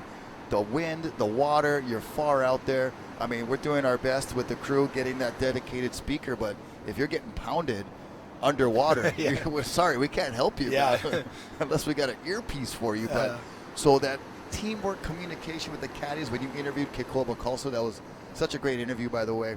He said it really well. He feels like an offensive coordinator, kind of like, you know, always giving encouragement too, building confidence. Absolutely. It's critical to have a good caddy in your corner. They relay the information. I love his point about trying to get his athlete back to the channel so he can relay information, so he can kind of pump them back up. After every wave, yeah. Try to get over to me so I can give you information. Absolutely. And to your point, you know, when you're underwater, you don't hear anything. You don't know what's going on. You see guys catching waves. You think, oh, well, he just got another good one. Now I'm further behind. But in reality, you might actually be in the lead and you don't know it. And so sometimes just being able to keep that composure, your caddy plays a big role. Yeah, far long are the days when you just go out and surf. You don't know what happens until you come in 2 heats later and they got the results posted in pencil. Yeah. We got the computers, we got the loudspeakers. Here's Nome Mignon. And Nome finding a couple little sections to score, but can't really get the board into the lip like you'd like to see from a backsider. And going to chalk up just another lower fair score there. And we're going to take you down to the beach with Bo Hodge, who is standing by. Thank you, Rocky Pancho. I'm down here on the bike path looking for some famous surfers, and we got one from France here, number 7 on the QS entering here at the Vans Pro, originally from Reunion Island from France. This is Jorgen Kuzne. Jorgen, talk about the free surf that you had out here yesterday after the contest. Yeah, it was really big. You know, I haven't called a wave for like 45 minutes, something, and I saw a good set coming. I was like, dude, that's my wave. And then I was keep pushing on the inside, you know, to get it at the right point. And with the wind, I got so cold, you know, on the, I just did from, it's hard to say. I just did a big wipeout straight from the takeoff, and just got pounded. I was staying under the water for a lot of time. Everyone was getting scared for me right here.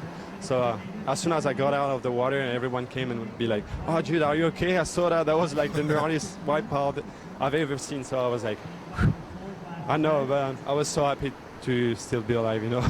How are you feeling now? I'm a little bit stressed, you know, because yesterday was, it was like a big moment, you know, in my life, because I thought I was going to die and stuff, and the waves are looking as big as yesterday. So hopefully it'll be fine. Just want to get some good waves and make some scores. Whatever is going to happen, I will try to do the job and make my hit. You're coming up in 2 heats. I know you've been watching the waves, and we've seen some bombing sets in between some of these rides. You're number 7 coming into the Vans Pro on the World Qualifying Series. You're on the verge of qualifying. this is obviously a tune-up for the World Cup when it comes back here at Sunset. Yeah, definitely. I think improve my score right now. I need a final. I need to do second or third. So yeah, let's see how things gonna be, you know. But I'm confident. I have my coach, my girlfriend, I have good people around me, and good board as well. Darren did some sick step up board. So let's see how it's gonna be. But yeah, confident. Well, good luck to you. We'll let you get ready, and all the best for qualification for 2020. Thank you so much, man. Yeah. All right. Thank you. Thanks, Bo. And what a story just from yesterday from Yorgan Cousinet. I mean, you know, very skilled surfer, obviously number 7 on the QS, but just got humbled Absolutely. by Sunset Beach. Yeah, Sunset will do that to you. When that West Peak converges, you know, deep off the point, there's just so much water. You know, with the wind, sounds like he got hung up and went over the falls. And you get rolled out here. But the best thing to do is to get back out there and get back on the horse. And with the heat coming up, he's in a good position on as far as qualification. This is an event that he's going to use as a warm-up. And as he said, he's got great boards. He's got his coach. He's got his girlfriend. He's got his team. You know, a really tight team supporting him. So you know, you just have to sort of clear that out of your mind and sort of use that as, hey, I basically took Mike Tyson's right hook, you know, and I survived. So it's time to get back out on the horse and get back out there. Yeah, we'll see if he can advance out of his heat. Coming up in heat number 4, and he's got some fierce competitors coming up against him. And not only that, he's got Sunset Beach to deal with, and he's already had one round, sounds like yesterday, and he wants to sure get back out there. He's a great competitor and got a good head on his shoulders and clear his mind and do some work. 4 minutes remaining. David Von Ziel holding on the first with those couple of mid-range scores, 5.5 and 4.0. Tyler Newton, that barrel, 7.0, and the backup score, 2.43. Nome Mignon having a hard time climbing out of that mid to fair range and can't really get above 5 points. He's got a 4.8 and a 3.83. We haven't really seen much of Noah Mizuno. We haven't said his name much. He's got 2 waves, but you know, he's sitting in 4th right now, 3.5 and 2.43. He's going to need quite a bit more to catch Tyler Newton. With 3:20 remaining, seems like he's getting a little bit lost out there, possibly. Yeah, he's sitting a little deeper than the other competitors, which is an interesting call because he's in the 3rd priority position. So as we see him duck diving that wave, he's way further deep than most of the other competitors. And we have Red having a look here and opts not to go. You know, all of these surfers have, excuse me, all the ability in the world. You know, but it's ultimately it's up to Sunset Beach and the waves that, you know, that are going to come your way in that 25-minute period. Nome Mignon has had quite a few rides, but his waves just haven't really stood up and offered him big scoring potential. He's had to kind of grind out his turns, and he's done a great job of you know, turning them average waves into scores. Right. But really hasn't had the opportunity to unleash just yet. Well, you saw Noah Mizuno paddling for that wave deep where he was and where you was saying that he was positioned himself, and he missed it, and he actually had 3rd priority, now has gone down to 4th priority. So he'll have a lot of work ahead. 2 minutes and 5 seconds remaining. If he wants to advance, he's got to get a good score and try to find it without interfering on the other guys who have priority over him. So under 2 minutes now, and you see all of them scratching towards the channel. They see something on the way, and that's what we saw. Oh my gosh, that thing just came out of left field. A big old beast. Priority for Tyler Newton. Here he is up and riding. Can he get another barrel? Kind of stumbles a little bit, almost leaning too much on his front foot, and that wave totally shuts down. Well, a lot of times you end up catching waves off the whitewaters off the corner of the West Peak out here, and the problem with that sometimes is it sort of bucks you right as you go to stand up, and it's hard to get your feet set and get that first high line pump, especially when the wave is running down the line. And I think it looked like that's what happened to Tyler Newton there. As soon as he set his feet, he kind of was a little bit bobbly, a little bit out of position, and the wave just took off out in front of him. Yeah, he just got a little shove, and that's enough to throw your footing off just a fraction of an inch, and you know, everything's got to be firing on all cylinders. The stars got to align out here for you. I mean, from your body to your board, the wave you're catching. I mean, so much goes into getting a good score here at Sunset that it's all got to be working just right, as we're under a minute now, 45 seconds. And Von Ziel and Newton holding on to the top spots. Now Von Ziel with priority. So he's going to be patient and hold on to that first place position. If he sees something of a gem, he'll probably go ahead and take it. But other than that, he's just going to wait it out, let the clock do its work. Next heat getting ready. So yeah, a lot of times, again, that wave broke way out the back. And if you can imagine trying to stand up from a laying position and have an enormous grizzly bear push you in the back, that's right. Might be a little bit of what it's like. Yeah, just giving you even a little nudge, and you're like, whoa.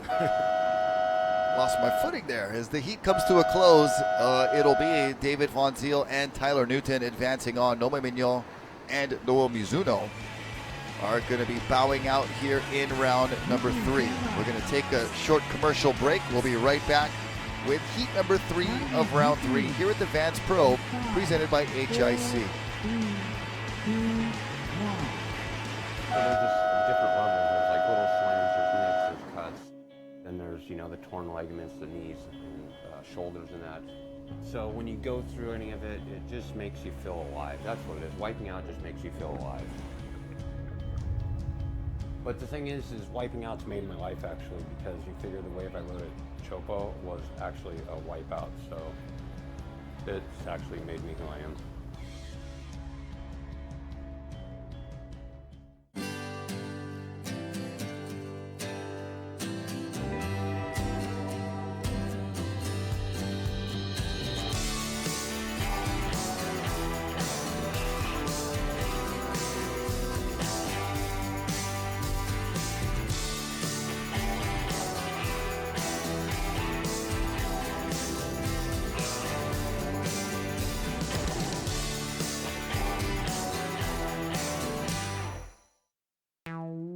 We made a surf booty for wintertime warmth,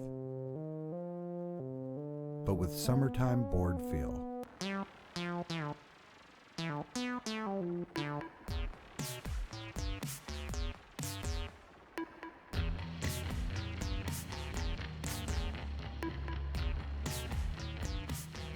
The Vans 5mm Surf Boot High.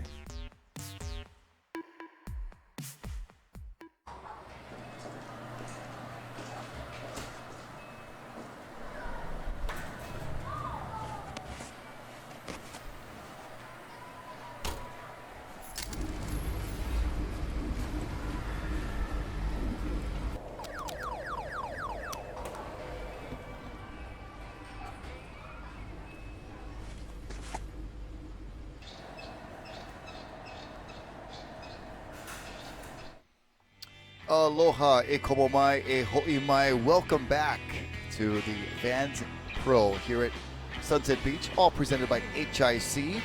Rocky Cannon with Poncho Sullivan taking you into heat number 3 of round 3. And we've got Aiden Massenkamp, Wesley Dantas, Billy Kemper, and Caius King mixing it up. Rocky Cannon, Poncho Sullivan, 4-time winner out here at this event. And a pretty exciting day, couple days lined up here. Action-packed. I mean, the swell started out this morning solid 10 to 12 feet with some 15-foot sets. We had potential weather on the forecast with some variable winds. Wind started to come more of a northerly sea breeze, but we saw it swing into a trade wind, which is grooming up the faces, and the action is really starting to heat up. Yeah, Wesley Dantas kicking out of the wave right there. Very talented brotherly duo with Wesley and Wiggly. World Championship surfer Wiggly heading up the Dantas Ohana, and Wesley gets a score on the board. We've got Aiden Massenkamp, one of our South African surfers. Caius King, Kai2K, our Vans team rider from Australia, along with fellow Vans team rider from California, Patty G, Pat Gadowskis, out there in the white jersey. So we got a few of our Vans riders. There's another one heading back up the beach, David Von Ziel. And we've got a few of the Vans marketing and other folks caddying for these surfers. I mean, they're good surfers in their own right, but now are, you know, in the industry having regular jobs, so to speak.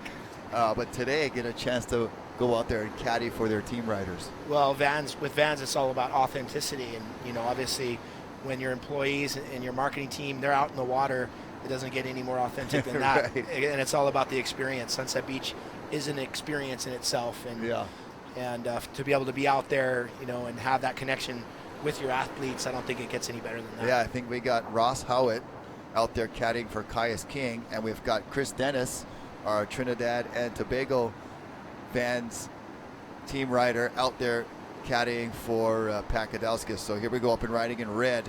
This is Aiden Massenkamp, and he is looking pretty smooth on those first couple of turns, even through those rough sections. He's handling very well. The board looks very nice under his feet. Yeah, you can see guys that feel, you know, they're sort of, you go by feel out there, and you've got to place your turns, you know, around the chops sometimes. And he did such a good job of really staying patient, letting the waves sort of develop, and then laid his turns right in the right spot. Looked very casual and composed, and we'll be looking at a pretty big score. Dropped in at actually a 7, so that puts him immediately in the lead. Seems like the judges are liking that number today. Yeah. We've seen quite a bit of straight 7s across the board, or at least posting up as even 7.0s. And anytime you can start a heat in this event with the waves the way they are, with the 7.0, I mean, it does loads for your confidence. Of course, it gets you right up to the lead, but talk about just setting the stage for you to kind of chill out and relax and not get too pressured. 7.0 opener. I would take a 7 every heat if I could to start off here. Yeah, I mean, it's the perfect building block to build your house. You know, he surfed that wave really well, had to negotiate a lot of bump and chop, but looks very composed. You know, when you can actually execute 3 good maneuvers on a wave like that, that's so difficult, it does sort of, in a way, build your confidence, because you know, I've still got more in the tank. I can actually go to another level if I get a nice, clean, open canvas. You know, I'm gonna paint a really nice picture for these judges. Yeah, and his board looked like it was the proper length. Had that really knifey, bladey look to it, and the way he was carving it also made it look very well. He finished it all the way from start to finish, so great job for Aiden. Wesley Dantas with a 2.5 opener. No waves yet for Patty G and Kaitu K, but they are poised to fire off when they get the opportunity. And we see some waves feathering out the back, and it looks like we're kind of sticking with those trade winds. The variable winds have spared us so far today, and usually by around this time, midday, when the sun starts heating up the land, if it was going to be variable and sea breezy, we would have seen hints of that already. So we're crossing our fingers while praying that the trade winds stick around for us. Yeah, it's just slowly grooming this mixed up swell, offering better scoring potential for the surfers. Still plenty of swell out there as you see that thing feathering out beyond backyards. We're going to take you down to Bo Hodge, who's standing by with another Zaffa, winning his heat, David Von Ziel. Take it away, Bo. Thank you, Rocky Poncho. We're down here with David Van Zyl from Durban, South Africa. Talk about the conditions today. It's really big Sunset Beach here today. Yeah, for sure. It's pretty tricky to find the good ones, because usually you sit a bit closer in and deeper to find those nice kind of west ones with the open wall. But if you sit there, you just get pounded by like the rogue sets. So it's kind of a bit of a dance, knowing where to sit and trying to find the right one. But I guess the more heats you surf, you kind of get into more of a rhythm. Do you like surfing in the big surf? Yeah, for sure. Definitely my favorite time of year, coming to Hawaii. Yeah, it's just nice to have some power and have the wave push you. It's good. Well, last year you made the semifinals, almost cracking into the finals. So mission unaccomplished last year. Are your goals to make the final this year? Yeah, for sure. My main goal is just to have some really banger heats and try to find some bombs and get some good scores, and then hopefully that takes me to the final. Well, good luck to the rest of the contest. You made your way into tomorrow's final day. You want to say hi to anybody back home in Durban? Yeah, just hi to my parents and my girlfriend back home, and thank you guys for staying up and watching. There you go. David's advanced on into final day competition here at the Vans Pro. Good luck. All right, thanks, Bo. And good job to David trying to match last year's performance at semifinal appearance. Wanted so bad to be in that final. It was very close, too. And 16 minutes remaining in this heat. Pakadauskas did get on the board during that interview with a 1.17. So obviously he'd like to score something a lot better than that opener right there. And Finn McGill getting ready for heat number 4. He'll be out there with another local standout, Mikey O'Shaughnessy, and a couple of French competitors we heard already from Jorgen Cousinet. And we'll also see Tristan Guilbeault. So as we see Patty G up and riding. Caius. Oh, excuse me, Caius. Nice little car back in the pocket. This wave's starting to build up. A lot of foam from that set that washed through a minute ago. And pulls out the back there as that wave closes out. Yeah, Caius, the youngster from Australia, had a pretty good showing last year during the winter season, and back for more from his land down under. 15 minutes to go with the score coming all the way for Caius King. We'll see how that factors in. Still wide open for second place. You gotta like 8 and 7.0, keeping him out in the lead right now. As we'll watch a replay of Kai 2K.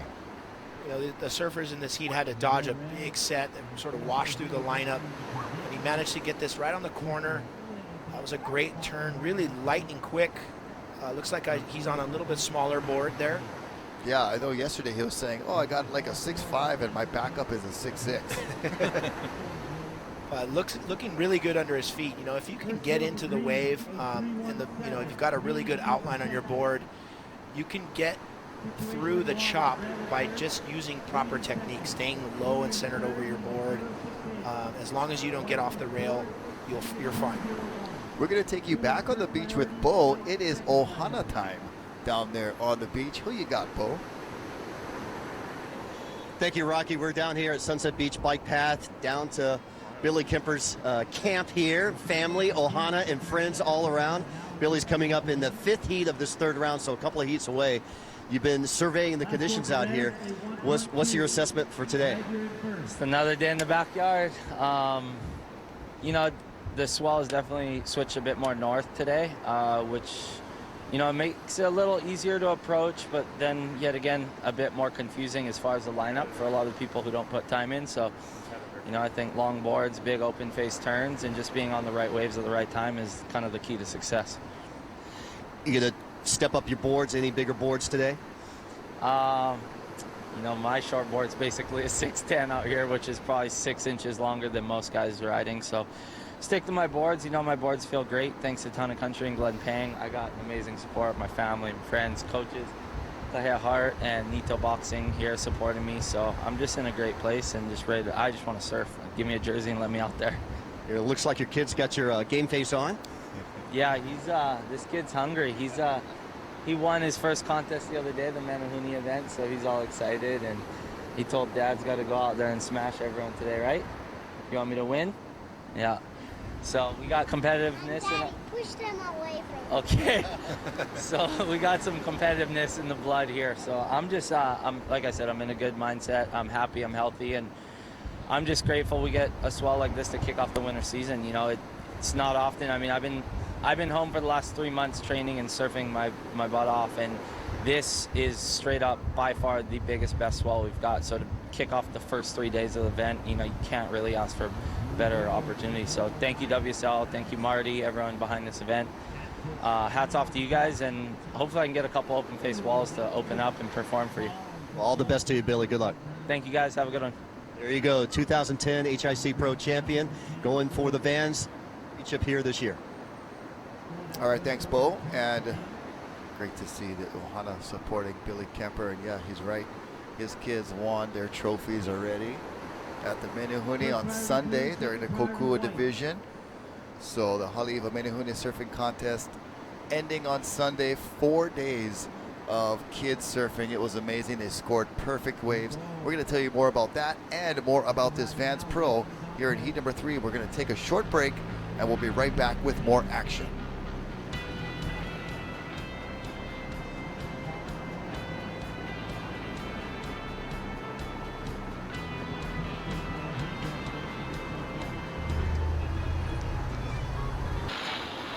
Score for green, a 307.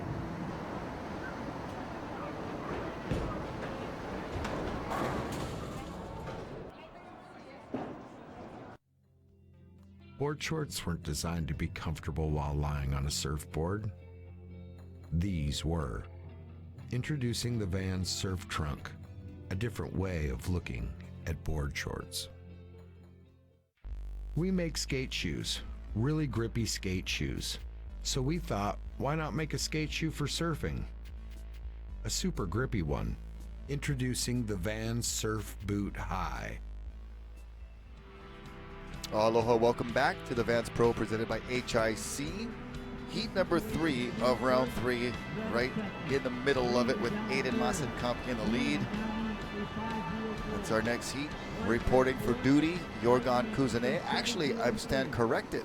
Wesley Dantas with a 7.67 on the backhand was able to claim first place for right now. Caius King up and riding, live action, gets one turn in, carves it right under the hook, holds on, and finishes on his feet. 10 minutes remaining. He's got a 3.17 and a 3.07. And needs right around a 5-point ride to catch the man in second place. And that is Aiden Masenkamp. I'd like to see the replay of Wesley Dantas. So here it is. Nice little wave off the West Peak. Big opening carve. Quick snap up in the hook there. And that's the money turn right there. Really put a lot of emphasis. Love the passion, the body language at the end of that wave. We talked about the emotion flowing through your body, speaking to the judges, and that exactly is what Wesley Dantas did right there on that last turn. Caius King, good wave, quality wave. Maybe could have put it on rail a little bit more. You know, he's a young guy, and that's always interesting to see the younger surfers and how they're going to adapt themselves to surf Sunset Beach, because it's a man's wave. It truly is. You know, there's so much, we've talked about it over and over, but there's a lot of bump and chop in the face. And sometimes for traveling surfers, it takes a season or two to really get your boards right, really understand how to surf, use the chop to actually do turns off of, you know, and it takes a few events like this to really learn the lineup where you feel most comfortable, you know, whether it's a coconut tree or it's a, you know, gazebo, you know, where are your lineups and where you feel comfortable getting waves from out here at Sunset Beach. Yeah, I think actually I see, might be Tanner Godowskis caddying for Pat. I think Chris is going to be caddying for Imai a couple of heats from now. So the Vans crew getting their guys all ready as we watch red Aiden Masenkamp. It just got spun around by that crashing lip. A beautiful drone shot looking at Sunset Point in the foreground, and VLAN Point, it's like the unofficial name of it, in the next bay over right there. VLAN, Freddie Land, Phantoms, Revelations, all the surf breaks beyond Sunset Point right here. And just a lovely day.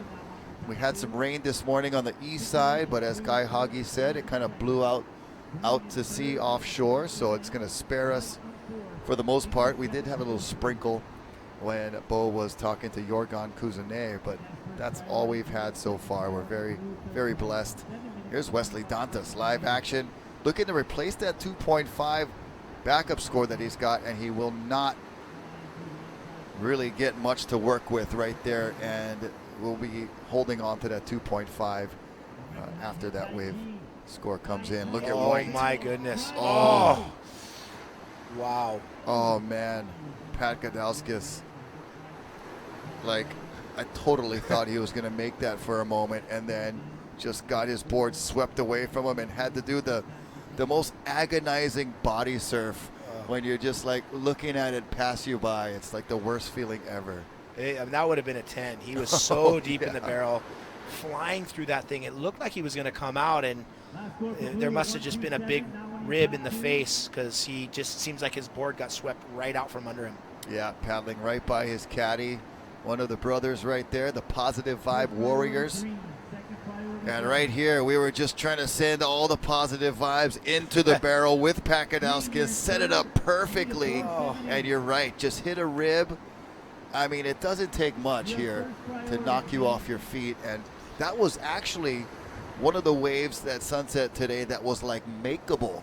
It was makeable, Absolutely. But gosh, you gotta settle in and try to fight through those chops. For sure. I mean, as this swell sort of gets groomed by these trade winds and settles down and goes into a more manageable size range, I think we're going to see a lot more waves like that.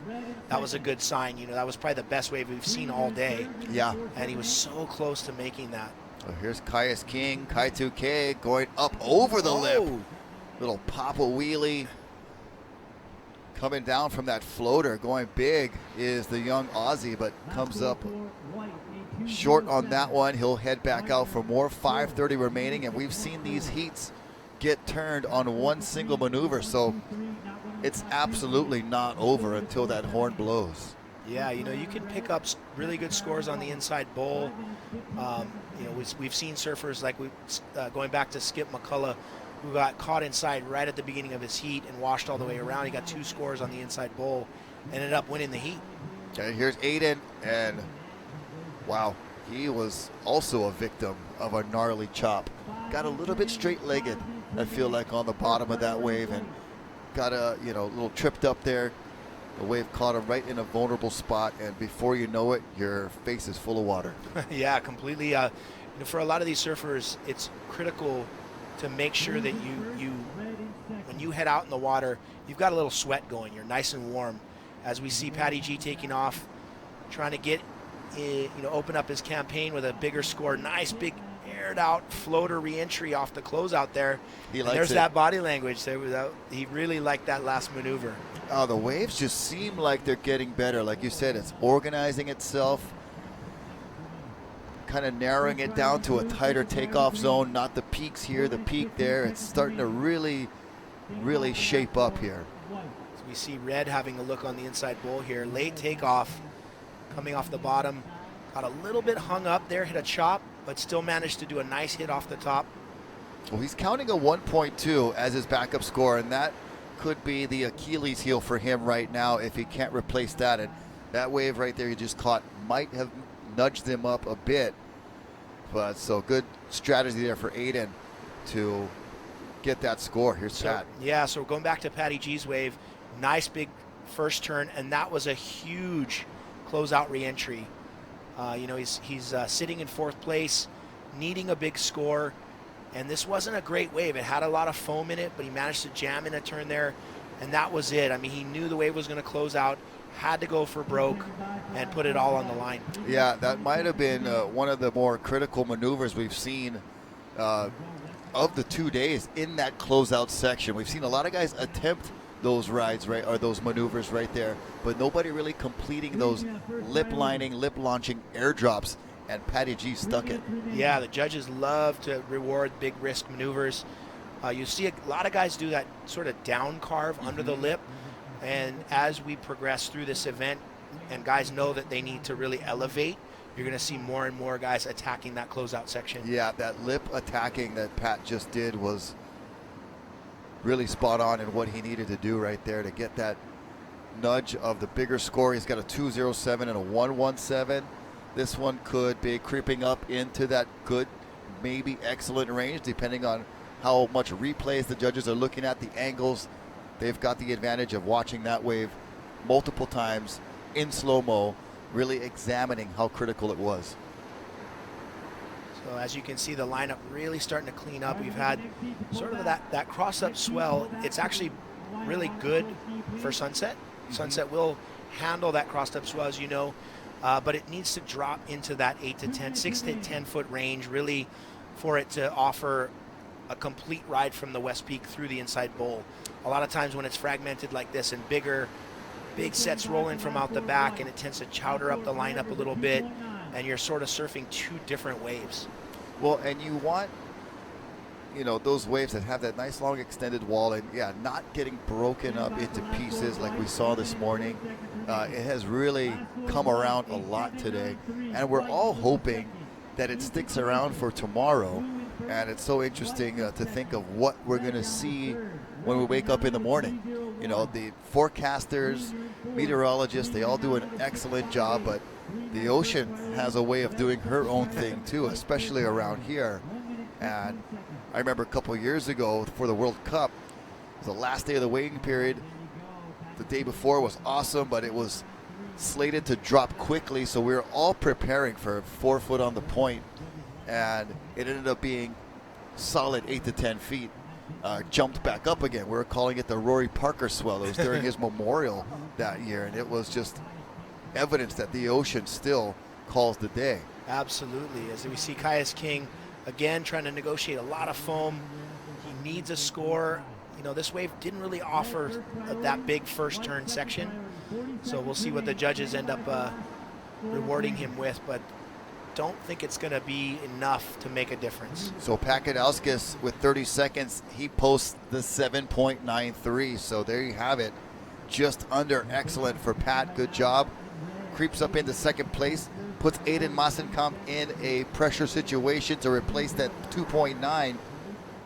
Caius King, Kai2K has a score coming. Not sure if it's going to be enough with 10 seconds. Well, we saw Aiden Massenkamp having a look there. Can he get away before the horn as the countdown begins? And what a great aerial view of our surfer in blue. That's Wesley Dantas, and he ends up winning the heat. So it will be the Goofy Foot Brazilian advancing along with the Positive Vibe Warrior Patty G. Pat Gadauskas also moving on to the round of 32. As we watch Wesley make his way back in, and we'll catch up with him for the post-team interview. We'll be right back with more action from the Vans Pro presented by HIC right here on the North Shore.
My name's Layla Hurst, and I surf for Vans. I'm Jenny Menard, and I'm a footwear designer at Vans. Getting the opportunity to work with Jenny has always been one of my favorite things. We're always really excited about creating something that we both are passionate about. I grab a lot of weird, random inspiration. I bring it to Jenny. We sort through it and we try to make something that's cohesive and really speaks to who Layla is. Welcome back to Sunset Beach, site of the Day 2 competition of the Vans Pro presented by Hawaiian Island Creations. I'm Bo Hodge along with Poncho Sullivan. Let's introduce our four surfers out in the water. Tristan Gablet from France in blue, Jorgen Kusade from Reunion Island via France in red, Finn McGill from the North Shore in green, and Michael O'Shaughnessy from the Big Island will be in the white jersey. Another 25-minute heat. We are underway with 22:40 remaining. No waves have been caught here. And I was down below, Poncho, talking to Finn McGill. I go, how's your back? He goes, hurting. Yeah. So he's surfing with an injury. Remember, he scored a 9.0 yesterday under those same conditions.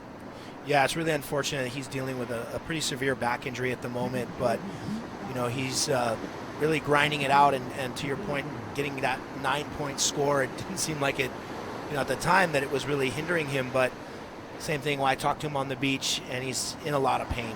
And anybody who's ever experienced a back injury knows how debilitating that can be.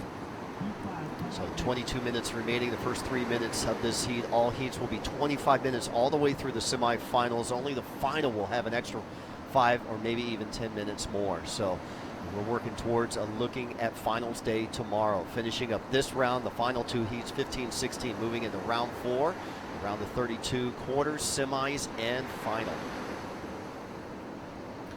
Well, the lineup really starting to clean up here. Trade winds doing us a tremendous favor of airbrushing the lineup for us.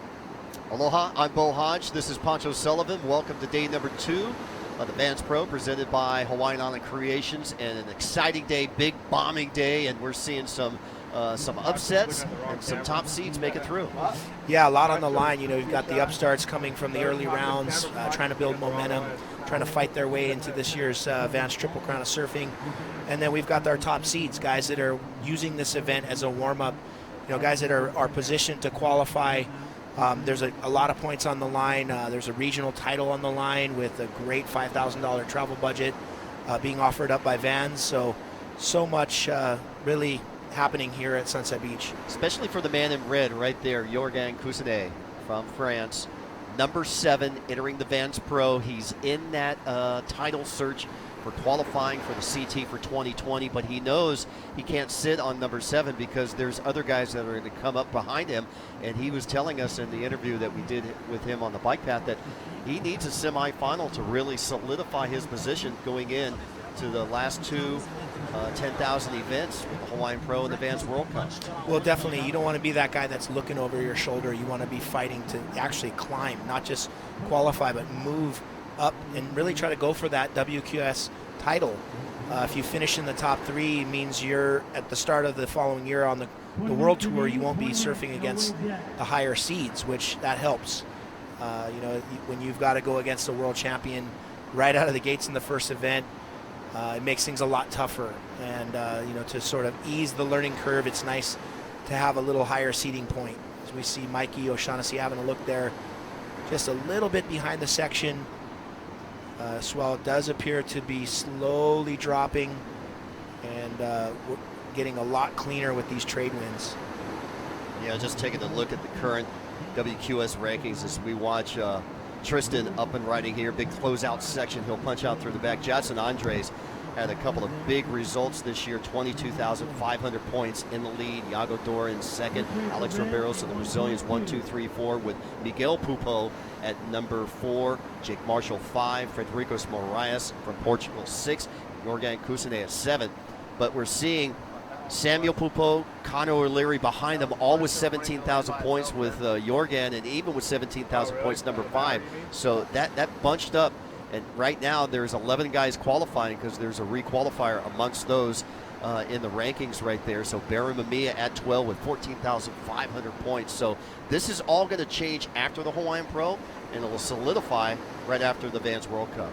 Yeah, absolutely. You know, some of these guys are already sitting on pretty high point for their low scores or their low counting results.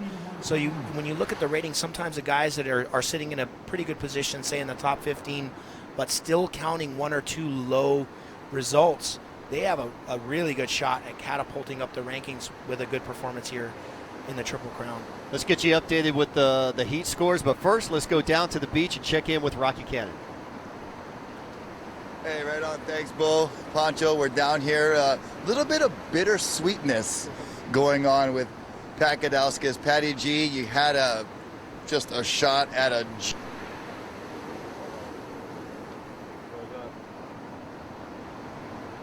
Looks like we got some technical difficulties with our interview there with Rocky. We'll get back with him.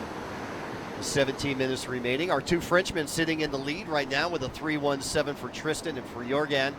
1.2 right now.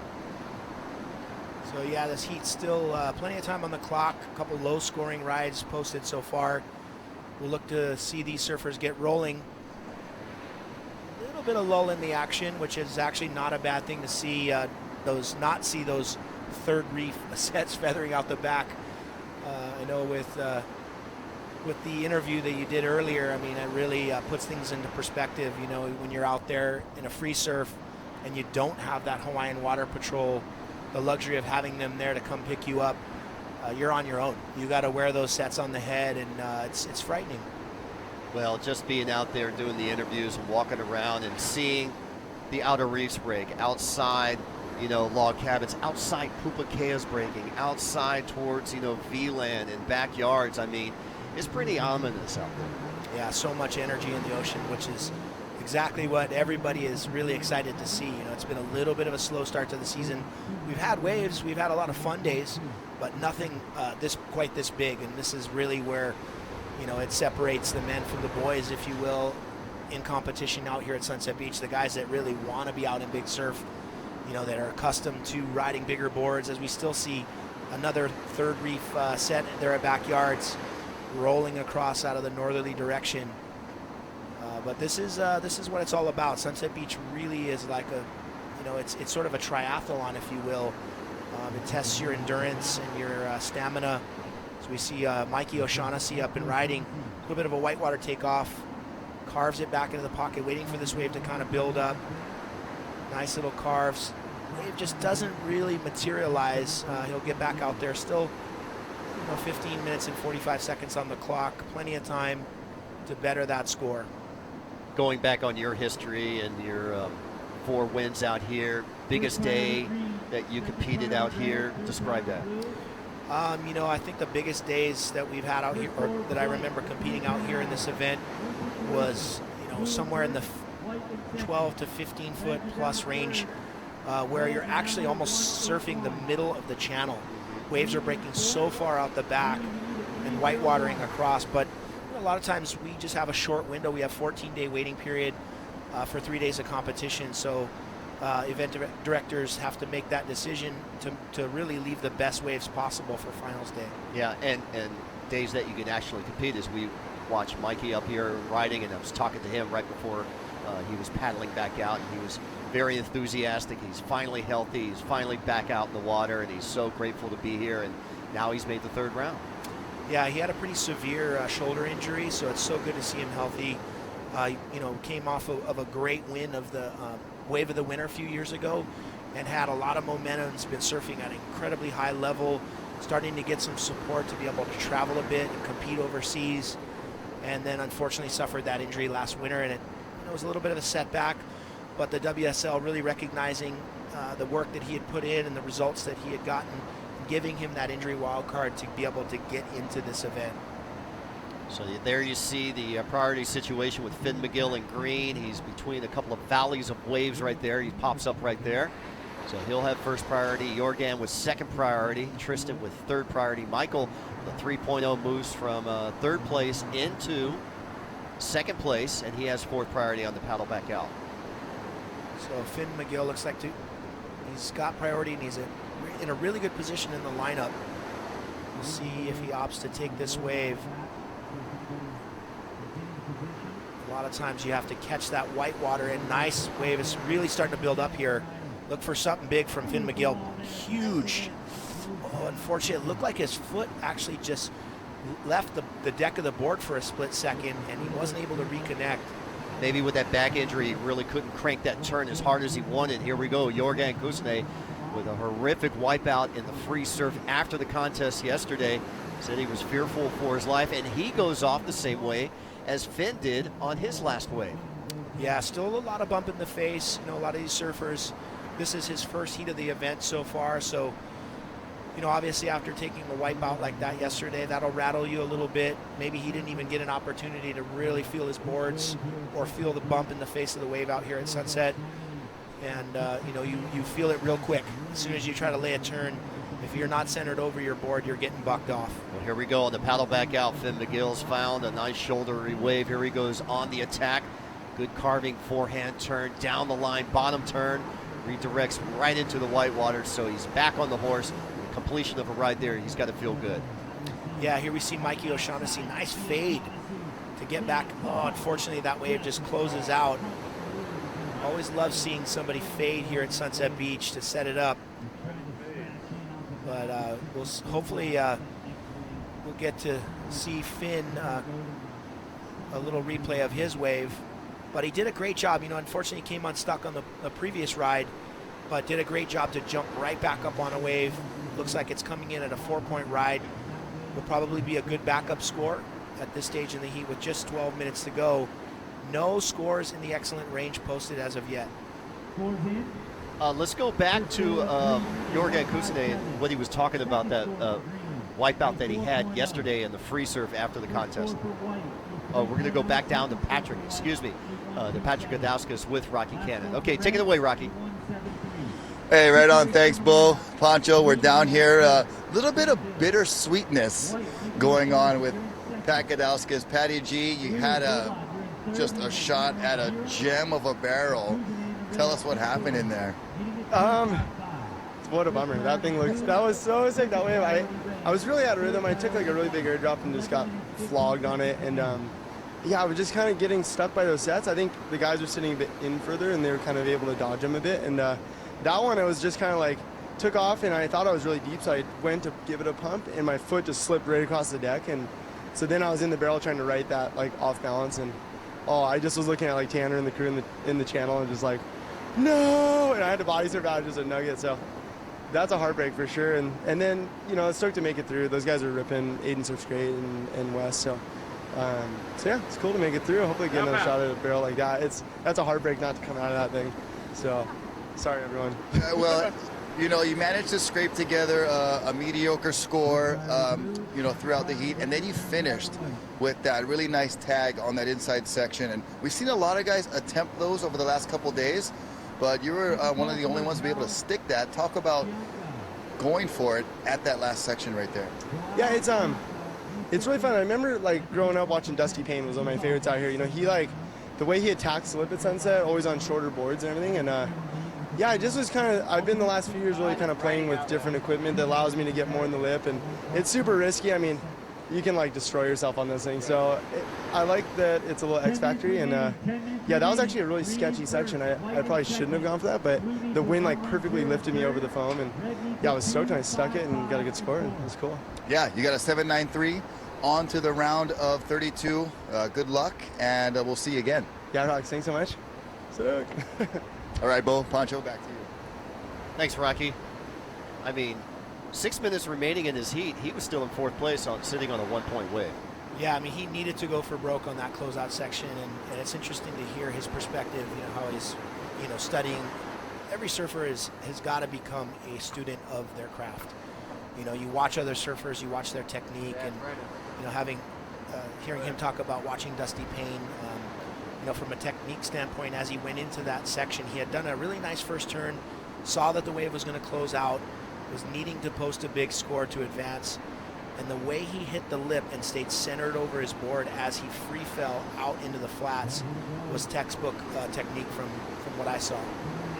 Here we go, Tristan, nice carve off the top. One of our two French surfers in this heat. Big closeout section, clamping down, forcing him to straighten out right there. But there was a good maneuver on his forehand on the attack right there for Tristan in blue. That was a really big first maneuver. Judges have been liking the commitment. Even if it's just one turn on a wave, they're rewarding you for going for broke.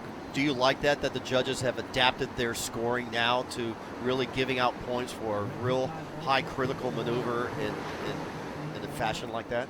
Definitely. It really sends a message to all the competitors, that not to play it safe, and from a spectator standpoint, you want to see guys going for broke, throwing caution to the wind, and Sunset, as Patty G said, you can get destroyed on these sections, but high risk, high reward surfing is really where we're at in today's modern day competitive surfing, and it's nice to see the judges reward not complete rides but complete maneuvers, really rewarding the surfers that really, as we see a bomb set, wow, that just broke 100 yards outside of these competitors. We see boards flying, all of these guys being caught by this giant West Peak.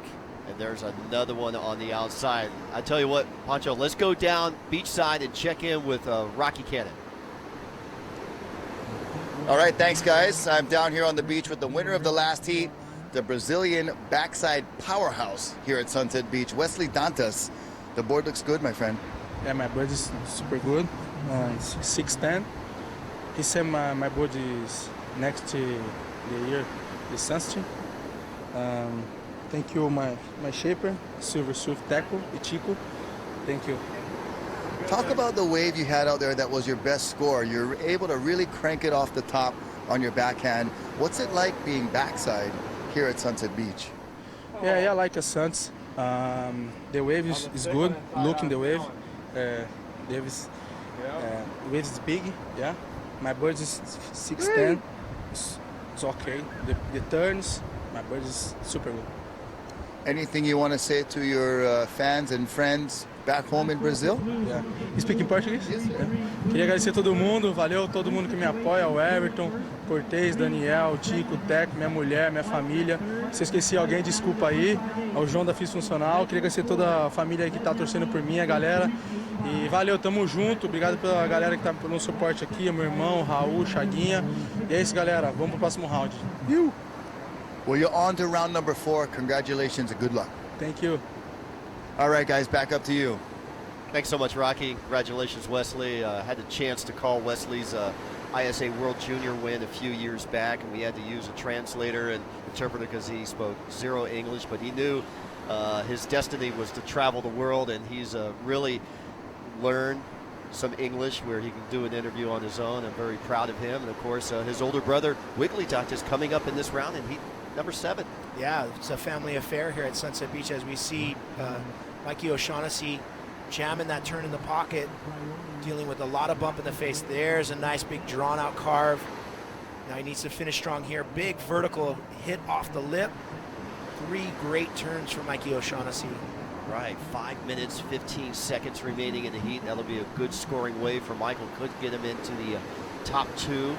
And Jorgen still maybe some butterflies out there for him with that horrific wipeout yesterday during the free surf. So maybe some butterflies playing around with him. Yeah, definitely. You know, he had a near-death experience, and that'll really zap your energy. You know, it can play a little bit of a mind game with you if you're not, used to the power here in Hawaii. As we see a replay here, we'll cover this wave first, but Mikey O'Shaughnessy kind of bobbled that first turn, wasn't able to put that much into it. Did really well to do that sort of half layback jam and then finish strong up through the lip. And that'll be a good scoring ride for Mikey O'Shaughnessy. A little bit of fade on that takeoff there. Yeah. I personally love seeing the fade. It takes me back to guys like Gary Elkerton as we see Finn McGill up and riding. Kind of a whitewater takeoff. He needs to replace that 1.57.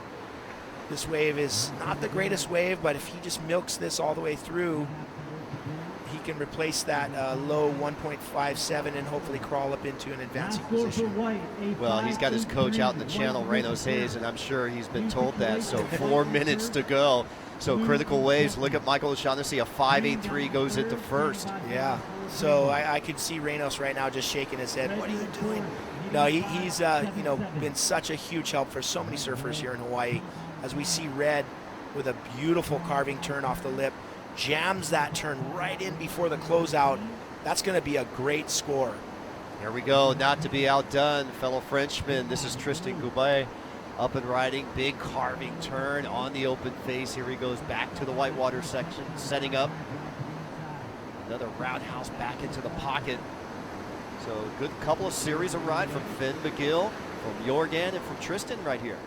Yeah, things really tightening up at the end of this heat. I love that second cutback maneuver.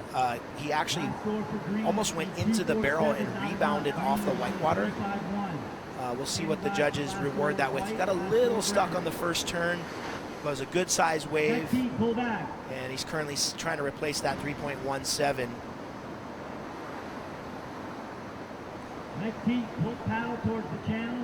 2 minutes, 45 seconds remaining. We're on standby for scores, critical scores. The last of red, last of green, last of blue. And let's watch these waves as they come back here, Pancho.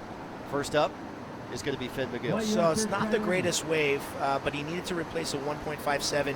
Got a little stuck there. This is a smaller inside wave. Does a beautiful carving cut back there. And then this thing just kind of fizzles out into the channel. See a little bit of frustration there.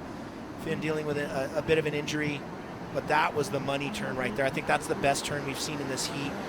and then follows it up with an even more critical sort of layback jam right before the closeout. And then here's Tristan. So the two Frenchmen on the last two waves here. Looks like he's on a Kai Lenny type board, you know, that dark colored board strapped in, but very fluid, very maneuverable right here for Tristan. Yeah, you know, that first turn, he went a little too far out the back before he initiated that cutback, and that he lost a little bit of momentum, but he regained his composure.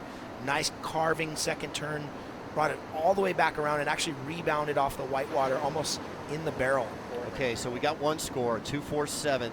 So Finn does drop the 1.57, but still the 2.47 is not going to make the crack. He needs a 3.51 at this stage.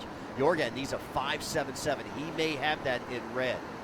I'm going to go out on a limb and say he's got the score. That's probably been the most critically well-surfed wave of the heat so far. During those replays, Finn McGill was up and riding on this wave. Wow, what a first turn. And pulls up into the barrel. Can he finish strong here? That's where Reynolds Hayes comes into play. He's got all these guys. Oh. Love it. He wanted that score. He's telling the judges, score that. But Finn McGill showing a little bit of emotion there. Well, there you go. You're going to see Jorgen and Finn get their requirements. Definitely. Those were the two best waves so far. You know, Finn, again, got like sort of an average mid-range wave that didn't really materialize, but just by catching that wave, it allowed him to get, you know, reposition himself in the lineup and get that wave off the inside bowl. And he got an incredible first turn, got barreled, and then finished with a nice cut back at the end of that wave. We saw Finn, at the age of 16, make the final here before. Yeah, I mean, he grew up here on the North Shore, has spent a lot of time surfing, you know, NSSAs, Pro Juniors out here at Sunset Beach. Has had an opportunity to watch the world's best compete here year in and year out, and sort of use that as a blueprint for his own path as a professional surfer. Well, we're counting down the final seconds here as we see Michael O'Shaughnessy. Is he able to catch this before the horn? No. So this is after the horn too. We're waiting for scores. Wave prior for Finn McGill in green, and also for Jorgen Kusine in red, because these scores could take both of these guys in the first and second. Yeah, I think the biggest obstacle for Jorgen is his backup score. That his last wave is going to go into the excellent range. Well, there you go, a 6.43, so that takes him to second place. We're still waiting for Finn McGill's prior wave score, his fourth wave score. So will it be enough to catapult him? I think it will be. This is a great first turn. Carved it right back in the pocket, pulls up, gets a little barrel there, not real deep, and then finishes with a little carving cut back at the end. But that was very well surfed. This is another replay of Jorgen's wave. Beautiful carving turn, and that closeout under the lip turn was rewarded with a high 6-point ride and catapulted him into second place. Still standing by scores even for Tristan right here. And you know what? You know, Jorgen, who has moved into second, Finn could possibly put him down to third. Yeah, we'll see. So right now, Michael O'Shaughnessy is safe. As we're still waiting for two scores. Last of green, last of blue. I don't believe Last of Blue's wave is going to factor in, but Finn McGill's wave, I think they're really taking their time watching the replay. Did he get deep enough in the barrel to really count that as a scoring maneuver? I'm not sure, but that very first turn he did on that wave was really critical. He pulled up tight, got a little cover up, and then finished strong with a nice cut back at the end of that wave. Seeing Hawaii's Mahina Maeda, she was caddying for Tristan out in the water. And the score comes in at 5.9. Got the score he needed. So we're going to take a short commercial break. So it looks like Finn McGill and Michael O'Shaughnessy has advanced on through to round number 4. And what an exciting heat coming down to the wire on this wave. Stay tuned. More action from Sunset Beach. You're watching the Vans Pro, presented by HIC.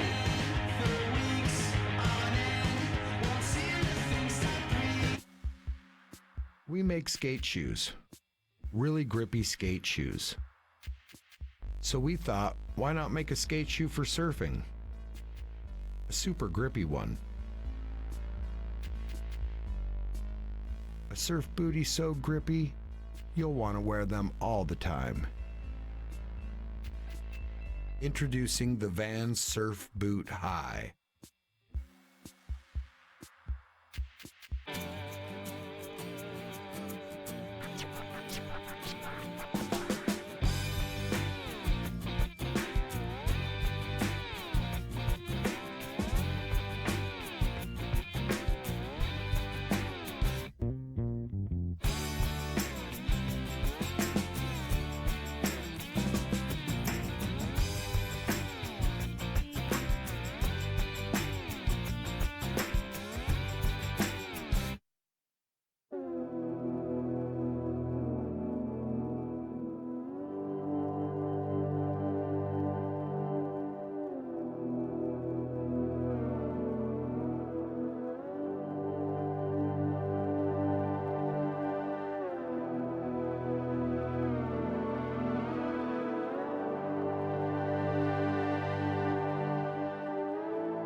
No one's front looks like this.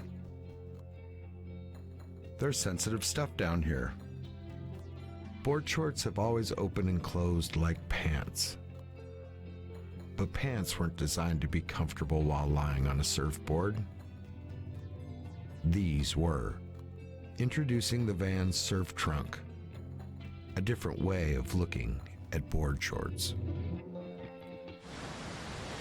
Welcome back to Sunset Beach, day number 2, Vans Pro, presented by Hawaiian Island Creations, and you called it right there, Pancho, a 5.9. Could have gone even higher, but it was enough to get Finn McGill out of third into first place. So the two Hawaii surfers advance on into round 4 with Michael O'Shaughnessy in second place, advancing on with Tristan and Jorgen from France going down in third and fourth. But really, that heat was up for grabs. If this heat was another 2 minutes, it could have still even changed. Yeah, right down to the wire. Nobody really ran away with that. A bunch of sort of mid-range average scores. And as you said, Finn McGill's wave could have possibly gone a little higher. I think the judges held back a little bit. They don't want to reward a barrel where you're not really deep behind the section. But that first turn for me was definitely worth rewarding the score that he got. Here's Matthew McGilvery from South Africa. We got Joao Chikaka from Brazil in blue. Billy Kemper from Maui in white. And Ian Crane from California. He'll be in the green jersey. Already Ian with a 2.5. Joao with a 3.1. And a 9.33. It's registered by Matthew McGilvery. And Billy Kemper just getting on the board right now. Well, started out with a beautiful carving turn. Looking so fit. Attacking that closeout. That's going to be a really big score. That first turn was executed so well. Carved it all the way back around, and then laying caution to the wind there. As we see Matthew on the 9.33 wave, Pancho. So beautiful takeoff. What a great wave. Such a hard carving turn out of the lip. Throws a ton of spray. Another committed turn back into the pocket. And then he goes vertical. Airdrops out of the lip. Really attacking that last section. So 3 big maneuvers for our surfer in red. Here we go, our Brazilian Joao. So pulling up into the barrel, gets a little bit clipped there. Nice carving turn. Again, got a little hung up. And then finishes with a short little jam in the pocket. This is Matthew's second wave as we came back from the commercial. So these guys getting really busy. Got a little stuck there, but did well to really power through that turn. And look at the late takeoff from Billy Kemper. So a little whitewash takeoff on the West Peak. Carves it really hard back into the pocket. Setting it up here. Sees that the wave's going to close out and just attacks it. Really centered over his board. Billy's been training hard this whole off season. He looks to be in great form. And with the support of his beautiful family down here at the beach, he's going to go for broke. There you go, a 4.83 backup wave for the 9.33. Matthew commanding lead just in the opening moments, and still more bombing sets on the outside. Joao in second, Ian in third, standing by for that first wave score for Billy Kemper in white. Well, what a great shot of the lineup, really cleaning, getting groomed by this trademan as we see. Oh, what a great tube ride for a surfer in red. It's Matthew McGilvery from South Africa. So he's got the mojo right now, like Benji Brand had yesterday, opened up with an 8.33, then he backed it up with his 10. Yeah, you know, when you start out a heat like that, you really get into a good rhythm. You feel confident. You know, with that confidence, you see waves that you see scoring potential all over the place. Really is what happens, and confidence is key out here. So there you go, a 6.73 for Billy Kemper. Pretty much 2 maneuvers right there, but very critical and very controlled, and the judges rewarding him well. You see a little bit of jostling in the lineup here. Surfer in green, Ian Crane up and riding. He's got a beautiful wall out in front of him. Board hits a bit of bump there. You see it chattering, but still manages to crank off a really nice turn. Big under the hood snap there. Another nice carving turn back into the pocket. 3 well-executed maneuvers on that wave for Ian Crane. Okay, so Ian's back in the ball game here. So this heat, we could see multiple surfers with the double-digit range here. Yeah, the lineup's really cleaning up, and the trade winds are finally starting to groom the face a little bit here. As we see the replay of our surfer in red, Matthew McGilvery. Nice carving turn there to finish that wave off. He's got a really good flow going here. As you can see, another great angle, drone angle of that barrel. Grabs the rail a little bit there on that cutback just to hang on and harness all that speed. And I really like that finishing maneuver, using his upper body to create additional torque and power in that last turn. Here's Ian Crane on his second wave. So a nice first turn off the top. Love this under the lip snap, and really did a great job to fit one more maneuver in before the wave dies out into the channel. So 3 strong maneuvers there for Ian Crane. And different angle from the drone. Yeah, love the drone angle. So this is the maneuver. He sees that pocket and just really unleashes a hard maneuver, hard rail turn back underneath the lip. Great surfing being done here in heat number 5. We're going to have more of this. Let's go down beachside and check in with Rocky and Finn. Hey, thanks a lot, guys. I'm down here with Finn McGill, winner of that last heat. Man, it was like a Vegas slot machine of your colors just going from 4th to 1st, everywhere in between. One of the more suspenseful heats we've seen of the contest. How do you feel right now? Thankful. It was one of those heats where, like, even if I lost, I would have been, like, stoked, which is great. It's always great to have those heats. Everyone rips out there. And, I mean, I kind of grew up with Mikey, too, the other Hawaiian Irish on the island, so it's good. And then Tituan, Tristan, dates Mahina Maeda, and I grew up with Mahina, too, so we're good friends. And then, yeah, Jorgen, too, he rips. He's one of my favorite surfers. So it was a great heat, and it was all amazing. It was really slow in the beginning, but it was just like it made up in the end for sure. Tell us about that last wave. It was kind of a bomb, and you knew you had to pull something special out of the hat. How did you hunker down and finish that one? Oh, I don't know. It was kind of just in the moment. The wave before, I was really hoping I got more barreled, and I didn't think that was going to become a score really. And then the next wave, I was like, oh, I think I need another wave, and then I thought Mikey was going to catch it, and he missed it. So then I turned around, I was super late, and I thought it was going to fall in the drop, and made it. I was like, oh, and then came around in a turn and another carve, and I was like, it's got to be a score. I need that bad. So it was great. I'm stoked. Well, speaking of thankful, as you said you were earlier in the interview, who would you like to thank that's watching out there today? I have to thank all my sponsors, of course. They've supported me so much, and my family, my friends. Logan bet them all for caddying for me. He's always a legend staying with me. And then my girlfriend too, Victoria. She's awesome. She's helped me so much. And yeah, everyone else, all you guys are putting on a good commentary and stuff, and WSL, everyone. It's been a great event so far, and I'm psyched. What, tomorrow's last day, or? We're hoping tomorrow's the last day. Just talked with Riley over here, our beach marshal, who had the buoys pulled up, and it looks like it's pretty good for tomorrow. So the good news, Finn, is that you can rest today and tonight, and then wake up bright and early tomorrow. Right on, stoked. Thank you so much. Hey, right on, Finn. We'll see you in round number 4. Back up to you guys in the booth. Thanks, Rocky.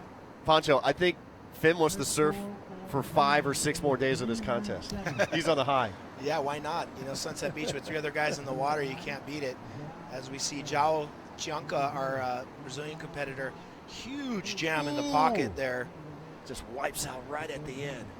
You know, had a great first turn, and seeing the Patty G go for broke and Billy go for broke on that closeout section, was trying to lay it all on the line. Billy getting completely drained. Wow, what a wave. Nice finishing cutback.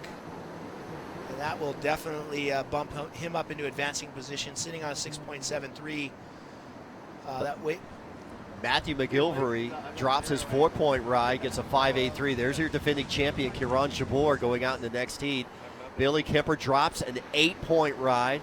Before that, Ian Crane dropped a 6.2. So we anticipated the level of surfing in the double digits, and 3 of the 4 guys are already there. Yeah, definitely. You know, our heat leader, Matthew McGilvery, came out swinging with that 9.33. But Billy's been really in form since round 1. And you knew it was just a matter of time before he answered back. And here we go, late airdrop, pulls up, gets completely barreled. Probably one of the deepest barrels we've seen of the competition so far. And then finishes with a nice clean cutback at the end. He set that up really well. He read that wave, kind of delayed his bottom turn, and just backdoored that section. A lot of bump in the face. He was bouncing around in that barrel. Yeah, a lot of chatter. But Billy's he's so strong. He's as fit as they get. And prepares for moments like these, and you know, some of the big days at Jaws. So Sunset can be a walk in the park after you've surfed Jaws on days that he does. Pancho, they've got to rename the BI Challenge to the Billy Kemper, because he's won it twice and finished second the other time. Absolutely. They've only had it 3 times. Absolutely. I mean, he's just an animal out there. He goes to such another level that I've never seen before in any big wave surfer. This heat is so exciting. We've got to regroup. We're going to take a short commercial break, and when we come back, the conclusion here in the water, heat number 5, round number 3. You're watching the Vans Pro, presented by HIC, live from Sunset Beach.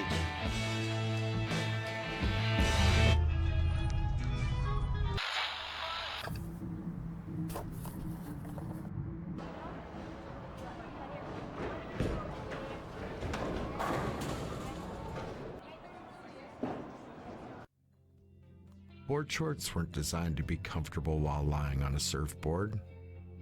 These were. Introducing the Vans Surf Trunk, a different way of looking at board shorts. We make skate shoes, really grippy skate shoes. So we thought, why not make a skate shoe for surfing? A super grippy one. Introducing the Vans Surf Boot High. Welcome back to Sunset Beach. We're watching Ian Crane here in heat number 5, round number 3 at the Vans Pro, presented by HIC. I'm Bo Hodge, along with Pancho Sullivan and Rocky Cannon. And this heat is just non-stop. I think all these guys are going to catch about 10, 15 waves each. Well, it's finally starting to settle down. That mixed up swell is sorting itself out. The trade winds have been blowing all day and really cleaning things up, as we see our surfer in blue, João Chianca, with a really late takeoff. Great turn, manages to rip that. Unfortunately comes unstuck there, but that first turn really brought that thing all the way back around and ended up actually riding off the foam ball. So 2 excellent scoring rides, one from Matthew from South Africa, the other one from Billy from Maui, an 8.0 and a 9.33, but don't count Ian Crane out or Joao. They can get back into this ball game with 10.5 minutes remaining. And Pancho, you and I were reminiscing about the greatness of Sonny Garcia winning this event back in 1992, and 20 years later in 2012, and we're cheering for Sonny and all that. But there's also another legend out there that, you know, we got to pay homage to is Ben Ipa, you know, and Ben's been such a great coach to a lot of these surfers surfing in these events on the North Shore, and he's been a standout in Hawaii professional surfing and shaping and designs, and the leader, and we hope the whole IPA family is having a good time with Uncle Ben. Absolutely, he's been so instrumental in so many, generation after generation of surfers that have come out of Hawaii, always lending his advice. Such a great coach, mentor, shaper, and surfer. absolutely have so much admiration for him, and it's so wonderful to see Aquila and Duke carry on the family tradition of designing, the best surfboards in the world, and seeing guys like Kelly Slater excel. It's just a long lineage of great Hawaiian surfers. Yeah, and Kelly, like you said, Slater tapping into Aquila's designs, even on the CT Tour this year. Yeah, absolutely. I mean, he really stepped it up a notch on those twin fins. As we see our surfer in blue, deep in the barrel. Can he come out? Oh my God. Oh, unfortunately, that thing just clamps, but he definitely had a dig. He's, in fourth position and fourth priority. So as we see our surfer in red. Big carving turn. Wow. Matthew's just having a field day out there. He's got to save some of these maneuvers, but a 15.16, I mean, that's lights out on the two-wave score of a possible 20. Yeah, I don't know if that's going to replace his backup score of a 5.83, but that was an absolutely textbook, beautiful Sunset Beach carve. Let's go down beachside and check in with Rocky Cannon. Rider. All right, guys, thank you. We are here with Jason Shibata, Volcom team manager, going to get ready for Jack Robinson's heat coming up next. Shibats, you've been out here before as a competitor. You've been out here the last few years as a caddy. Talk about what goes on in that channel on a day like today. Well, for us as caddies, we're managing the surfer's second board, the backup board. Basically, it's what they take out for in case, the worst case scenario happens, broken board, broken leash. But we're surveying the conditions, but got a pretty solid plan. He has a really good relationship here at Sunset, so that's not a problem. And so just kind of being out there as a second opinion. Yeah, I mean, with a guy like Jack, he's won out here before. He's gone deep into this event and other events here. You're mostly managing equipment, but you've also got your 2 cents that you can sprinkle on for him. Totally. As the surfers come around after their waves, just giving them a little bit of feedback on what they're doing, how the heat's playing out, and then, maybe an update of the game plan and the scenario based on what happens kind of throughout the heat. So, yeah, it's kind of nice to have a friendly voice in your ear on your way back out. Yeah, a lot of encouragement, that information. Do you have any communication here to the beach from the water? We usually use a walkie-talkie. We're not using the walkie-talkie this year because we're actually pretty far away most times from the surfer with how big the swell is. And then the audio has been really good from the beach, so they know the time, they know their scores and managing their priorities. So it's just the little things of just what to kind of remember to focus on at the end of the waves before the next one. Well, I'm sure there's no better place to be than actually in the heat. The next best place is in the channel. How you like your job? It's fun. It's exciting on days like today. How you like your job?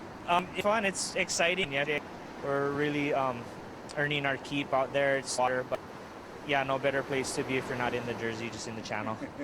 Right on. Jason Shibata, go out there. Good luck to you and your team. Mahalo. Thanks for tuning in. All right, back to you, Bo and Pancho. Thanks, Rocky. Thanks, Shibats. You used to compete with Shibats a long time ago. Yeah, I did. Jason Shibata is such a great surfer, really well-rounded. He competed out here in the Advanced Triple Crown for years, also a bit on the World Qualifying Series. Had a big win at the Sponsor Me event at All Moana. Was actually in the final with him out there, and such a great human being, a new father. Had a chance to catch up with him for a minute, and just the smile from ear to ear says it all. And such an ambassador of Aloha and a great mentor for our next generation of surfers. Let's watch a couple of these rides. First up, Matthew. So this is a beautiful wave. You can see the faces starting to get really groomed, and that was just incredible carve. Love the way he sort of almost turned it into a little bit of a layback. And Billy Kemper here on an ankle breaker. So really lightning quick out of the lip. Throws caution to the wind. That looked very dangerous. He landed on the nose of the board. As we see green, Ian Crane, big vertical snap. That was incredible. Negotiates a lot of chop. Nice carve underneath the lip. Love the body English there to finish that off. We're going to see some great scores drop here in a minute. Yeah, Ian could improve on that 4.07, but we saw Billy on the paddle back out. He was checking his board. He looked okay. He's back out in the lineup. He has third priority. Yeah, he was trying to replace that 6.73 The first turn on that wave was excellent. So he tried to put the exclamation point on it. Unfortunately, it came unglued and landed, actually it looked like he landed on the nose of the board, so it's good to see that he's okay. His board's still intact. And as we see things starting to tighten up a little bit here towards the latter part of this heat, just 4 minutes and 20 seconds on the clock. There you see Billy Kemper on the left, Matthew, your heat leader, in the center in blue. That's Joao Chianca from Brazil. Now coming back into frame, that's Ian Crane coming back from his last ride. And more waves stacking up. You see waves breaking out of the backyard to the right-hand side. They'll move on over towards the point here at Sunset. Yeah, so a lot more waves being ridden as the day's gone on and the waves have cleaned up a bit. We're seeing a lot more rides. Okay, first priority, blue. We'll see if Joao takes advantage of his priority situation. He spins. He's going to go for it. Yeah, he's got a great wave. Nice little clean takeoff. Sets his rail, pulls up into the barrel. And unfortunately, that wave just clamps down on him. He needed to do something big. He was in 4th position, trying to replace that 2.87. And there, the score comes in for Ian Crane, a 7.17, a 13.37. Could have won 99% of all the heats today, but not right now in heat number 5. Why? Because Matthew McGilvery has a 15.16, Billy Kemper a 14.73. Remember, Finn McGill won the last heat with a 9.92 wave total. Yeah, absolutely. This has been a great heat. These guys going tit for tat, wave for wave. Ian, although he didn't move into an advancing position, he has improved his situation and lowered his required score. Billy is sitting with priority, so look to Billy to really be selective here. He doesn't need to replace his backup wave. He's in an offensive position here where he can sort of wait for a good wave. The way he's surfing, he can easily improve his score. Well, I just heard Joe DeMarco, our beach announcer, inform Ian he needs a 7.57. And here he goes. So here we see Ian Crane on a sort of a half inside wave there. Billy had a little bit of a look at it, opted to let Ian go. Billy's sitting with priority, looking back at his caddy, kind of trying to communicate with probably Kahea Hart in the channel. And with priority sitting in 2nd place, he can be pretty selective here. And he's going to want to sit a little closer to Ian Crane just to make sure that with just 1 minute and 30 seconds, he doesn't get another wave. We see a big set out the back, sweeping across the west peak there. Well, we saw just on that prior view towards backyards, and here goes those waves we saw at backyards now move into the competition area with just about a minute to go. Joao up and riding from Brazil, currently in 4th place. He's a Hail Mary right now. Does a great carving grab rail cutty to start things off. I don't believe that's going to be enough to move him into an advancing position. See a wave unridden, just peel all the way across right into the caddies. As you saw, that caddy just kind of duck under the crashing lip there. And our Hawaiian Water Patrol. Here we go, Matthew McGilvery, your heat leader. A 9.33 excellent ride, a 5.83 backup. But the performance by Ian Crane and Billy Kemper, so Billy's going to let him go. 25 seconds remaining, and Ian can't get into this wave. Yeah, this next wave behind it looks like it's whitewatered all the way across, so there's not going to be another opportunity for Ian Crane to get that score that he needed. Oh, there's multitude of whitewater waves out in front of them. Yeah, way out the back. This was a really strong northerly direction in this set. And it actually broke out on the 2nd or 3rd reef there at Backyards and just swept all the way across through the lineup at Sunset. Well, there you go, the most competitive heat, especially 1st through 3rd. And congratulations to Billy Kemper and Matthew McGilvery advancing on to final day action, round number 4. We're going to take a short commercial break, and when we come back, Heat number 6 featuring the Vulcan Pipe Pro champion of this past year, Jack Robinson, advanced team rider Imai Kalani DeVault, Cade Matson, and our defending champion, Kieran Jabor. Don't go anywhere. We're watching the Vans Pro presented by HIC. So there's just different levels. There's like little slams, there's nicks, there's cuts. Then there's, you know, the torn ligaments, the knees and shoulders and that. So when you go through any of it, it just makes you feel alive. That's what it is. Wiping out just makes you feel alive. But the thing is wiping out's made my life actually, because you figure the wave I rode at Chopo was actually a wipeout. So it's actually made me who I am.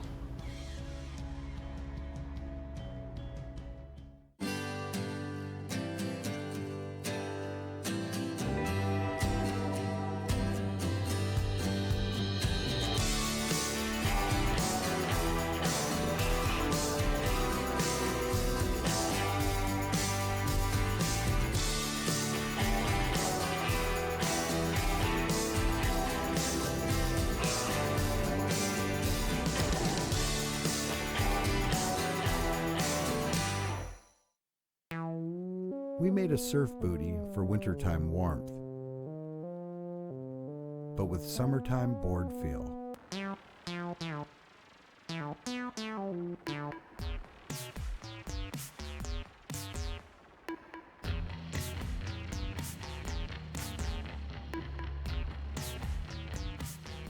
The Vans 5mm Surf Boot High.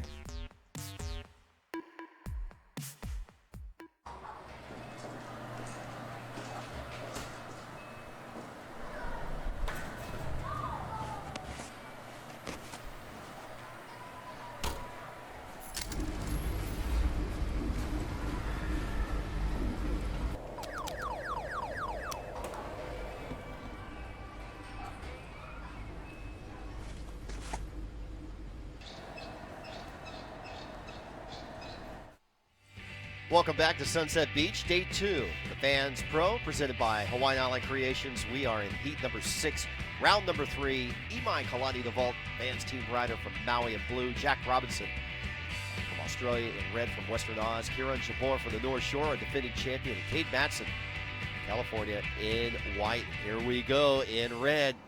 Rabo.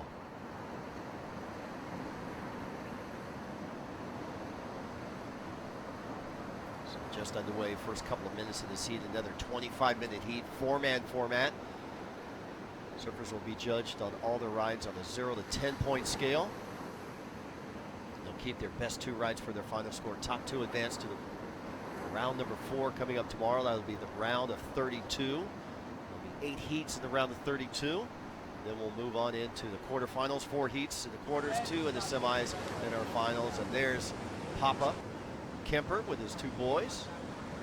Hayes and Lyon running around on the beach right there. Kahea Hart is coach, caddy, trainer, and they've been together for a long time. Yeah, good team. Kahea was just competing in this event, I believe, just 2 years ago. Yeah.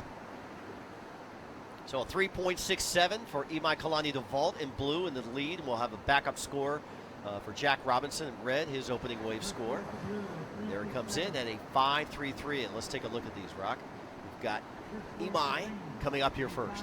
Yeah, cuts back into the white water, does a good job holding on through that frothy section, and then attacks the lip, air drops back into it, and then just slides off his board. He'll get complete credit for that completed second turn. Here's Rabo.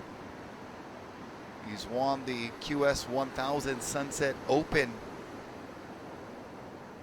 year before, and a junior winner here before. A 2-time winner here at Sunset, now adding the Vulcan Pipe Pro back in February. Big win for Rabo out there. So Jackson first. We'll count out Cade. And who's this guy, Kieran Jabor? What do you know about him? Kieran, pretty sure he won this event last year. That's right. He's our defending champ. We know a lot about Kieran. And it was so cool when Kieran won last year that his whole posse, you know, including John Florence, there to welcome him on his win. John was injured. He couldn't carry him back up the beach, but it was just such a great moment for, you know, Nathan and Koa, I mean, all of his support team cheering him on. Yep, as we watch live action here of green, Kieran Jabor right on cue, the man we were just talking about. And lays one up in the lip, throwing a lot of spray off the top. Good score coming in for Kieran Jabor. Cade Matson out there in the white, Imai in the blue, and Jack Robinson opens up with that 5-3-3. Hey, on November 1st, this Friday, we've got a special presentation brought to you by the Vans team, the Positive Vibe Warriors, the Gadauskas brothers. Their foundation, they've been doing surfboard drives in different places around the world, basically getting a bunch of quality boards from industry folks, from shapers, donating boards, and they just flood these beach towns with surfboards for these kids. They've been to several countries in Africa. They've been to Jamaica, and their most recent trip was to Trinidad and Tobago. And Chris Dennis, one of the local surfers from Trinidad and Tobago, was their liaison to get all these boards to the kids. So we're going to have a documentary this Friday at Surf for the Bar and a talk story about that trip. So come and join us. There we go. As we see Kieran riding up here. We're seated in the second round, now in the third round. Good top turn. This is a replay of this earlier wave. We're on standby for scores, and this is Imai Kalani the vault. Yeah, Imai, big swooping roundhouse, kind of gets a little stuck there, but comes around clean, regains composure for another good carve, and kind of fizzles out in the channel. So scores coming in. These guys really pouring it on. Imai jumps to the lead with a couple of scores right around 3 points, a 2.87 and a 3.67. Rabo's backup score just a 0.67. Kieran Jabor, good opening ride, a 5.17, and that leaves white Cade Matson with first priority and the opportunity to open up his first score on the board, and has to lay down and then just gets bucked off. He got annihilated. We'll be keeping an eye on Cade to make sure his equipment, his body, all still intact. He's back on his board. Man, that was a rough wipeout. Now priority shifts to green, Kieran Jabor. Also coming up in November, we've got our John Kelly Awards, courtesy of the Surfrider Foundation. And this year's theme, protect what you love. And we all love the ocean. We love the beach. So come out on November 16th. We've still got plenty tickets available.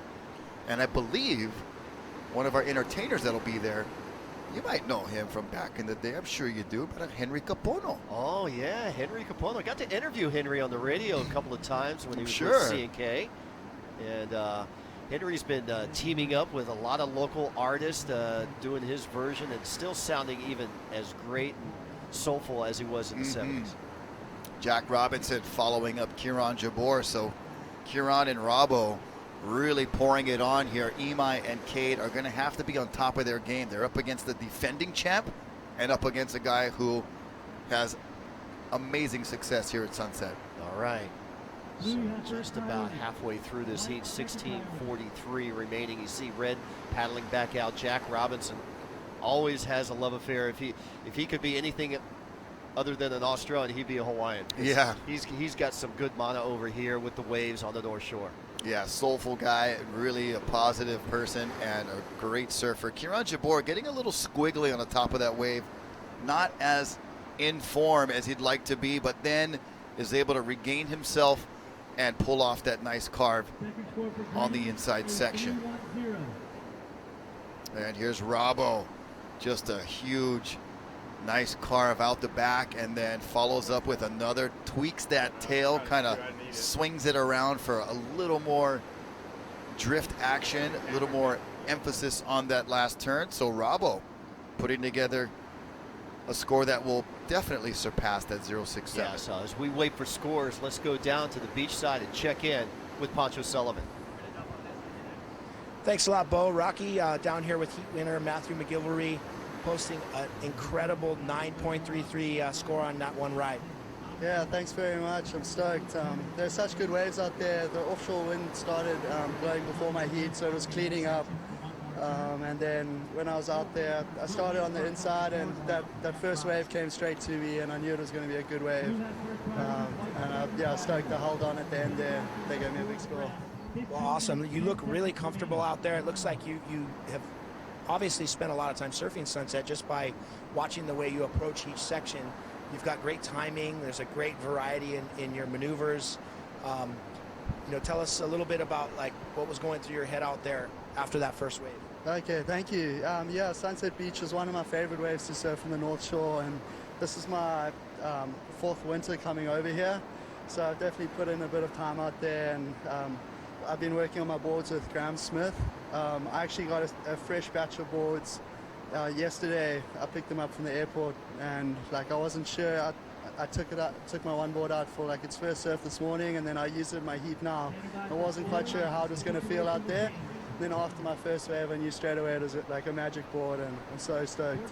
Well, congratulations. It looks like you got a little sand coming up the beach, brought a little bit of sand with you. But we were really excited to see you surf in the next round, last day of competition. Anything that anybody you want to say thank you to back home in South Africa? Just hi to my family, and love you guys, miss you guys. Chat to you soon. Yeah, thank you. Well, thank you so much. Good luck in the next round. Sending it back up to you, Bo and Rocky. Thanks, Pacho. Congratulations, Matthew. Great performance. And there you go, a 5.93 for Jack Robinson. So he regains the lead. Kieran had it for a while. And this heat is really starting to turn on. Yeah, and it puts Imai Kalani DeVault down in third, and Cade Matson bringing up the rear with that 0.23. Imai with first priority now, 13 minutes, 30 seconds to go. And he doesn't need much to catch Kieran. He just needs a decent score, and he'll be able to slide into that second place position. There you see Wiggly Dantas trying to emulate his younger brother Wesley winning his heat earlier today. I was very impressed with Wesley because I interviewed him a few years ago at the ISA Juniors when he won his under 18 World Championships, and now he's coming into form and speaking English. He needed an interpreter back then, so he's coming. Especially his brother speaks great English. He's such a great role model for Wesley. Let's take a short commercial break, and when we come back, the conclusion of this exciting heat number 6, round number 3. Stay tuned. We're live from Sunset Beach at the Vans Pro, presented by HIC. So there's just different levels. There's like little slams, there's nicks, there's cuts. And there's, the torn ligaments, the knees, shoulders, and that. So when you go through any of it, it just makes you feel alive. That's what it is. Wiping out just makes you feel alive.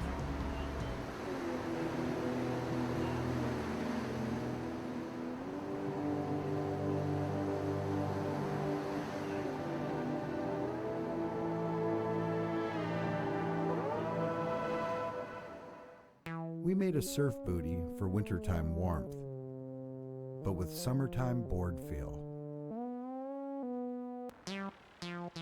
The Vans 5mm Surf Boot High.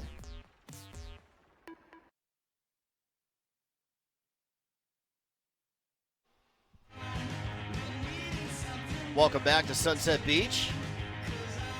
You're watching the Vans Pro presented by HIC. We're in heat number 6, round number 3. We're going to go all the way through heat number 14 by day's end.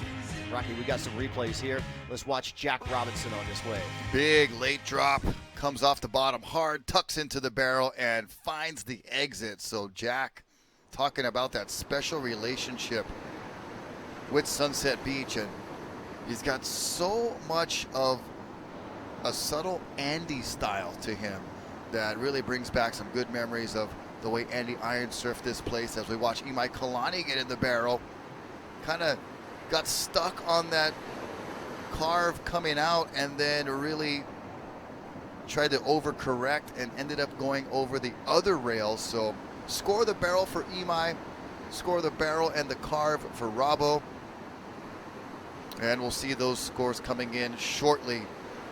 More importantly for Imai Kalani DeVault, because he's in third place, that score will carry a lot of significance, and we'll see if he was able to get what he needs. Beautiful sets rolling in right now. Yeah, look at the lines, the corduroy lines going out to the horizon. This swell is just non-stop. 10.5 minutes remaining, and what a special winner this could be for Jack Robinson. Coming into the Vans Pro, Rocky, ranked number 20 on the World Qualifying Series, the highest he has ever been. Of course, he won the Vulcan Pipe Pro of 3000. That's his third best He's sitting at 12,610 points, 4,140 points behind qualification. He needs to make up that ground in this event and the next two at Haleiwa and Sunset. And here's Cade Matson trying his best to score better than he has so far. He's got a 0.63 and a 0.23. Those are going to be, one of them at least is going to be eliminated from his score line when he checks in that last wave. 9 minutes, 40 seconds remaining.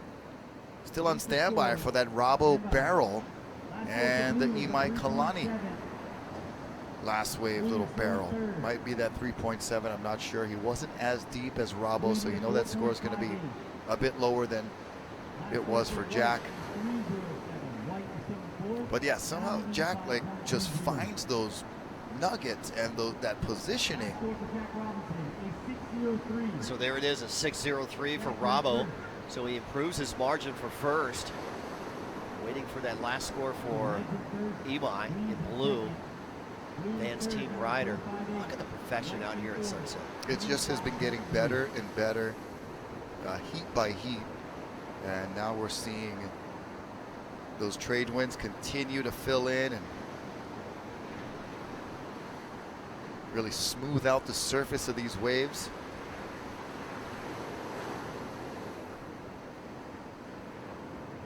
Last heat, Matthew McGilvery winning that heat. Matthew coming into the Vans Pro, number 14 on the World Qualifying Series, so making round number 4. He's going to add to his point total. He's counting a low of a 900 right now. Here we go, Surfer in white, Cade Matson. Into the barrel straight away, and that wave just heaves and breathes, compresses, contracts, expands, finally crunching Cade Matson inside. 8 minutes. That's 6.03 for Jack Robinson, the best of the heat so far. And Imai in third with Kieran Jabor in advancing position. Here goes Imai up and riding. Yeah, let's watch Imai Kalani Duvall in the barrel. Can he snake out through the doggy door down the bottom? And no, he saw just a little bit of his shoulders and his hands come through, Rock, and he almost made it out. Yeah, and a crucial potential mistake there for Kieran Jabor. Couldn't get into that wave. Relinquishes the first priority over to Jack Robinson now. 7.5 minutes remaining, so Imai going for broke right there. If he would have come out, that would have been an excellent score for him. Yeah, that wave just had a lot of movement. Even more movement than the prior wave of Cade Matson. That one held up a little more. Even that wave of Cade actually spit out the end, but Imai's wave totally crunched down. It was nice and hollow at the beginning, but it really shut down quickly. Here's a little redemption for Kieran Jabor on the inside. He's going to go for the barrel. All of a sudden, it's a barrel show, and Kieran grabbing the rail and then flips out the bottom right there. Just lost that engagement. So much speed and energy compressing down on that rail. It was too much on that one. Well, he knew he had to grab that rail, and he had the edge in the beginning, but the speed caught up to him and where he just went over the handlebars. Yeah, the fins just flew right out. I mean, it is pretty amazing the amount of inertia and energy that goes into these carves, especially coming flying out of a barrel like he is right here. So he drops in nice and clean. I mean, the waves, it looks like a totally different day from this morning. Comes through that big section, and then right there, the little chop just gets enough of the fin out of the water and spins out right there. But look at that beautiful drone shot, Kieran Jabor. He disappeared from our angle looking into it, so you know he was deep. I'm interested to see where the judges go on that score. As you said earlier, you know, the judges like completion of rides, but I think Kieran's going to get a great score here for that barrel. Well, he made the barrel, which was the important part to make when you assess that whole wave. You know, had he made that roundhouse cutback, he would have sprinkled a little more, extra little bit on top. But he made the important part, came through that barrel, and that'll be where the bulk of that score will come from. Looking here, still not seeing scores coming in for Kieran Jabor. 5 minutes, 12 seconds remaining. Heat 6, round number 3.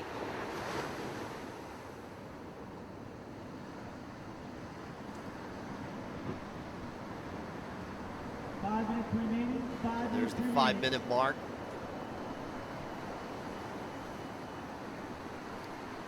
Last score for Green, a 6-3-3. A 6-3-3, so there it is, Rocky. So we were waiting for the announcement of that wave for Kieran Jabor. So he did get credit, and if he would have made that hard cut turn, that rail wrap, I mean, he could have been in the excellent range. Yeah, that would have kicked it up at least a point, point and a half, which would have gotten it right near excellence. And it would have depended on what the wave could have provided even after that. He might have been able to get another crack on the inside. So good score, but he left some meat on the bone there. Yeah, but he's really pushed up the margin now for Imai. Team Vans Rider needing a 7.8. Kate Matson and White needing an 8.43 with 4:10 counting down. Yeah, big scores required now for Imai and Cade. And you know, on paper, you looked at this heat and you know Jack Robinson's going to find some scores, and Kieran, you know, carrying that momentum from last year with his victory here. Tough competition, but Imai and Cade are very capable. I mean, they've been also hunting the barrels, and all it takes is one good exit coming out of the deep one, and you can turn this heat right around. 3.5 minutes remaining in this heat. Heat number 6, round number 3. This is the round of 64. This is the seeded round, the last seeded round. Coming up next, Wiggly Dantas, Miguel Tudela, Evan Valier, former champion, Kainee Hunt. Another contested heat. Here we go in white. Cade Matson needing an 8.43. Here he goes. Gets clipped by the whitewater, and he'll kick out here. Yeah, you saw him also kind of stalling for the barrel right off the takeoff. He got the lip on the shoulder. I think he thought it was going to be a little more hollow and throw out a little more. It did not do what he thought it was going to do, so he has to just kind of go around it. And once he got around, it was no scoring potential left, so he kicks out. That won't be one of his top 2, and he'll still need that 8.43 with 2:40 remaining. And this is tough for the guys in 3rd and 4th because Jack and Kieran have the top 2 priorities as well. See them sitting out. Now joining them is Imai in blue. There's Cade Matson getting back out to the lineup. 2.5 minutes remaining. Imai's going to have to try to weave between Kieran and Jack to find a wave, and those guys are well aware of who has priority, the scores they need, so they're going to keep a close watch on Imai in the blue. 2 minutes to go. Some surfers only surfing once today, some are surfing twice. They're going to make it to the final tomorrow. Most surfers will have to surf 4 heats. Even 8 guys have the potential of surfing 5 heats in heats 15, 16 to get out of this round. Round 4, quarters, semis, and finals. So tomorrow's going to be the marathon. Yeah, and that's when the conditioning, the training, the cardio really comes into play a lot. I remember last year's World Cup champion, Ezekiel Lau, same situation, big burly sunset. And the guys that made the final with him, they were gassed out. They could barely stay on their board, and all Ezekiel had to do was get down the line, pull off some maneuvers, complete his waves, and he's the champ. And guess where Zeke Lau is again this year at the Vans Pro? He's the going to same have to spot. He's going to have to in heat hustle. 16 of this round. The hustle is on for those guys in heat number 15, 16 come tomorrow. But here we go, live action. Cade Matson standing tall, but not with anything to show for it. You can see a little frustration in his body language. Not happy with his performance, or at least his positioning. All of that speaks to the disappointment of losing out in this round. And we feel for Cade, and that's the nature of this competition. Single elimination. You have one bad heat, and you're going to bow out. Be all done. Yeah, 25 seconds remaining here. So Imai, can he catch a wave under priority from Rabo and Curon? Needing a 7.8. We saw Pat Gadauskas do it in the final minutes of his heat. Yeah, pulled off a 7.93 right in the final moments. Here goes green. This is Kieran Jabor protecting that second place position. Just trying to solidify an advancing spot. And he'll do that right there. Heading in, you hear the two-horn blast, ending heat number 6. Well, that's going to do it here for heat number 6. Congratulations to Jack Robinson and Kieran Jabor, defending champion, on to finals day tomorrow. Stay tuned. More exciting action live from Sunset Beach. You're watching the Vans Pro, presented by HIC.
My name's Layla Hurst, and I surf for Vans.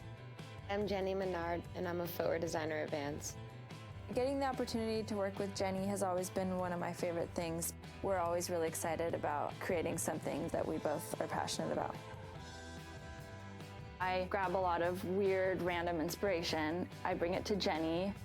We sort through it and we try to make something that's cohesive and really speaks to who Layla is. Welcome back to Sunset Beach. You're watching the Vans Pro, presented by HIC. Thanks, Brother Abe. Oh, we just got the main delivery from Kenui Kitchen, right to the desk. Mahalo, Brother Thomas and the crew. Is Abe doing double duty? Is he a chef and a lifesaver for Water Patrol? He's for sure a lifesaver for Water Patrol, and right now a lifesaver for our opu and our stomachs. Delivering us some great food from Kenui Kitchen. Mahalo, Thomas. Mahalo, crew. You guys banging it out once again. So great to have Kenui Kitchen bringing us all of our breakfasts and lunches each and every day of the event. Check them out at kenuikitchen.com, right there at Waimea Valley.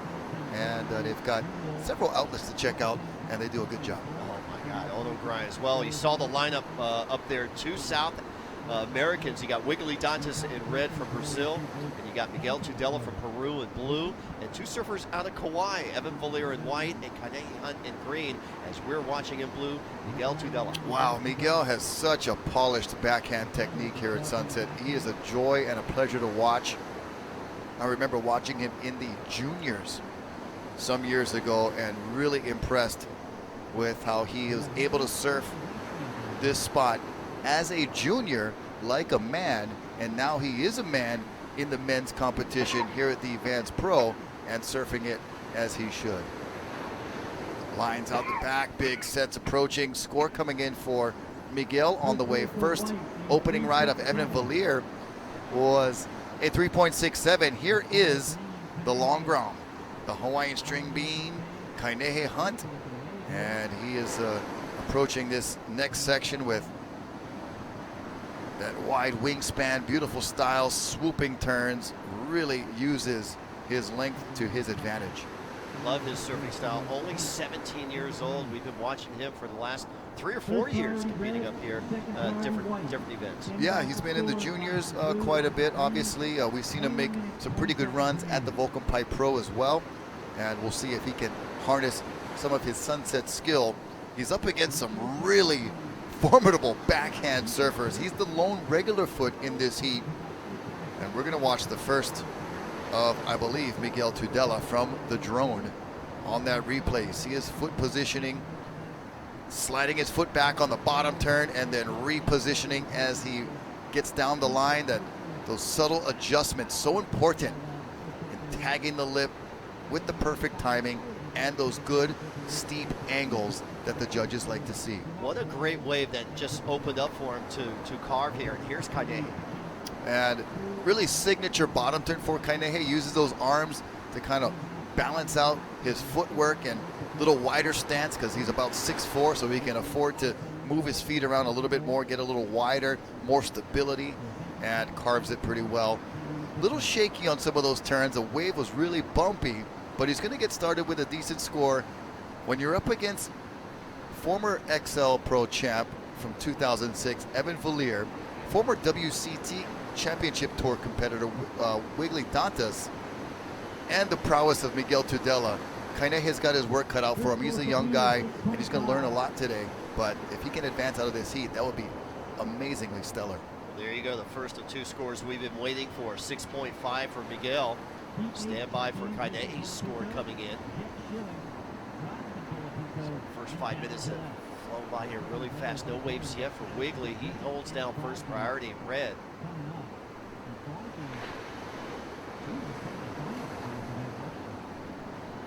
See the surfers jockeying in position. There's Kainehe with a 3.83. Get him on the board. Hopefully he'll drop that with fourth priority. He's kind of sniffing out this wave rock. Yeah, opting to go underneath.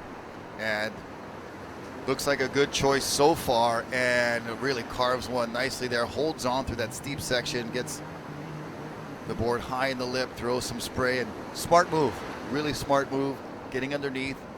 It's going to be a similar score to his first wave, but it quite possibly could get him to the lead, and that is a huge confidence booster for a 17-year-old up against some really experienced competitors. To hear your name called in first place, it gives you a little extra pep, a little extra boost, and we'll see if he can use that to his advantage when that score comes in. I already ate what I could. So on standby for that. 18 minutes, 38 seconds. Coming up next is heat number 8, the Colapinto heat. Brothers in arms there. We talked about Wiggly and Wesley Dantas in this round as brothers. Well, they weren't in the same heat, but Griffin and Crosby will. They've got Gavin Gillette, the Hawaii regional leader, coming into this event, looking to claim a championship at the age of 33, and Jet Schilling, a young 16-year-old Californian surfer. So it's going to be an exciting heat coming up on deck. Yeah, look at this peak marching through. Who's going to be in position? It is Wiggly with first priority. Does not have a wave yet. And he's going to go ahead and let Evan Villiers take the inside track here. Evan a little deeper, was a little further in, and that is why Wiggly allowed him to go on that wave. Not much happening there for Evan, just had to pull straight through that closeout.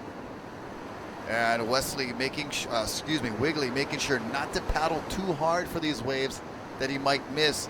Does not want to give up that first priority. Okay, so Kainehe has moved into the lead, but you know when Miguel catches his next ride, as we're watching Wiggly being so patient.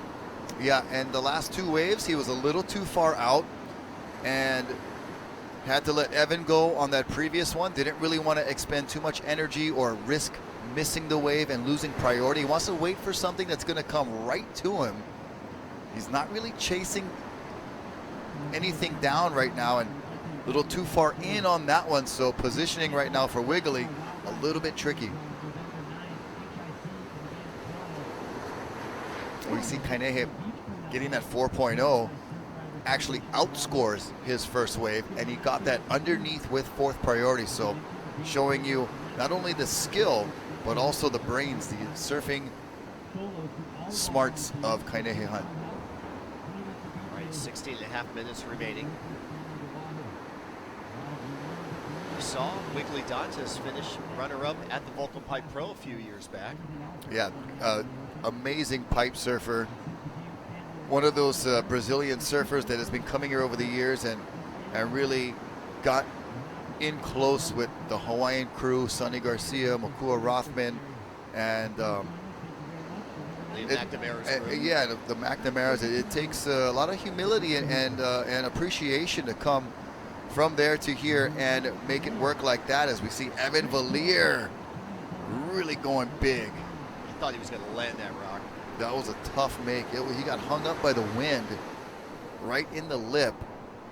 Unfortunately, couldn't make that air drop. You know, Evan's been doing this for a long time. You know, maybe Evan, circa 2006-07, he pulls that off. You know, now feeling a little more of the, you know, experience and age coming through for some of these older competitors that have been doing this for a long time.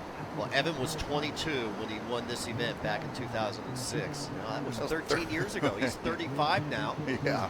And Evan, you know, a standout in Kauai with, you know, the group up there in Honolulu, who puts on the Poly Coast paddleboard and sub and outrigger race, and they added foil to the division this past year, and always has a great turnout. You always see some of the great footage on Hawaii Extreme TV of race director Evan Valier. Here we go. Wiggly Dantas been waiting for a gem of a wave, and it looked like a good wave choice at the beginning, but it shut down on him. Yeah, he just went a little too deep. He got caught, you know, letting the other guys push him a little bit deep, and having first priority, you know, you can sit wherever you want because nobody can mess with the wave that you go for. So it's a little odd to me sometimes when the surfers with first priority get caught so deep, because if you got first priority, man, just go sit wide or sit somewhere where you know you're going to get some open face and enjoy that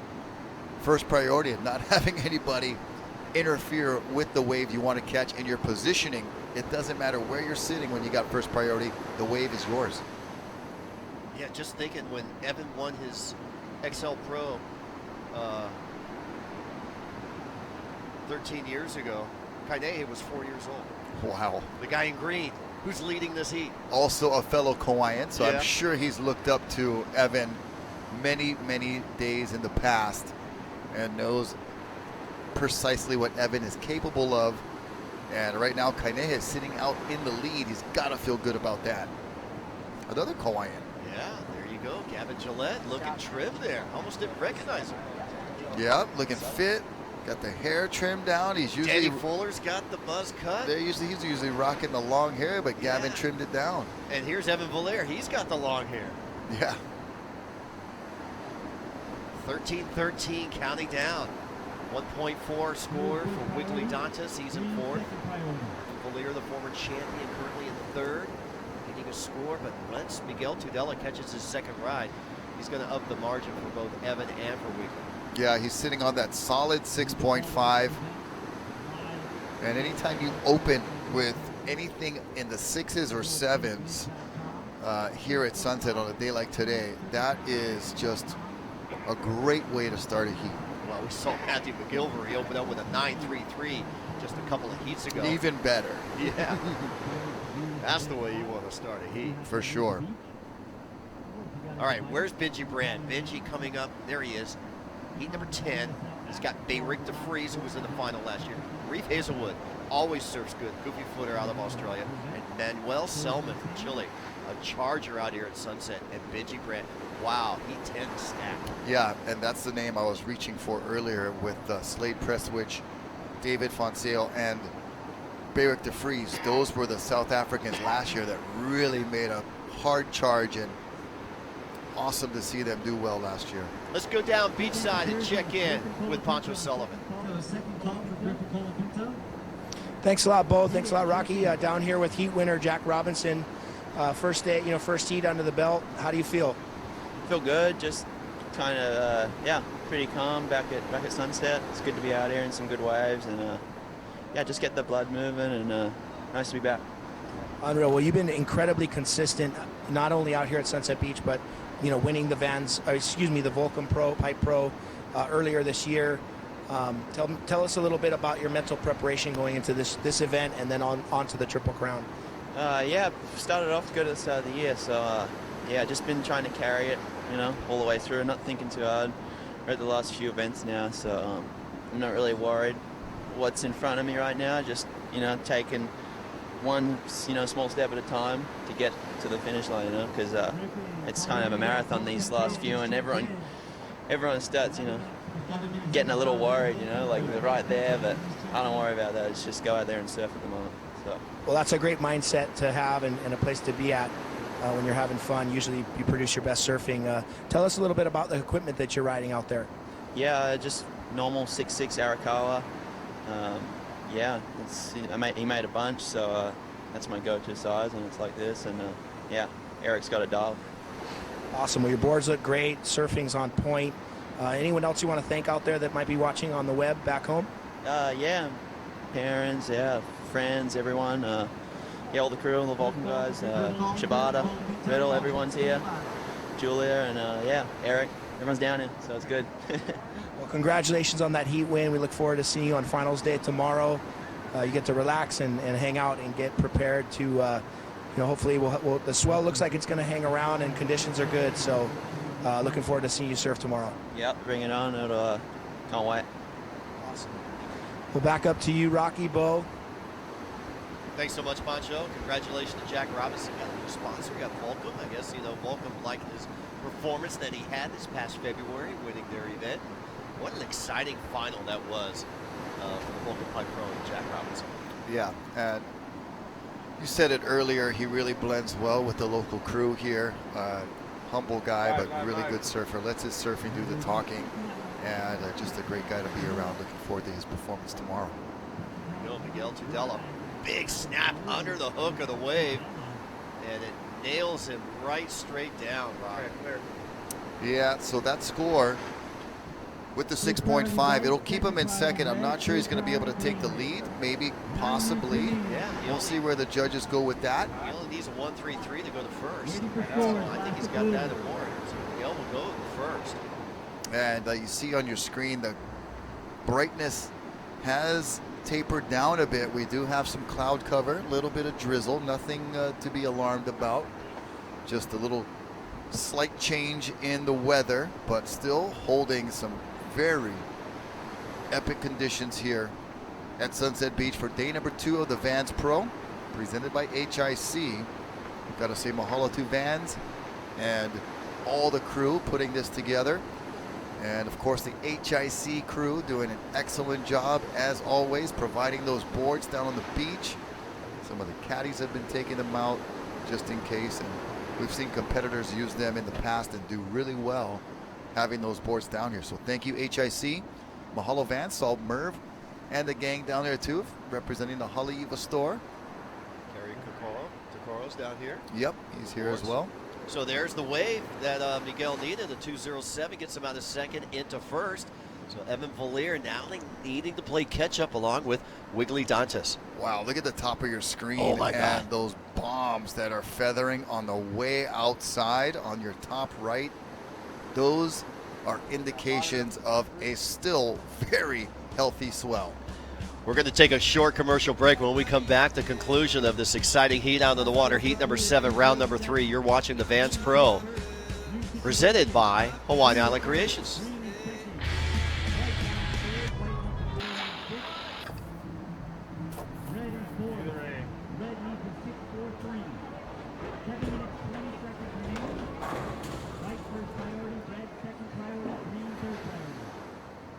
Board shorts weren't designed to be comfortable while lying on a surfboard.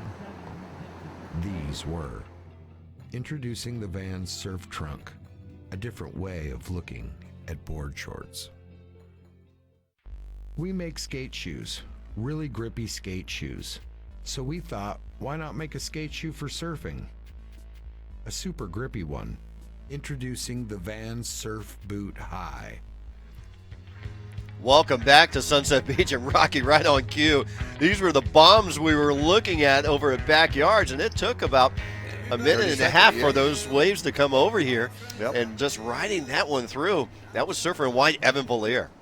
Well, we'll get a replay of that wave as we kind of tuned in as he was finishing it up, but these are some large sets mowing through the lineup.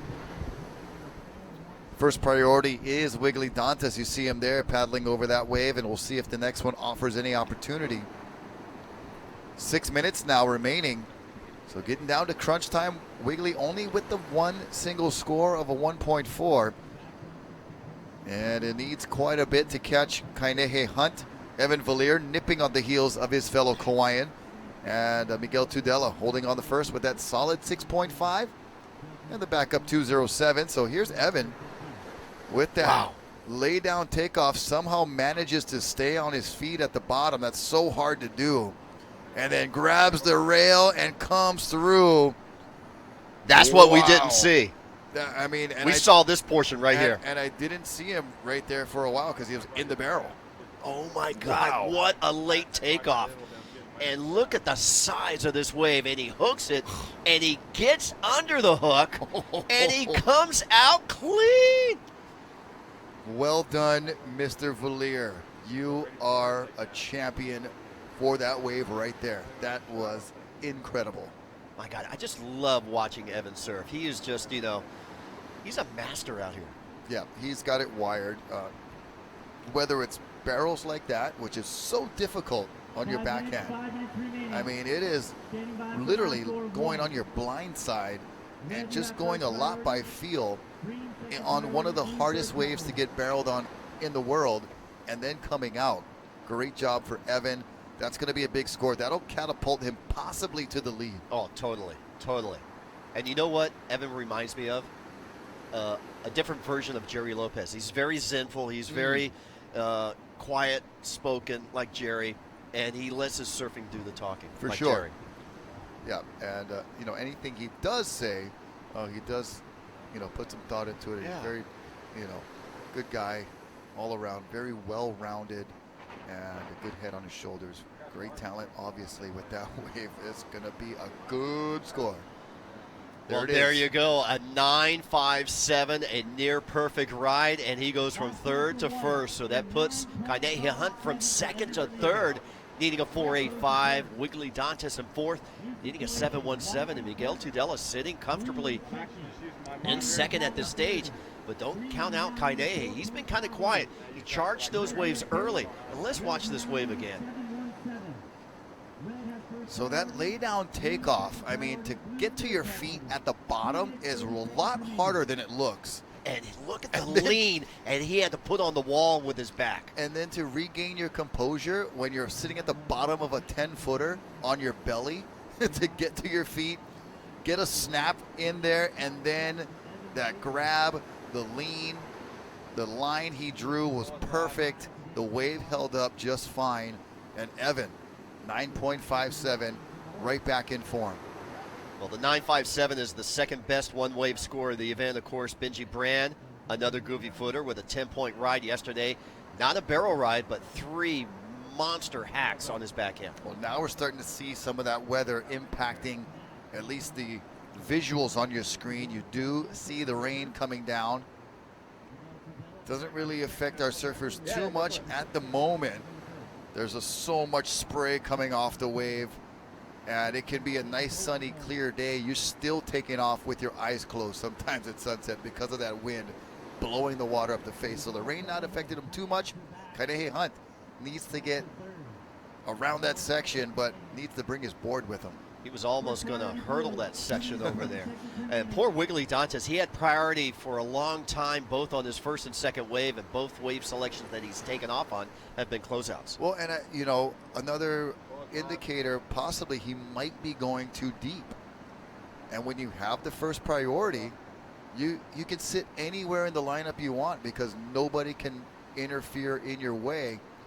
And 2 closeouts with first priority is just a shame. You know, it's tough to get through a heat when you're catching closeouts, a 1-point ride and a 1.4. Just having a bit of a shocker is Wiggly.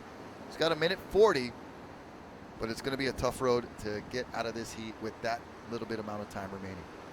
I'm still elevated on that Evan Valier tube ride. That had adrenaline coming from the ocean through these bushes and houses into our trailer, and we are still feeling it. I mean, you know, that was just masterful. I mean, on that takeoff, you wouldn't think, but then that wave started to jack up, and he attacked it perfectly. Well, I mean, it's like a quarterback that gets the ball and then fumbles it backwards and then has to scramble and pick it up and then throws a bomb touchdown. When you get bucked off to your back to your belly like that, and you got to stand up at the bottom of the wave, you have virtually zero momentum to work with, and it's all about just keeping your composure, focusing in, picking that ball up, finding the laces. You know, for Evan, it's getting his feet on the board in the right place, looking up at the lip, realizing you still got some time to make one of those turns, and then that set up the cavernous barrel. I mean, a lot of that was the forgiveness of that wave, letting him get to his feet, giving him time, and then it just, the lip hurled over right at the perfect time, and Evan placed himself right in the correct position. Yeah, you're seeing the rain. The rain's coming down really hard now here at Sunset Beach. Another whitewater takeoff. This will be Kainee Hunt. Let's see what he can do on this wave. Currently in 4th place, needing a 4.58 to get into the top 2. Now first priority, Miguel Tudela. Nice tap off the top.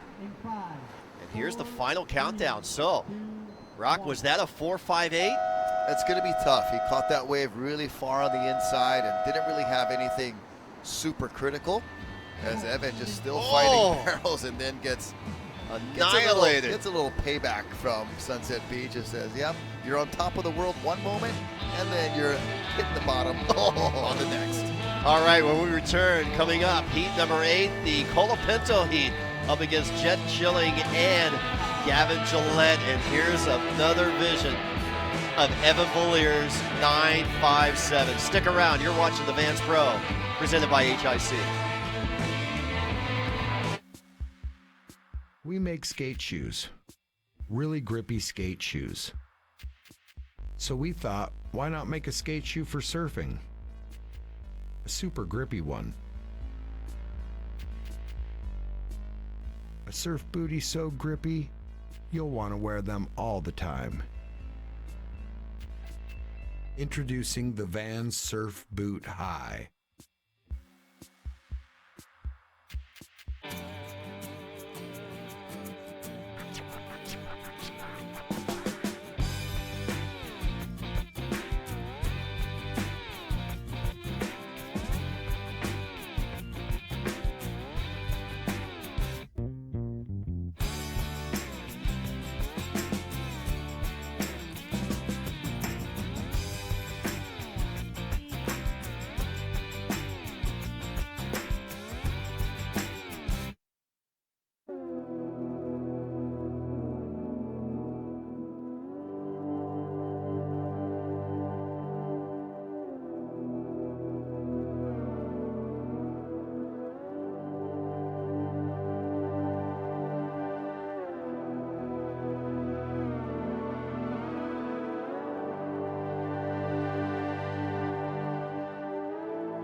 No one's front looks like this. There's sensitive stuff down here. Board shorts have always opened and closed like pants. But pants weren't designed to be comfortable while lying on a surfboard. These were. Introducing the Vans Surf Trunk, a different way of looking at board shorts. Welcome back to Sunset Beach. Day number 2 action in the rain on the north shore of Oahu on Beau Hodge along with Rocky Cannon. And here we go. We're halfway through this round. Heat number 8. And it's the Colapinto heat. Big brother, Griffin Colapinto, the 21-year-old. His younger brother, Crosby Colapinto. Griffin will be in red. Crosby will be in white. Jet Schilling, the 16-year-old, even a younger buck for California Blue. And Gavin Gillette from Kauai in green. Gavin leading the Hawaii Tahiti Nui regional rankings. So a lot on the line for the household of the Colapintos from San Clemente.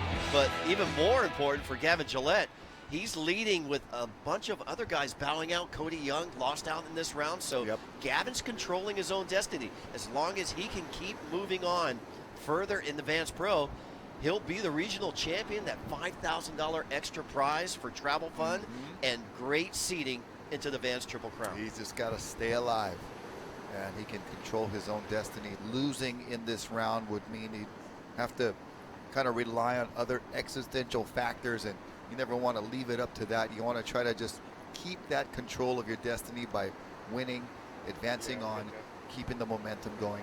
And that rain's really coming down now. That shot's a lot clearer, but you saw along the bike path a lot of folks seeking shelter under the tents and scaffolding and windshield wipers going on the cars. But you know, when you're surfing, you're already wet, bro, so no matter.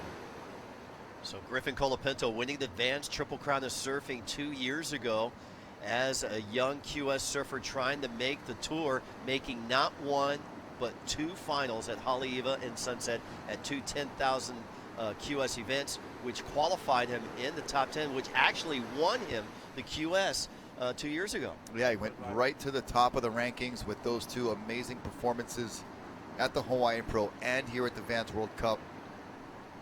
And see if Crosby can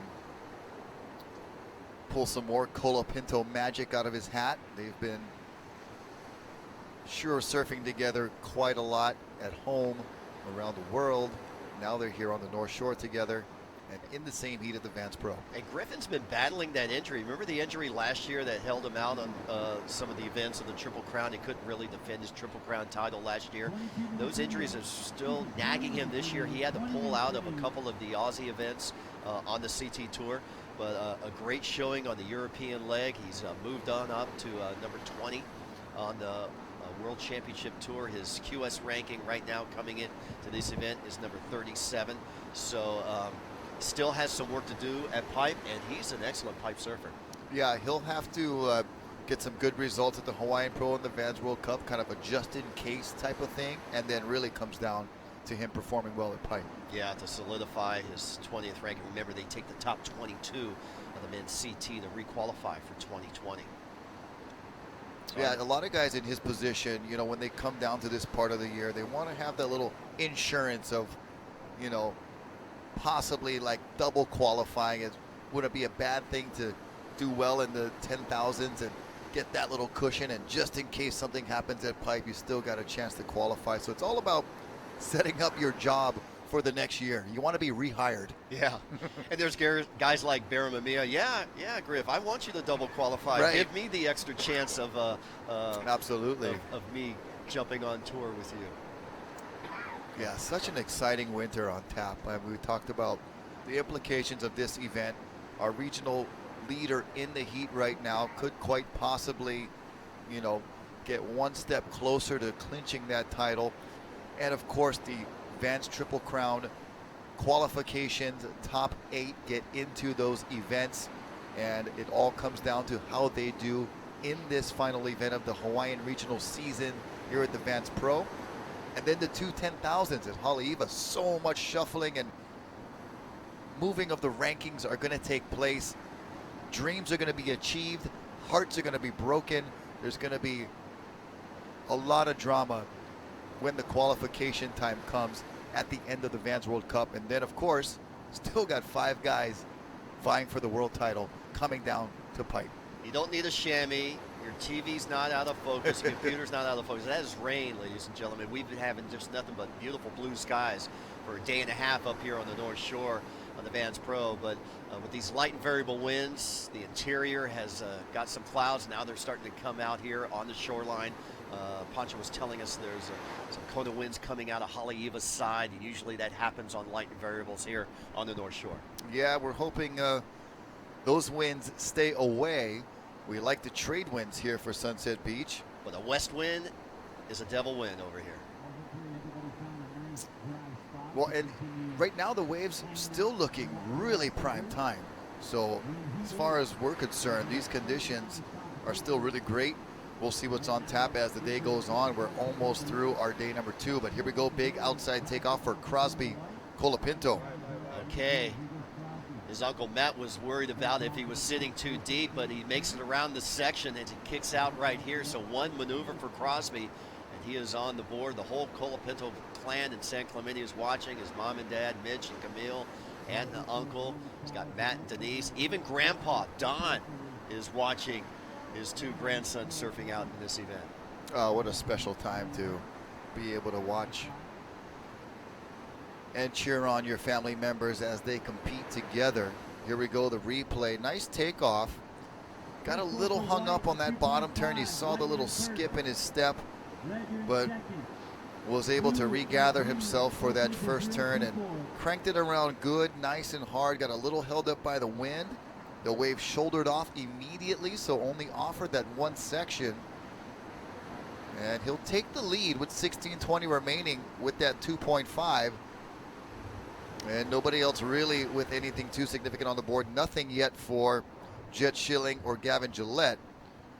And Griffin just has that 0.23. That's enabling him to just hang on to second place for the moment. We've just been seeing waves firing and firing. In this heat, it's been kind of quiet. Yeah, there's definitely waves breaking. It's just a matter of the quality, where they're breaking, and how these surfers are positioning themselves. And looks like we've got something approaching that could provide potential. Nope, it just slides underneath. But on the outside, more on the way. Barely see the horizon, kind of blending in with the ocean because of the rain falling on the outside. There's a little better clarity of being able to see the horizon and looking at the surf break where the surfers are sitting. 15 minutes to go. And make sure you come join us this Friday, November 1st, for the Talk Story with the Vans Positive Vibe Warrior Foundation boys. The G-Boys, the Gadauskas brothers, will be there. They'll be hanging out.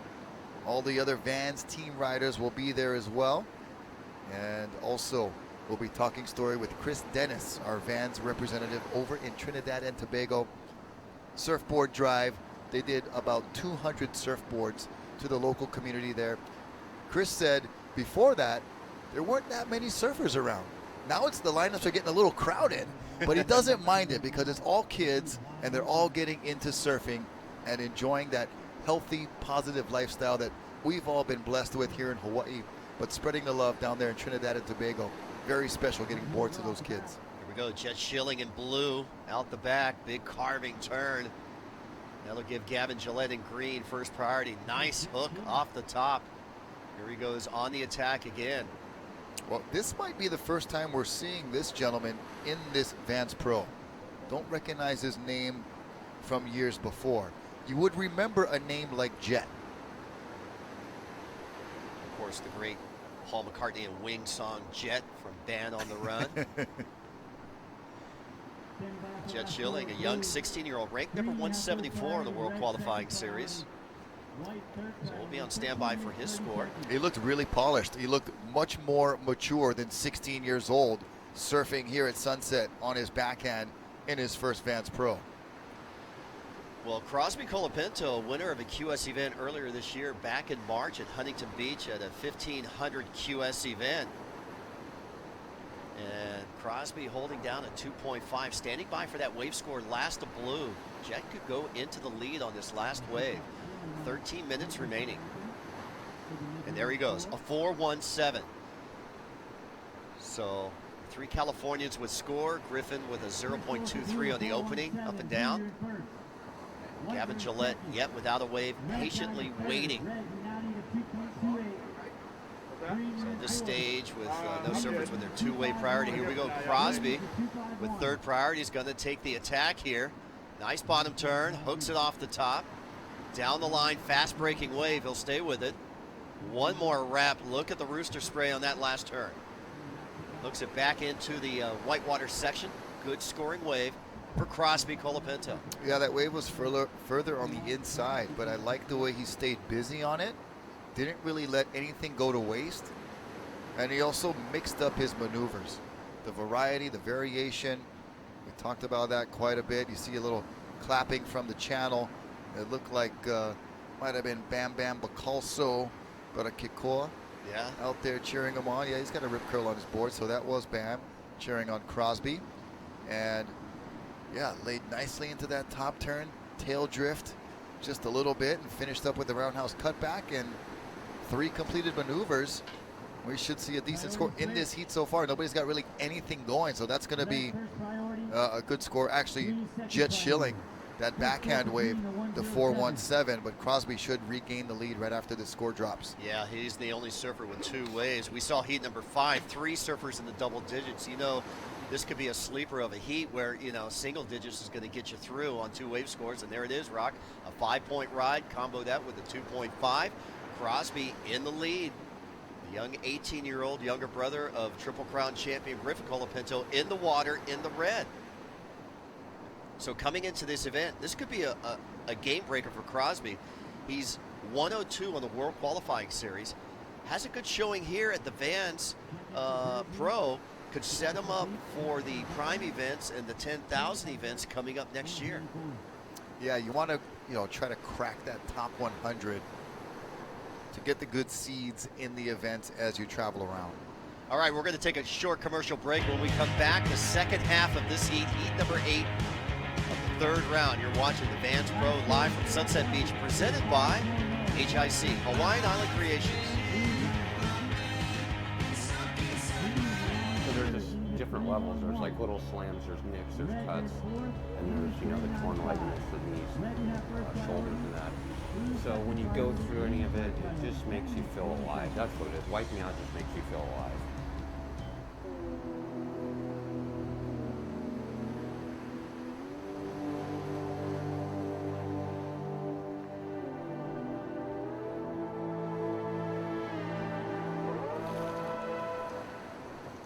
We made a surf booty for wintertime warmth, but with summertime board feel.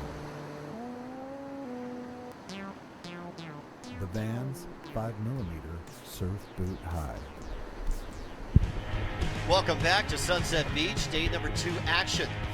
We are in heat number 8, round number 3. About 11 and a half minutes to go in this heat. I'm Mo Hodge along with Rocky Cannon and Poncho Sullivan. And we're going to bring on heat winner from the last heat, Evan Valier, onto the webcast. Evan, welcome to the broadcast booth. And wow, what a wave that you had to blow out that heat. Yeah, I don't know what to say. That was really exciting. I couldn't really see anything when I was dropping into it, and there was nothing else I could really do except pull in. So I just am stoked I made it. Well, the takeoff, you know, you're laying down. I mean, that's just so hard to regain your composure, get that momentum back because you're on the bottom of the wave on your belly. I mean, you didn't see anything, but you could feel it, right? Oh yeah, I was just trying to be as precise as I could in my positioning, and it was just Evan, we're going to play barely this back got for up you. to my feet. So nice hook under there, and then you set this up. I mean, that's basically where your positioning was right there. That was all you could do, was try to get barreled and make that wave. I didn't realize I had done a turn before that. See, I don't even remember. Yeah. And he came out like that, a 9.57. You're on to the round of 32. You've been a champion here before. I mean, we were talking, it was 13 years ago when Kainehe was 4 years old. And you're surfing in the heat with him. How was it surfing out there with Kainehe? I'm sure he's looked up to you in the past. You guys know each other. Well, he was making me nervous there, that's for sure. I would have had my head pretty far down. Nah, he's a good kid and he rips, so it was fun to surf with him. And yeah, interesting. It's like they're so little, and yeah, time goes by. Are you so what's going through your mind now as you head into the round of 32 and we could possibly be on tomorrow? Yeah, just trying to rest today, keep surfing, keep loose and don't get all stiff, and just try to keep a rhythm going. It's pretty hard to get a rhythm out here at Sunset, even when it is good and consistent, so we'll just have to see tomorrow. What's the love affair you have here with Sunset Beach? I mean, some of your best surfing is here. It's just a big open face, and I like to ride longer boards, and yeah, when I was a kid I used to ride bigger boards even when it was tiny, so it's just kind of the boards I had. Growing up near Hanalei have a little bit of play into how you surf this wave? I don't think so. You're either on a short board or like a 10-foot board at home, so there's no middle boards. Maybe that's why I like it, because I get to ride these mid-sized boards. Well, here we see Jet Schilling on fire, young 16-year-old. Opened up with a 4.17. That'll be his backup wave. Has a chance of eclipsing Crosby here for the lead. Still kind of quiet. You want to say hello or mahalo to anybody at home? Yeah, my family back home again, and also my buddy Clay at Honolulu Surf School for holding it down for me year after year. Super grateful to him, and it's like my business is my sponsor now, so I'm just super grateful for my help down there. Thanks. Hey, well, we're going to let you get some rest. You got a big day ahead tomorrow. Best of luck to you. Thank you. Aloha, Evan. Thank you so much. Always enjoy watching you surf out here, especially Sunset Beach. And well, you know what, Bo? We're going to get to watch him some more. I know. Because he'll be on tomorrow, bro. Right on, Evan. Good luck. Here we go. Griffin Colapinto out the back, finally getting on the board here.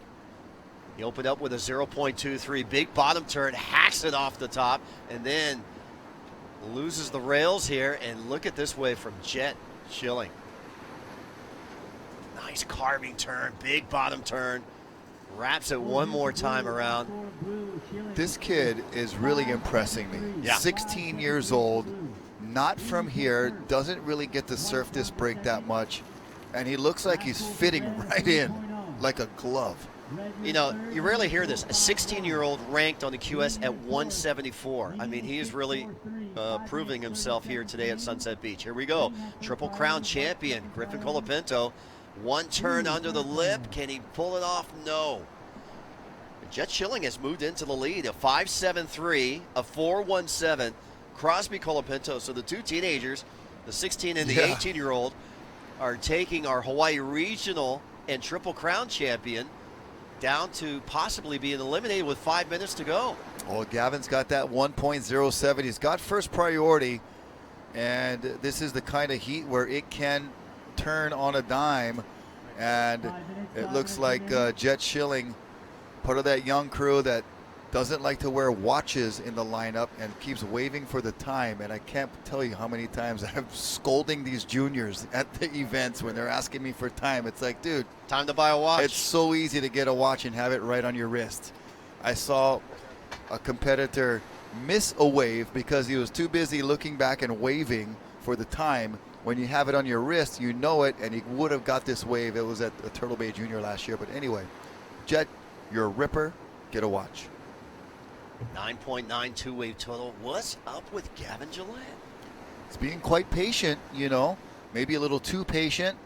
He's had a lot of success out here before, and it's a bit surprising to see him now with 4 minutes remaining only having one small score, especially with the implications of being the regional leader at this stage, and he's kind of letting it slip away too easily right now. 3 minutes, 48 seconds remaining. Jet Schilling, the 16-year-old, leading Crosby Colapinto, Griffin Colapinto, and Gavin Gillette.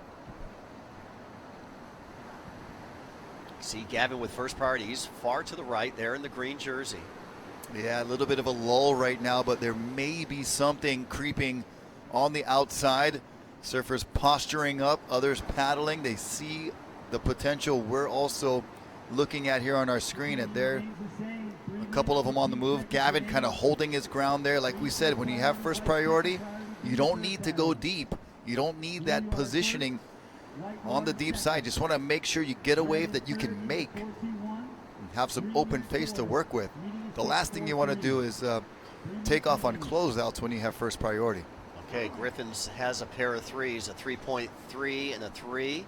So he paddles back out in the lineup in fourth priority in the elimination spot.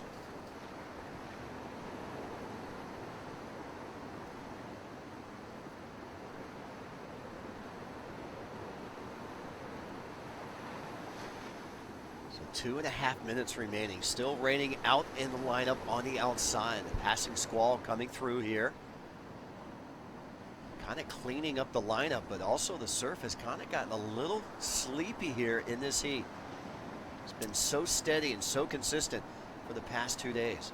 Yeah, anytime we see like a 2-minute low, we're like, oh my gosh, where's the swell going? But it's coming back alive here.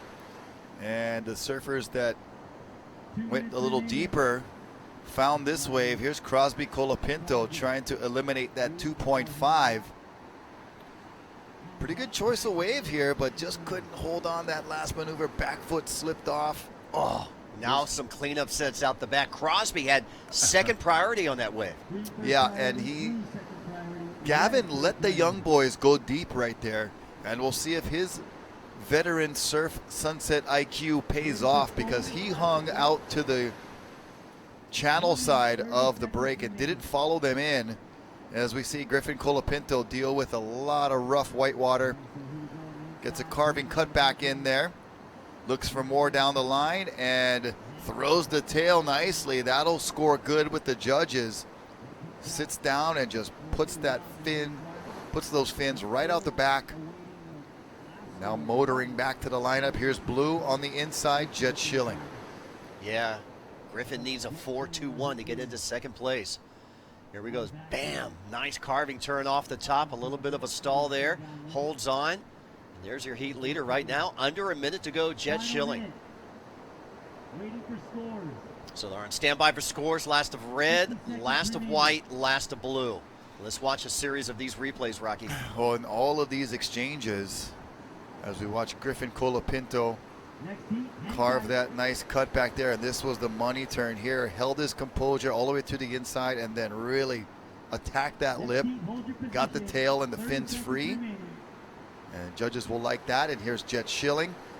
And all this going on, I'm just wondering, where's Gavin Gillette? Really? Counting down. Not sure if that's going to be one of Jet's top two waves. We'll wait and see. And here we go in 5 seconds. Gavin having a shocker, a one wave score of a 107. And with the sound of the horn, Crosby Colapinto and Jet Schilling, the 16 and the 18-year-old, defeat the Hawaii Regional Champion and the former Vans Triple Crown Champion. Wow, a shocking heat. And we've got more exciting surfing coming up. You're watching the Vans Pro, presented by HIC, live from Sunset Beach. Don't go anywhere.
My name's Layla Hurst, and I surf for Vans. I'm Jenny Menard, and I'm a footwear designer at Vans. Getting the opportunity to work with Jenny has always been one of my favorite things. We're always really excited about creating something that we both are passionate about. I grab a lot of weird, random inspiration. I bring it to Jenny. We sort through it and we try to make something that's cohesive and really speaks to who Layla is. Welcome back to the Vans Pro, presented by HIC. Rocky Cannon with Poncho Sullivan bringing you the action from heat number 9.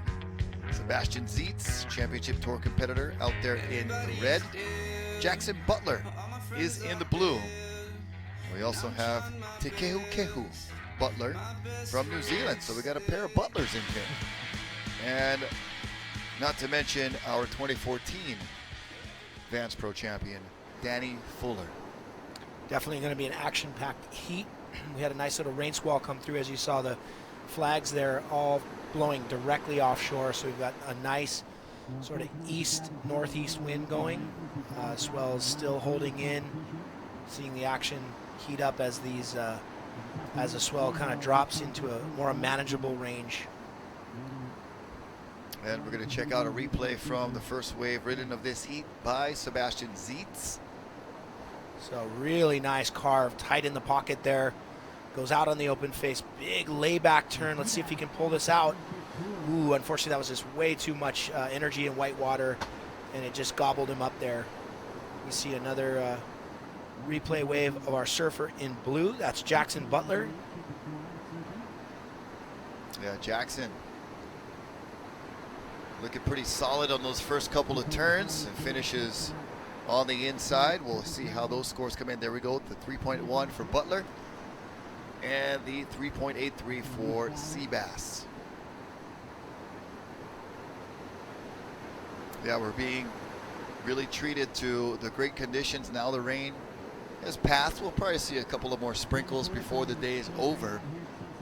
But we had a little bit of concern about the variable winds, maybe some Kona winds, but so far so good. We're going to keep our positive vibes flowing and making sure that the conditions hopefully stay as clean as they are right now. Look at these waves on the back. Yeah, the winds are almost clocking a little more straight east. Right. And it's getting more and more airbrushed. We still got some really solid sets, as you could see on that last exchange. A big set had poured through right at the start of that heat. So there's quite a bit of foam in those two waves. But definitely very contestable. What a beautiful day at sunset. We've seen the full range from, death-defying 15-foot wave, 15-foot washout sets to now a little bit more manageable. Still in the 6 to 8 foot plus range on the bigger sets. One of our photographers swimming down in the inside bowl, and pretty good wave on the way potentially. We'll see if there's anybody who's going to have a look at this one, and it's going to slide by underneath all of our surfers. But 20 minutes 40 seconds remaining, still some time left on the clock, and this is such an important round for a lot of these competitors to step up into that round of 32 where the points and money really elevate into the next round. And it gets up into the 600 point range for point value and 555 for fourth. So yeah, so for the guys that are looking to qualify for the tour, that wouldn't quite be enough. As we see our surfer in white, we got Te Kehu from New Zealand. Really beautiful carving turn to finish off that wave. Yeah, smooth style from that Kiwi right there, and he's really putting himself on the map. Got to do a post-heat interview with you yesterday, winning his heat, and now performing in the round of 64 with a chance to crack into that round of 32. As we watch on the outside, Danny Fuller, 2014 champion, pipe master extraordinaire, artist as well, got multi-talents, and showing off his surfing talent right now, and just gets that one hit and kicks out with his shaved head like that. He looks like Danny Fuller, 14 years old from Kauai. Grom coming over. Look at that in red, just cruising through that barrel. There we go. Sea bass. What a wave. Talk about threading the needle there. High and tight off the takeoff as we see Blue fanging down the line here. Wanting to get out to the open face and just elects to jump off and get back out the back there. Well surfed by Sebastian Zietz. That was a great analogy right there, threading the needle, just perfect positioning. We're going to get another look at that replay, looking into the barrel. But what a way to grab a second wave with a lot of time remaining and just put an exclamation point on your performance here with a sick barrel. Yeah, so he takes off, draws a really nice high line, stays up on the upper two-thirds of the wave where all the energy is, and just managed to thread the needle there. Nice little grab rail style dive kick out here. Look how far up his feet are on his board. Yeah, he's literally riding the front part of the board there. And there's so much movement in that barrel. Yeah, that was incredibly well read. He just stayed in the perfect position. The wave actually sort of breathed as he was going through it. You could see the wave sort of morph and shift down the line. He got way behind that section. And with that, we're going to take you down to the beach where Bo is standing by with the winner of the last heat. Thank you, Rocky. Pancho, we're down here with heat winner. One of the lackluster heats of the day during the rain squall. I don't know if it was the rain or it's just the timing, but Crosby, that was the weirdest heat of the whole contest. Yeah, it was really slow, and it was my brothers and I first heat, and I was hoping that there was going to be pumping waves, so yeah. Have you ever competed against your brother ever in your career? That was the first time in a WSL event, so it was pretty special.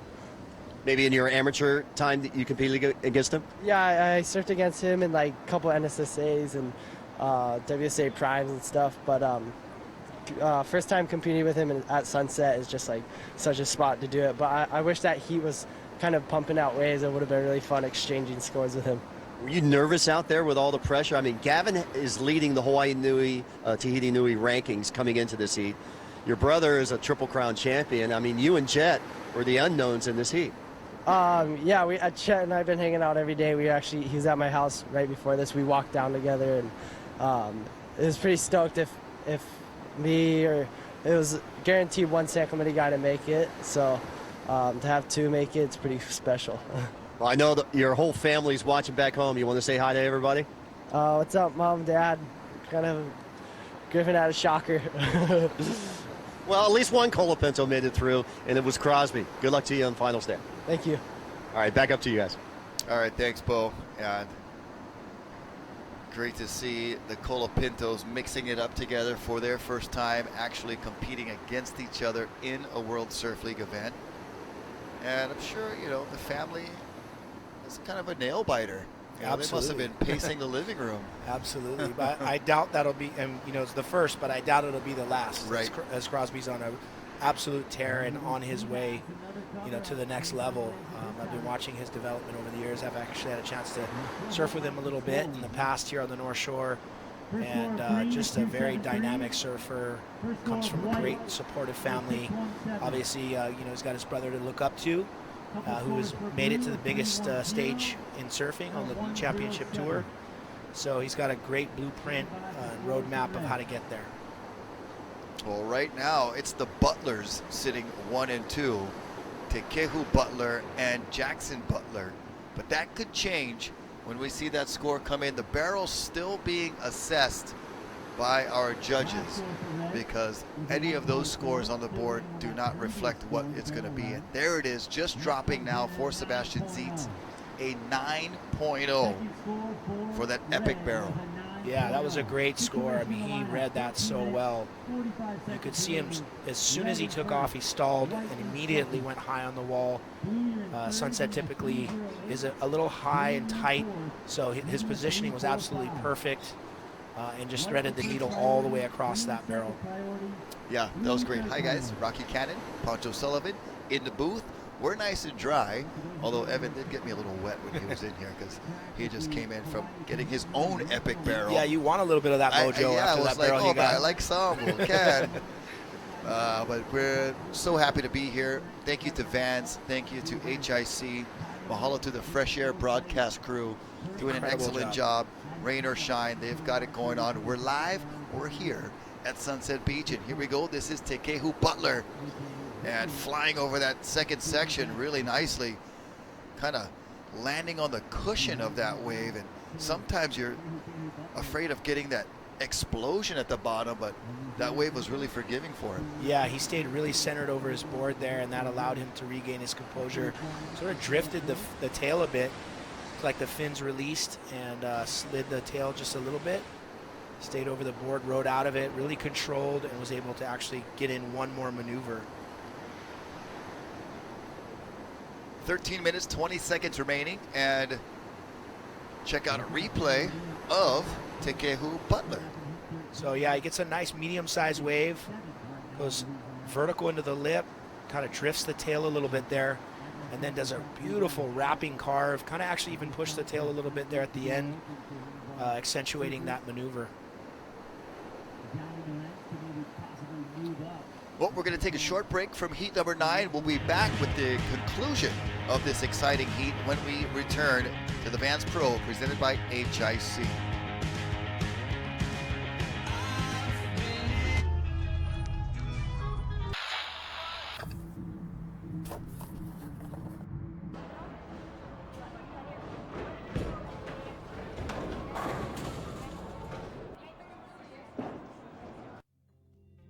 Board shorts weren't designed to be comfortable while lying on a surfboard.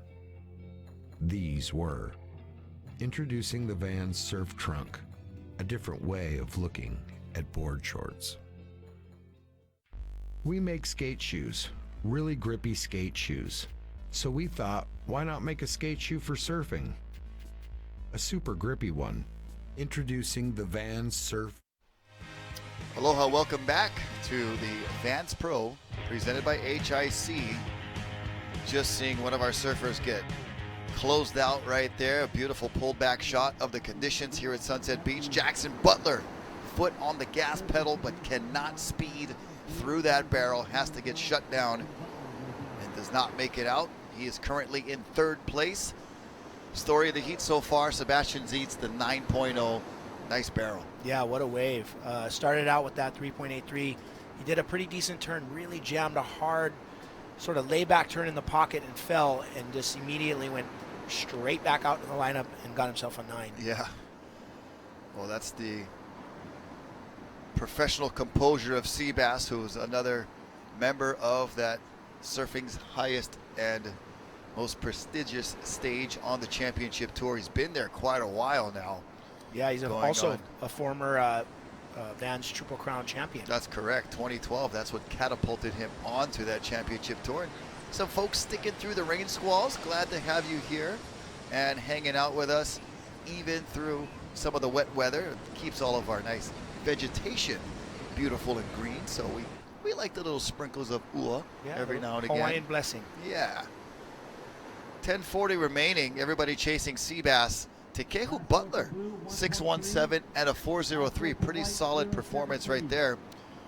Putting Jackson Butler in a position of needing a pretty big score. Danny Fuller, only with the one score of a 273. And, you know, we're seeing a couple of heats here with talented Kauai surfers getting stuck with only one wave. Yeah, you know, I think that having priority can sometimes play against you. You can be overly selective. A lot of times it'll be to your advantage to just constantly be hunting and moving, especially because there's such a broad area here in the lineup. You know, you have a tendency maybe with priority to move out the back, you know, because you can command the set waves. Meanwhile, a lot of the better waves might be sliding up underneath and running through the inside bowl, as we see Benji Brand, our highest single wave score of the event so far, a perfect 10. Yeah. Actually, he's got the best two-wave total as well. That 10 was backed up by an 8.33. Yeah, not a bad heat. Save some of that mojo for this heat. Exactly. Here we go. Jackson Butler once again, pedal on the metal, but decides to hold back and try to make it around. It just unfortunate for Jackson. He can't find that prime positioning. He's getting stuck way deep on these waves. Yeah, just a little bit behind. Not sure if it's due to his equipment or his positioning, but as we see our surfer in blue getting in the next heat, Reef Hazelwood getting some great coaching and feedback from Joel Centeo, the Hurley team manager. Yeah, Joel's won a few events out here at Sunset, also a Hawaiian Pro champion, so incredible coaching resource right there. Yeah, former world junior champion as well. A lot of accolades and a wealth of knowledge getting passed on to the Hurley team through Joel Centeo. We want to say thank you to Joel Centeo, heading up the volunteer judging crew at the North Shore Haleiwa Menehune Surf Contest the last 2 weekends. I mean, that event, I know when you were surfing at Poncho, has been this iconic photo in Haleiwa Joe's for many years of all you guys holding your trophies. I mean, I think it was maybe a 1 or 2 day event back then. Yeah, 1 day, long time ago. Yeah, and now it is a full-on 4-day marathon of 550 kids that are a part of that event. So mahalo to Joel. Freddie Pease was out there, Sean Moody, Mike Dodd, Nalu Law. We had Foster Bloomfield Ohana for putting it all together. And Ivy and Kavika, just a lot of hard work, and all of the support crew that comes together, all the volunteers and sponsors. Thank you for a great 43rd annual North Shore Haleiwa Menehune Surf Contest down there at Ali'i Beach. 7 minutes, 25 seconds remaining. Zeitz holding on to first with that 9.0. You know, he'd like to back up that 9 with something better than a 3.83, but right now it's good enough to hold him in the lead. And Tekehu Butler, the New Zealand competitor, first time in this Vans Pro, and he could possibly be on the brink of making the round of 32. Yeah, he's looking to improve that 4.03, but he's been staying really busy in this heat. Had a chance to interview him yesterday. I mean, he would talk about positive vibe warrior. He was just beaming. He was so happy to be out in the water, feeling the energy here at Sunset Beach. And I think this is actually his first time competing in the Vans Pro. Yeah. Another one, a name you would have recognized if you've seen it before. Mm-hmm. And, you know, us being around this event for a long time, we kind of can, off the top of your head, know like, hey, that's a new guy, you know. Yeah. And then you start making heats, and you're like, wow, man, this is impressive. Yeah, 6:20 on the clock. We have a little bit of movement in the lineup. Danny Fuller starting to paddle towards that wave, decides not to take it and use that priority. But looking at the draw, it's just incredible to see such a broad international field. We've got surfers from, you know, all over the world: Chile, Portugal, New Zealand, Australia, Japan, California. I mean, just all over the world. Yeah, a couple of Frenchmen also. Yep. And some South Africans. Our Tahitian contingent. Yeah. Contingents. Yeah, no, this event also, we're speaking about the Menehune growing over the years. This event has grown so much over the years from its start in 1984. Here goes White. That is Tekehu Butler. And Tekehu laying it down on the rail pretty nicely there. Got a little shaky, but was able to stiffen it up and then goes vertical right through that inside bowl corner pocket. And that should look good on the replay. Yeah, that's definitely going to improve on his 4.03. Two really solid turns. As we get a chance to look at the replay here, a little bit of a whitewater takeoff, fades down to the bottom, has to really fight through that chop to control the board, but huge turn off the top, and then goes vertical into the lip. Rarely do you see surfers go vertical out here. Sunset primarily allows you to do more carving maneuvers, not so much vertical, that you're really really throwing caution to the wind by going into the lip. Yeah, great timing on that second turn, and should be a good score for Tekehu Butler. 4:40 now, under 5 minutes. Jackson Butler and Danny Fuller chasing Seabass and Tekehu. And it's about to get a little bit harder, I think, once the judges drop that second scoring ride for Tekehu. Yeah. I mean, he could take the lead from Sebastian Zeitz because of that 3.83 backup that Seabass has. He's a little vulnerable there, so we'll see how that comes in for Tekehu. Judges probably really looking at those replays. The first turn, excellent positioning, was almost a little out of control, but regained it quickly, and then really established the regain of control with that second vertical maneuver. And Seabass just pogos off his board into the whitewater. We've seen a lot of that today. Yeah, a lot of times, when you're stuck behind the wave out here at Sunset, when you try to dive forward and penetrate, it allows you to get back out the back a lot quicker than, straightening out and trying to ride out of it. It's going to take you a good 5 minutes to paddle all the way back around, and with 3.5 minutes on the clock, very wise decision to dive off and try to penetrate and get back out the back. You see some nice lines on the horizon. Well, it's getting down to the wire. Danny Fuller, only one wave with 3 minutes remaining, and he's having a bit of a shocker as well. Yeah, sometimes when you're out there with priority and you know the wave well, you can be a little stubborn in your positioning and holding, thinking that, the wave is going to come. It's going to come. You're out there talking to yourself, just hold this position. And sometimes it plays to your benefit to catch an average wave and just reposition by, getting down the line, getting back to the inside bowl, and then slowly hunting the reef as you go back out. Right. Yeah, I mean, at least you're standing up, getting a score while you're repositioning. A lot of positive things can happen from that, but you can totally understand also the holding your ground and waiting for that jam. But you know, if you had a couple hours to sit out there, maybe, but you only got 25 minutes. Well, I think that's what really separates a lot of free surfers from, you know, the veteran competitors or the guys that consistently compete. You know, when you're more of a free surfer and you're used to just going out and waiting 2 hours to get the best waves, you know, all the best set waves, it's a little more challenging to then all of a sudden try to condense your surfing into a 25-minute period. And Danny Fuller has selectively competed in quality wave events and had great success. That's his strong, you know, playing to his strength. He's also, like as you said, he's an incredible artist and he's got other interests as well. But definitely capable of competing and beating the world's best, especially in really good quality waves like Sunset, Pipeline, and Haleiwa. Yeah, and 1 minute 30 seconds remaining, and he's going to ride it out right there and just hope it comes, because crunch time, he might be on this one. He's making a move, and he knows that he's got to get something going.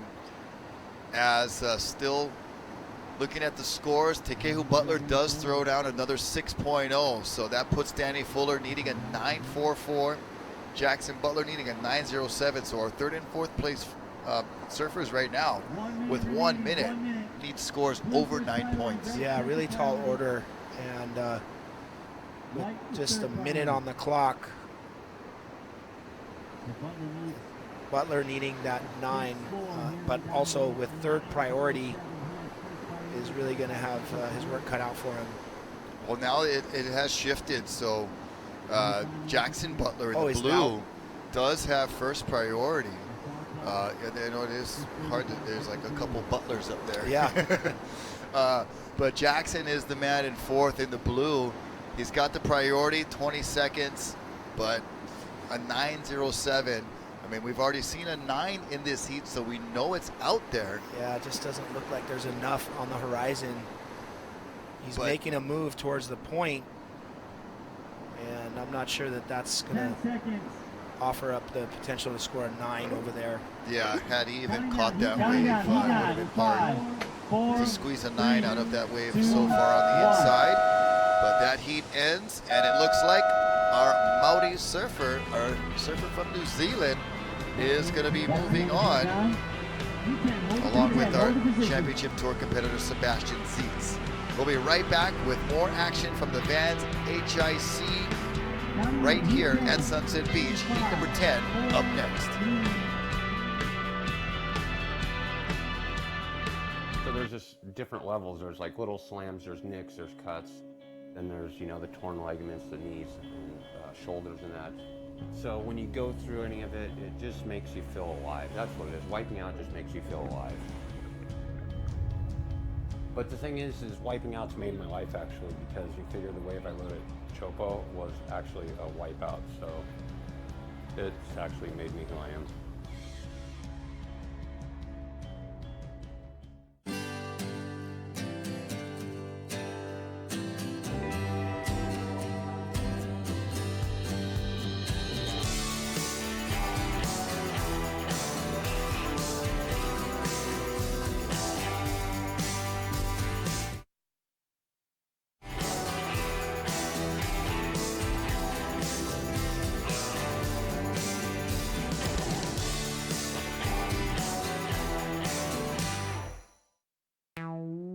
We made a surf booty for wintertime warmth, but with summertime board feel.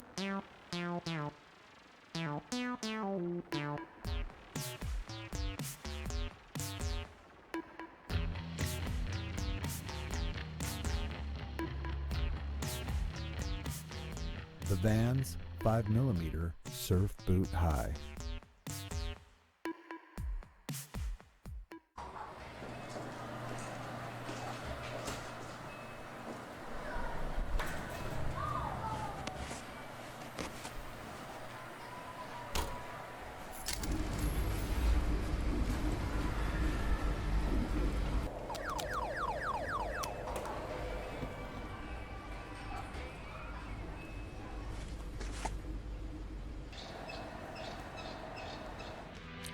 Aloha. Aloha awina la. Good afternoon to all of you tuning in to this Vans Pro presented by HIC. Whether you're watching on Spectrum Surf Channel 1020 in HD or you're watching on the web from around the world, we welcome you to round 3, heat number 10. Rocky Cannon on the call with Pancho Sullivan. And here goes red starting us off. This is Bayrick DeFries, finalist from last year, the Zaffa on the attack. Well, finding a nice little shampoo there at the end of that wave. Yeah, the bubble bath. So good fun here at Sunset. Here we go on the back. It is Manuel Selman. And this is the Chilean. Well, unfortunately, that wave just ran off on the inside bowl and didn't allow really any scoring potential, but still early days in this heat. I have a question for you, Pancho. I was wondering how you managed sometimes to carve these waves. I remember working for Hawaiian Water Patrol from the channel, and your board was like out of the wave in the back of it, coming back into the wave. I mean, unbelievable rail game that you have. Thank you so much. I love surfing Sunset Beach, and was blessed to be able to work with Jeff Bushman, who's been my shaper since I was like 14 years old, and we really refined my equipment over the years. Focused on building boards for Sunset specifically, and then for Haleiwa and Pipeline. But I don't know, falling in love with this wave from a really young age and putting a lot of time in here. Love riding bigger boards and being able to harness all that speed. That was always a thing that really drove me here at Sunset Beach. All right, so that was our surfer in red from the last heat, Seabass with a 9.0, all smiles. Yeah. And a replay here for green. So Green Manuel having a look, Manuel with a nice little crack off the top there. With vertical, a smaller, medium-sized wave. Hopefully this thing will build back up as he comes across the inside bowl. Nice little cutty there. Not much on offer, but good complete ride as we see Blue up and riding. Yeah, Reef Hazelwood. He's had some success here in Hawaii and First score for Blue, a 3.83. Gets going on that one. That was a 3.83, just kind of eavesdropping on Joe DeMarco, our beach announcer, that we can hear in the background as we see red. That was the little kickstall shampoo. Small kind of head dip on the side right there. Head and shoulders. Yeah. And I like his attack for Manuel Selman on that first turn. We saw this replay earlier, but not much to work with there, and really had to make something almost out of nothing.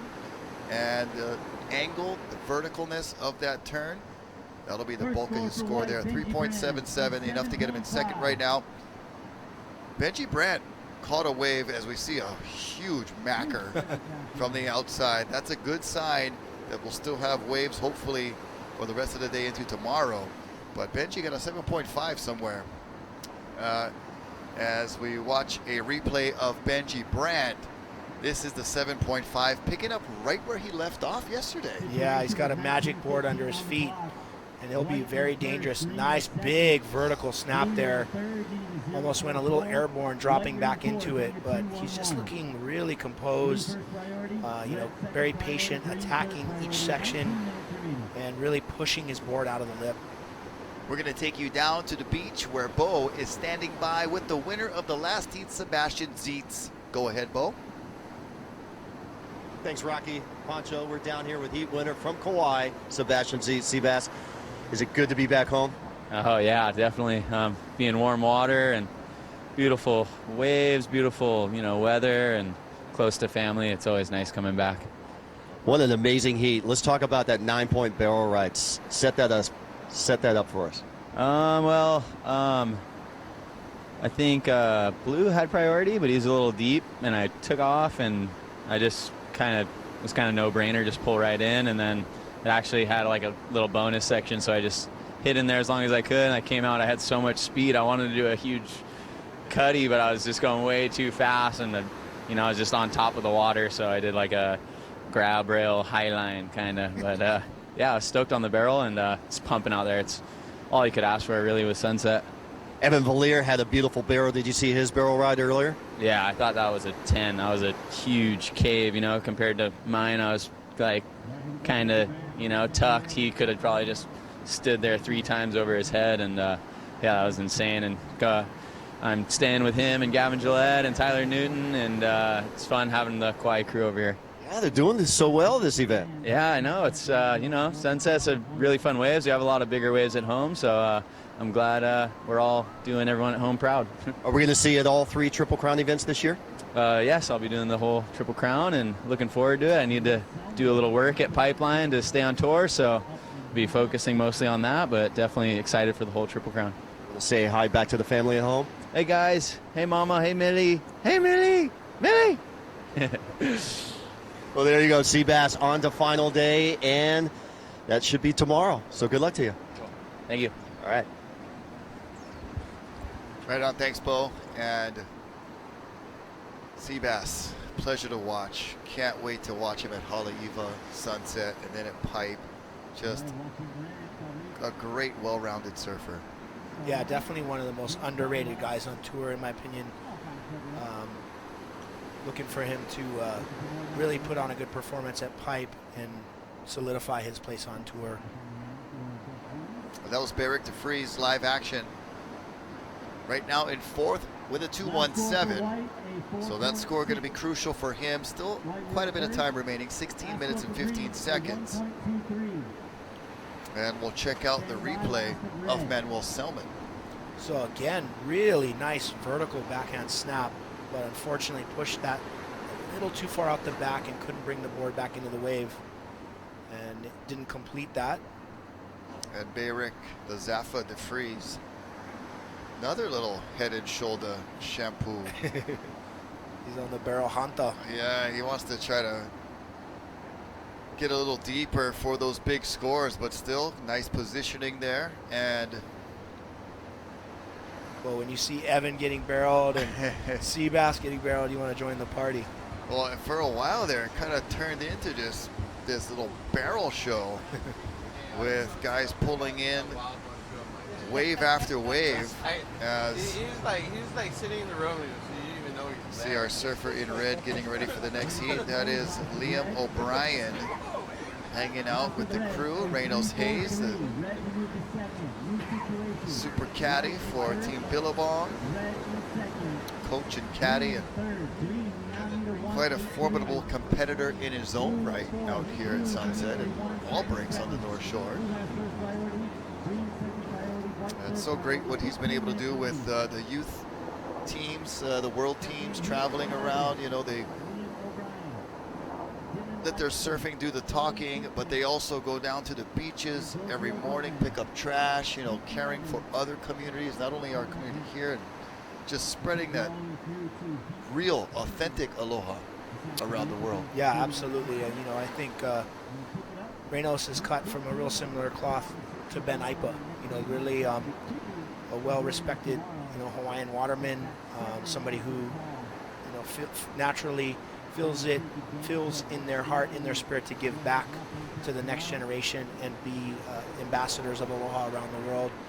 Obviously, you know, as surfers, we are, you know, we get to enjoy being in Mother Nature, and we have a great respect for the environment, and everyone here in Hawaii is brought up to respect the land, and those values are being passed on, you know, to our competitive, you know, youth here in Hawaii. Yeah, thanks to guys like Reynolds and Kahea, all the crew, Shibats, and everybody who takes care of our kids as they travel the world at that young age for the World Games and those events. Speaking of taking care of our environment, November 16th, we'll have the Surfrider Foundation John Kelly Awards happening at Waimea Valley. And we've still got a lot of tickets remaining. There'll be some great silent auction items. Henry Capono is going to be playing music live there. So that is November 16th over there at Waimea Valley. I'll be the host of that event. I've been there for the last several years, and always a great atmosphere. Protect what you love is the theme for this year's event. So we all love the ocean. We love the beach. Come out November 16th. Here we go. Beric DeFries And you know the beach, when they see that, they go, whoa. As we see Blue having a late takeoff here. This is our surfer. Reef Hazelwood. Reef Hazelwood. Whoa. That's going to hurt. Man, that was aggressive. And you know, as we watch White, we'll step aside and watch White live action. We'll go back to the replays afterwards. Benji Brandt just feeling the mojo off the top, generating so much speed, tagging it perfectly, but just gets that bottom dropped out from underneath him.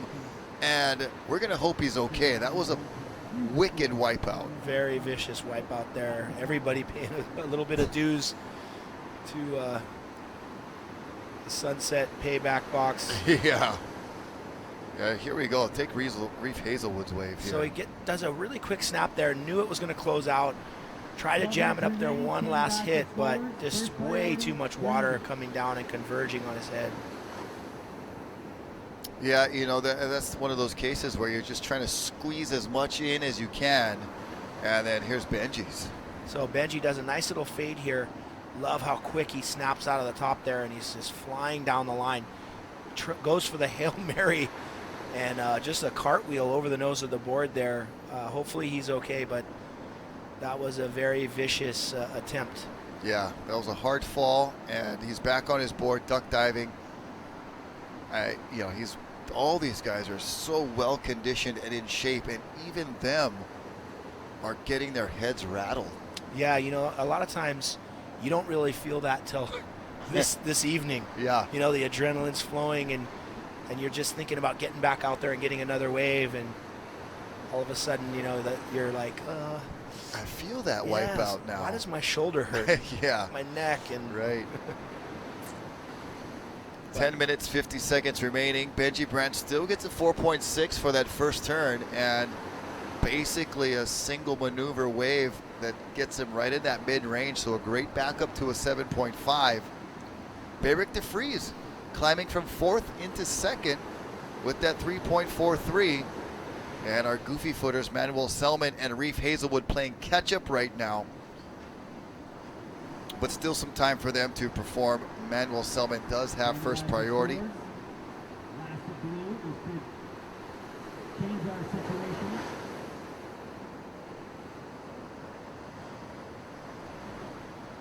Taking a look at the rest of our day as we're hoping to get through to heat number 14. We've got some Tahitians coming up. We've got some other talented Zafras. Baron Mamiya will be coming up in heat number 13 from the North Shore. And a lot of competitors that have been advancing through the rounds will join our seated surfers. And we'll be right back with more action here from heat number 10 at the Vans Pro, presented by HIC. Stay right there. So there's just different levels. There's like little slams, there's nicks, there's cuts, and there's, you know, the torn leg, shoulders and that. So when you go through any of it, it just makes you feel alive. That's what it is. Wiping out just makes you feel alive.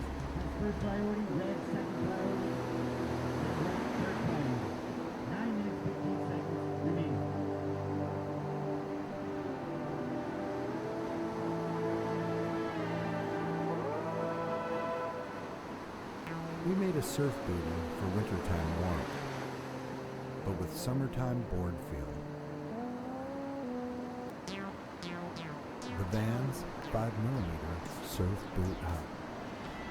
Aloha, welcome back to the North Shore, live here at Sunset Beach for the Vans Pro, and presented by HIC. Of course, now into round 3, heat number 10. Benji Brandt holding on the first, Reef Hazelwood in 2nd now, overtaking Beric de Vries. He's able to get a 3.83, slides the South African back to 3rd. And here is Reef trying to hold on to that 2nd place position. Good snap under the lip right there. Hard to do here at Sunset with so much water moving. Somehow got kind of inverted right there and pulled it off. Yeah, he twisted his body back around and was able to almost get underneath the lip. What was like a snap almost turned into a split-second barrel. Right.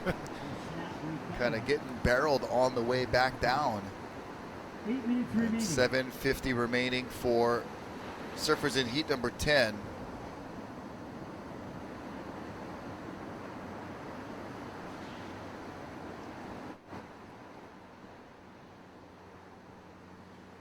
A little bit of a lull right here, as we've seen the lulls kind of pick up a little bit more and more as this day goes on, and indicators that the swell may be tapering off. But every once in a while, we still got that horizon, you know, feathering large whitewater out the back every so often. Yeah, still some energy out there. We've seen, as you said, a few lulls, but these surfers making the most of what's been on offer in this heat so far. We do have one scoring ride, Benji Brand, in the excellent range at a 7.5. And then our competitors started paying a little dues to the penalty box. Yeah, and Reef Hazelwood just ticks it up a notch, replaces the 290 with a 297. So he remains in second. Beric DeFries in third. He's got second priority, and here he goes on this wave. Live action on the inside. He's going to get down the line quickly, look for that open face. Nice carve back to the whitewater. Resets his feet and slaps it off the top. Nice spray coming off the top of that wave, and that's what we talked about, you know, earlier when you said that just it gets so deep right there. The wave literally just fizzles right beneath your feet. Yeah, you've got all this momentum going forward, and then it's like somebody pulls the handbrake on you. Some caddies giving directions, pointing, yelling, talking, getting their guys to be in the right spot. And there's a wave peeling off further deep on the point. It's such an interesting perspective, this angle, because it looks like, oh, why aren't you sitting deeper? Right. But we all know if you go up there, then you're wearing that right there on the head. Yeah.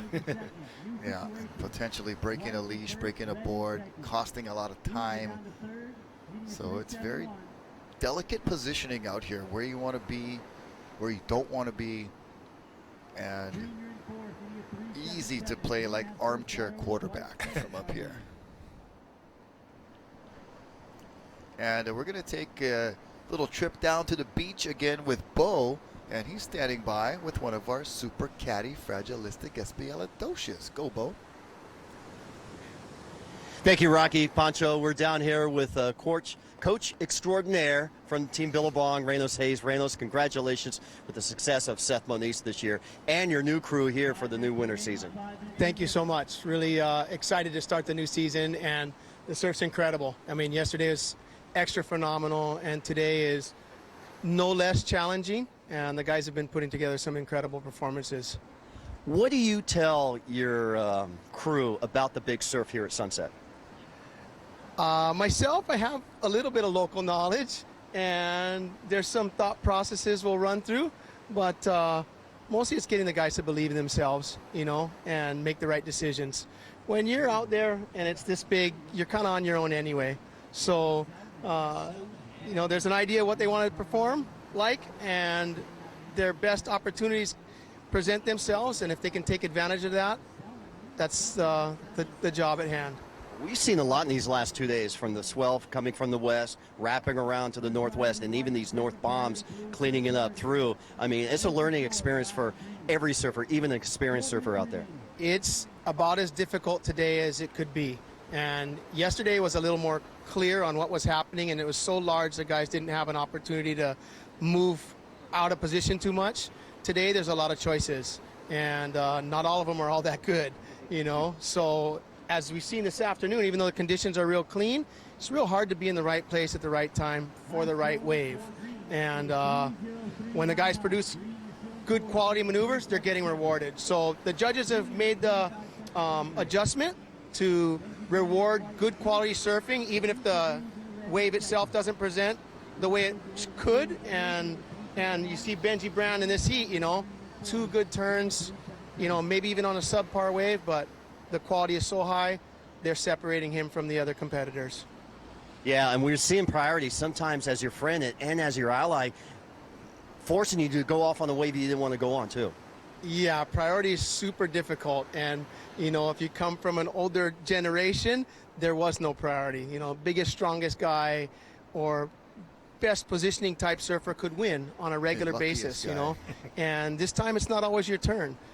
Sunset chooses its own, and then you got to show up and be there at the right place at the right time as well. So priority is a curse, and at the same time, it also allows for good, clean competition. Well, it's good to see you back home, back on the North Shore. All the best with the Vans Triple Crown of Surfing, and good luck tomorrow with your crew. Thank you so much, Bo. Really appreciate it. All right, back up to you guys in the booth. Thanks, Bo. And what a great interview with a great coach and a fun guy to be around, and just a wealth of knowledge and knows how to communicate that knowledge. There's a lot of guys that they do well, they know what to do, they've got these amazing competitive accolades, but the communication to the kids and how to, you know, break it down for them. Reynolds is so good at that. Absolutely. You know, he's so good at reinforcing what the athlete already knows. And I think, you know, he uses his local knowledge, presents it to the guys, the crew that he works with, but ultimately he allows them to sort of be empowered to make the decisions on their own on where they want to sit, what board they're going to be on. You know, he presents those variables, what the percentages are as far as positioning in the lineup, what waves are better, and just such a great guy to have in your corner, so much positivity, just an incredible human being. 1 minute, 20 seconds remaining. Benji Brandt holding the lead. Bayrick DeFries right there. And, you know, Benji obviously, of course, originally from South Africa, so I'm sure knows the capabilities of Bayrick DeFries, and we've all seen what he could do. He made the finals last year, did Bayrick. And he's on pace to potentially qualify into the round of 32 once again here at the Vans Pro. Reef Hazelwood with second priority. He's got a chance. 45 seconds remaining, though. The ocean's going to have to cooperate. The clock's going to have to hold up for Reef to have another chance. Manuel Selman with fourth priority, going to be quite difficult. I'm sure Bayrick is aware that he's got priority over Manuel Selman. And here we go in white. It's your heat leader, Benji Brandt. Benji Brandt, I think he's the dark horse of this event. He's surfing so well, and it has been for the last few years. What an incredible snap. That was as critical, as difficult a turn as you can possibly do out here. Spot on. That was phenomenal. I want to see that again. I want to see it again. That was slow incredible. motion. Yeah. He goes beyond vertical here. We'll get another chance. Yeah, I mean, it's way past lunchtime. 12 o'clock, forget about it. He's going like 1, 2 o'clock. Boom. Wow, throwing the tail too. Yeah, he got the board up vertical and then pushed out through the lip and projected down, getting himself back down as the wave broke behind him. For a single turn, that's going to be an excellent score. Well, we're going to see exactly what that number is. We know Benji Brandt is moving on, along with Bayrick DeFries. We'll be moving on to our next commercial break. We'll be right back at the Vans Pro, presented by HIC. Stay tuned.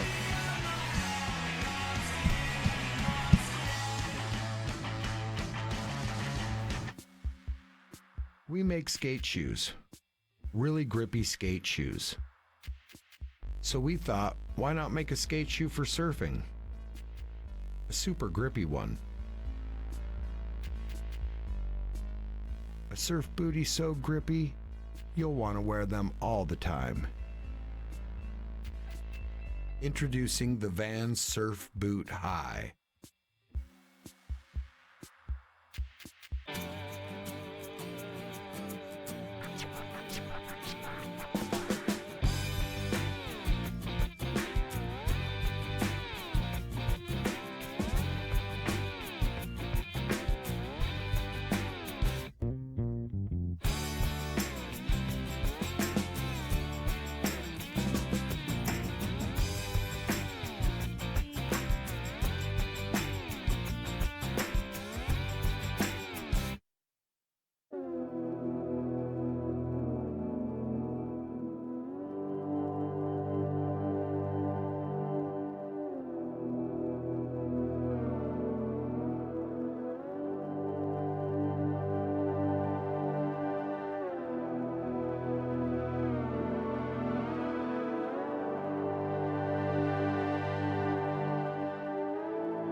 No one's front looks like this.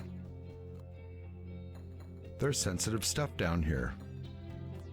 Board shorts have always opened and closed like pants. But pants weren't designed to be comfortable while lying on a surfboard. These were. Introducing the Vans Surf Trunk, a different way of looking at board shorts. Welcome back to Sunset Beach, day number 2 of the Vans Pro, presented by HIC. I'm Bo Hodge along with Rocky Cannon and Pancho Sullivan. And the rain squall has cleaned on through, and the results are now official. Benji Brand still on a roll. An 8.87.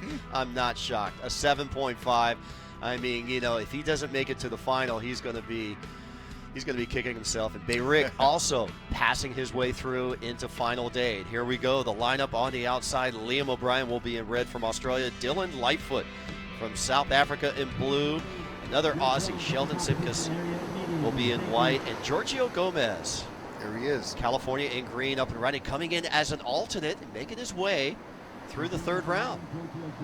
Yeah, good job, Giorgio, in the last round, progressing through round 2 and putting together some scores that kept him in the hunt. And here's a paddle battle. Look at these guys racing back to the lineup. Liam O'Brien and Giorgio Gomez kicked out right in the same area. And it is an establishment of priority. Liam really kicking and fighting a 3.17 opener for Giorgio Gomez. And Giorgio, a little bit longer frame, got that wingspan working for him. And he is cruising ahead. He doesn't have to kick at all. And you know, Liam right there is kind of relenting now. He's like, oh man, I'm gassed. Gave it a shot, but he's pulled up next to him. A great look at a pretty classic paddle battle right there. Let's go down beachside and check in with Pancho Sullivan. Thanks a lot, Bo. Rocky, I'm down here with Heat winner Benji Brand. You've been on an absolute tear. Your board looks amazing. How'd you feel out there? Felt pretty good. Like I have a good board right now, and confident in my equipment. And yeah, the waves started to go a little bit slower, like before my heat, and I was kind of scared I wasn't going to get enough opportunities, because sometimes I feel like that's when I always lose at Sunset, is when there's not enough waves, and then you end up in the wrong spot with no priority. And I just, it's like when I had priority, I was in the right rotation, and waves came to me. So yeah, worked in my favor. Well, I'm not sure if you're aware of it, but that last wave you had just one big maneuver. Judges rewarding it with an 8.83. How'd that feel? Oh, I know. It's like kind of when I hit it, I was like, oh, I don't think I'm gonna. I thought I was gonna get pretty smashed. Like I had another wave before that where I tried to hit the end section. I got so smoked. Like thought I broke my board and stuff. But that one at the end, I thought it was gonna fall as well. But then I know sometimes like Sunset's a little bit magical. She just pushes you out, and then you land some things you don't think you will. So I was stoked. Well, you're surfing amazing. What's your thoughts heading into the Triple Crown? I'd love to do well in the Triple Crown. It's like my favorite events all year. I feel like it's like these are the waves I'd love to compete in, so that's really exciting. Yeah. Well, best of luck. You've made it to the final day here at the Vans Pro. We're looking at potential of running tomorrow in perfect, Sunset Northwest swell. And best of luck to you. Back up to you, Rocky and Bo. Thanks so much, Pancho. And thanks not a very enthusiastic Benji, but he's never enthusiastic to begin with.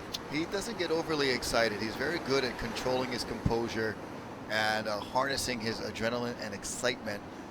You can almost kind of tell, like underneath that, he's really bubbling and excited, but his outer kind of exterior performance, or what he looks like on the outside, is much more composed and controlled. And he's a special guy. He's going to be competing in this event and events here on the North Shore for many years to come, and he's going to break through, I know, at least once, maybe more than once during his career. Well, Pancho said it on the webcast yesterday. If he's ever serious about qualifying for the CT, he's told him, you've got the talent to surf on the CT, but it's so difficult to qualify. So we're seeing Sheldon thread the needle right through this wave. The Aussie picking out his first wave, and it's a winner.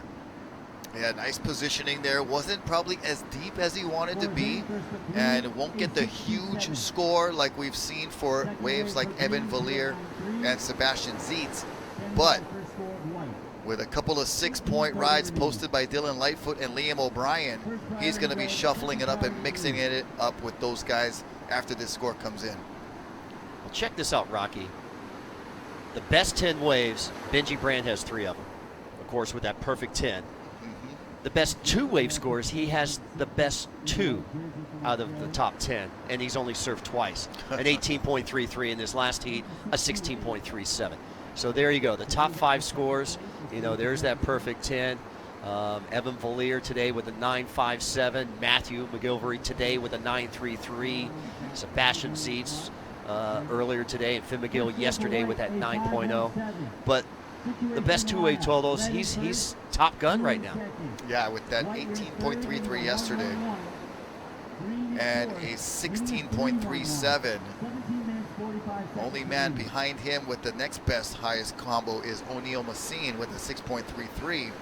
And here is our surfer in blue. This is Dylan Lightfoot, and he's a very talented Zaffer. Goes up and over that last section with the rock and roll floater. You can see him kind of posturing up like, whoa, I just made that.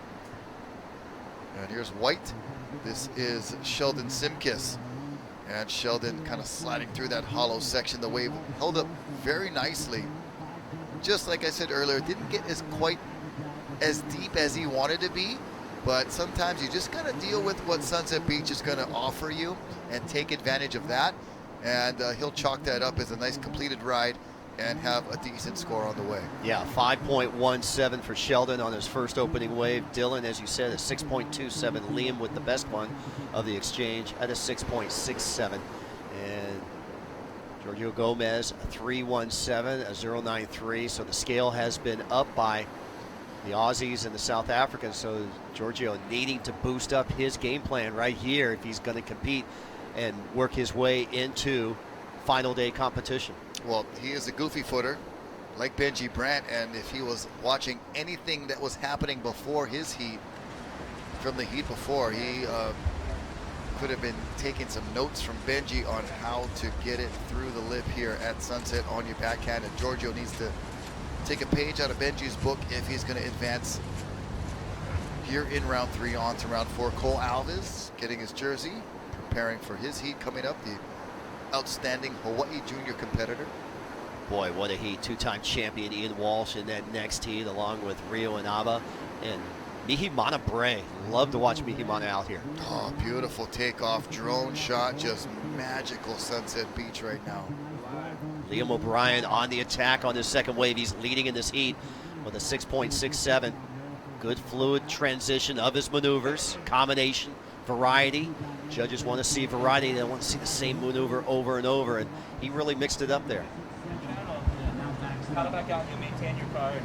Riley and Ray, our beach marshals, doing a great job informing our competitors of the format today. Ray's a busy guy. I heard Ray was at the Menehune contest. He was helping us there. Riley was there too. Yeah, part of our volunteer crew. We thank everybody so much for that amazing 43rd annual Menehune contest at Haleiwa. 4 days, 2 full weekends. And we had perfect conditions all weekend long. And this weekend, Ray's got the HIC event at Turtle Bay. And that's going on too. And with the high school event too. Yeah. Here we go, red out the back. Love this drop. We saw it via the drone. Here's from the beach. Yeah, that was very beautiful wave.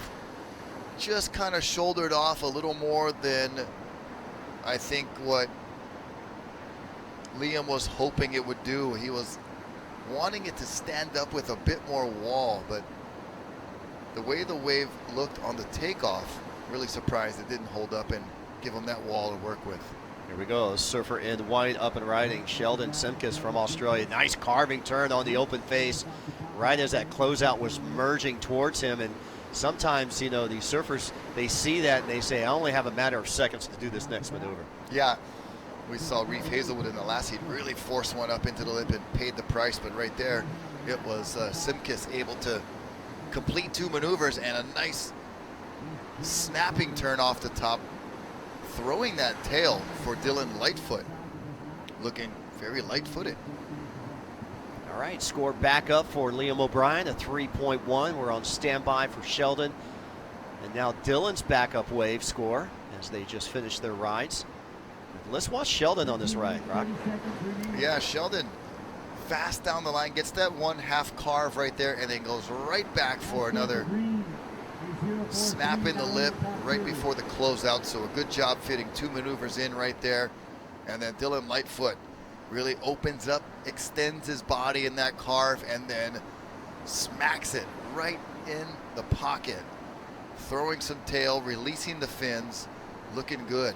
Saw Giorgio on the backside, couldn't get down the face of the wave, so he'll paddle back out, reassume second priority. Here comes a bomb set on the outside. Remember, red has first priority on the inside, Liam. See what Giorgio's going to do. This wave could be mowing through, could be a whitewater takeoff. No, they're going to duck dive this one. Too much out of the north. Hard to see, you know, from that angle of what it's doing further down the line, but it looked like it was going to be one of those shouldery, flatter waves on the end, so not the scoring potential our competitors are looking for when they're seeking out these waves. They want the ones with that nice steep wall, you know, that curling lip for the possible barrel, but having that steepness in the face enables you to throw it up with those angles the judges appreciate, and really to elevate your board high up in the lip, getting the spray to fly off the top of the wave and give the judges a sense of how much speed and power you're putting into those maneuvers. And that's what they're looking for here at Sunset. All right, Rock, let's go down beachside and check in with Pancho Sullivan. What's going on, Pancho? Thanks, Bo. Thanks, Rocky. Down here on the beach, it's all happening. The Groms are playing in the shore break. The waves are going off. We've got a bunch of spectators down here on the beach. The rains have stopped. We had a beautiful Hawaiian blessing. And as you can see, a lot of people have come out to watch the event. It's going to be beautiful tomorrow. We're going to have great weather, great surf. Just want to encourage everybody to come down here, but also to respect the vegetation. The North Shore Community Land Trust has come out and planted all along the beachfront here at Sunset. We've had a lot of erosion issues here on the North Shore, so hats off to all of the volunteers and community members for coming down and really trying to restore the dune and protect the beach here at Sunset Beach. But a lot of action-packed, heat's going down, waves are absolutely going off, so come on down and enjoy the event. Thanks, Pancho. Back up to you, Bo, Rocky. Thanks, guy. And, you know, it takes a lot for Pancho Sullivan to wear an Aloha shirt and to be a commentator. This is just perfect Sunset. He wants to be out there. He's just recently relocated his family to Kauai, but, you know, deep down, you know, wouldn't it be great to see Pancho in this event? I was just thinking that myself as we were watching him give us that information, and you could tell him looking out, he's like, oh, he was like, man, the waves are firing. I want to be out there. The sand fight on the beach. I'm hoping Pancho's far away from that and not suffering any collateral damage, getting caught in the crossfire. There's the Groms he's talking about. They were having a sand fight and going in for a shore break. And I can remember calling events with Mason Ho being one of the Groms in the shore break, and Jamie O'Brien charging. Before he had his beater board, he would have his fiberglass short board, and he'll be charging the Sunset shore break. And here comes the biggest Grom of all, Ian Walsh, getting some good vibes from the local crew. Yeah, look at all those Groms. They are out of school, and the pros are here. They are stoked. They're going, hey, the guy who won Peahi, Jaws just shook my hand, man. Ian shook my hand. Yeah, that's so great to see. 9.5 minutes remaining, and Dylan Lightfoot has backed up his 6.27. Remember, he was in second behind Liam O'Brien because of that backup wave of 5.87, better than Liam's 3.1. So Dylan moves into first, Liam into second, Sheldon into third, striking distance for him. He's got a 5.17, a 3.53. And here goes Liam back on the attack. Yeah, kind of free fell off that lip, and a little bit of backwash also came under his board, and that wave was a little further on the inside as well. We're going to take a short commercial break, and when we come back, the conclusion of this exciting heat number 11, round number 3. You're watching the Vans Pro, presented by Hawaiian Island Creation.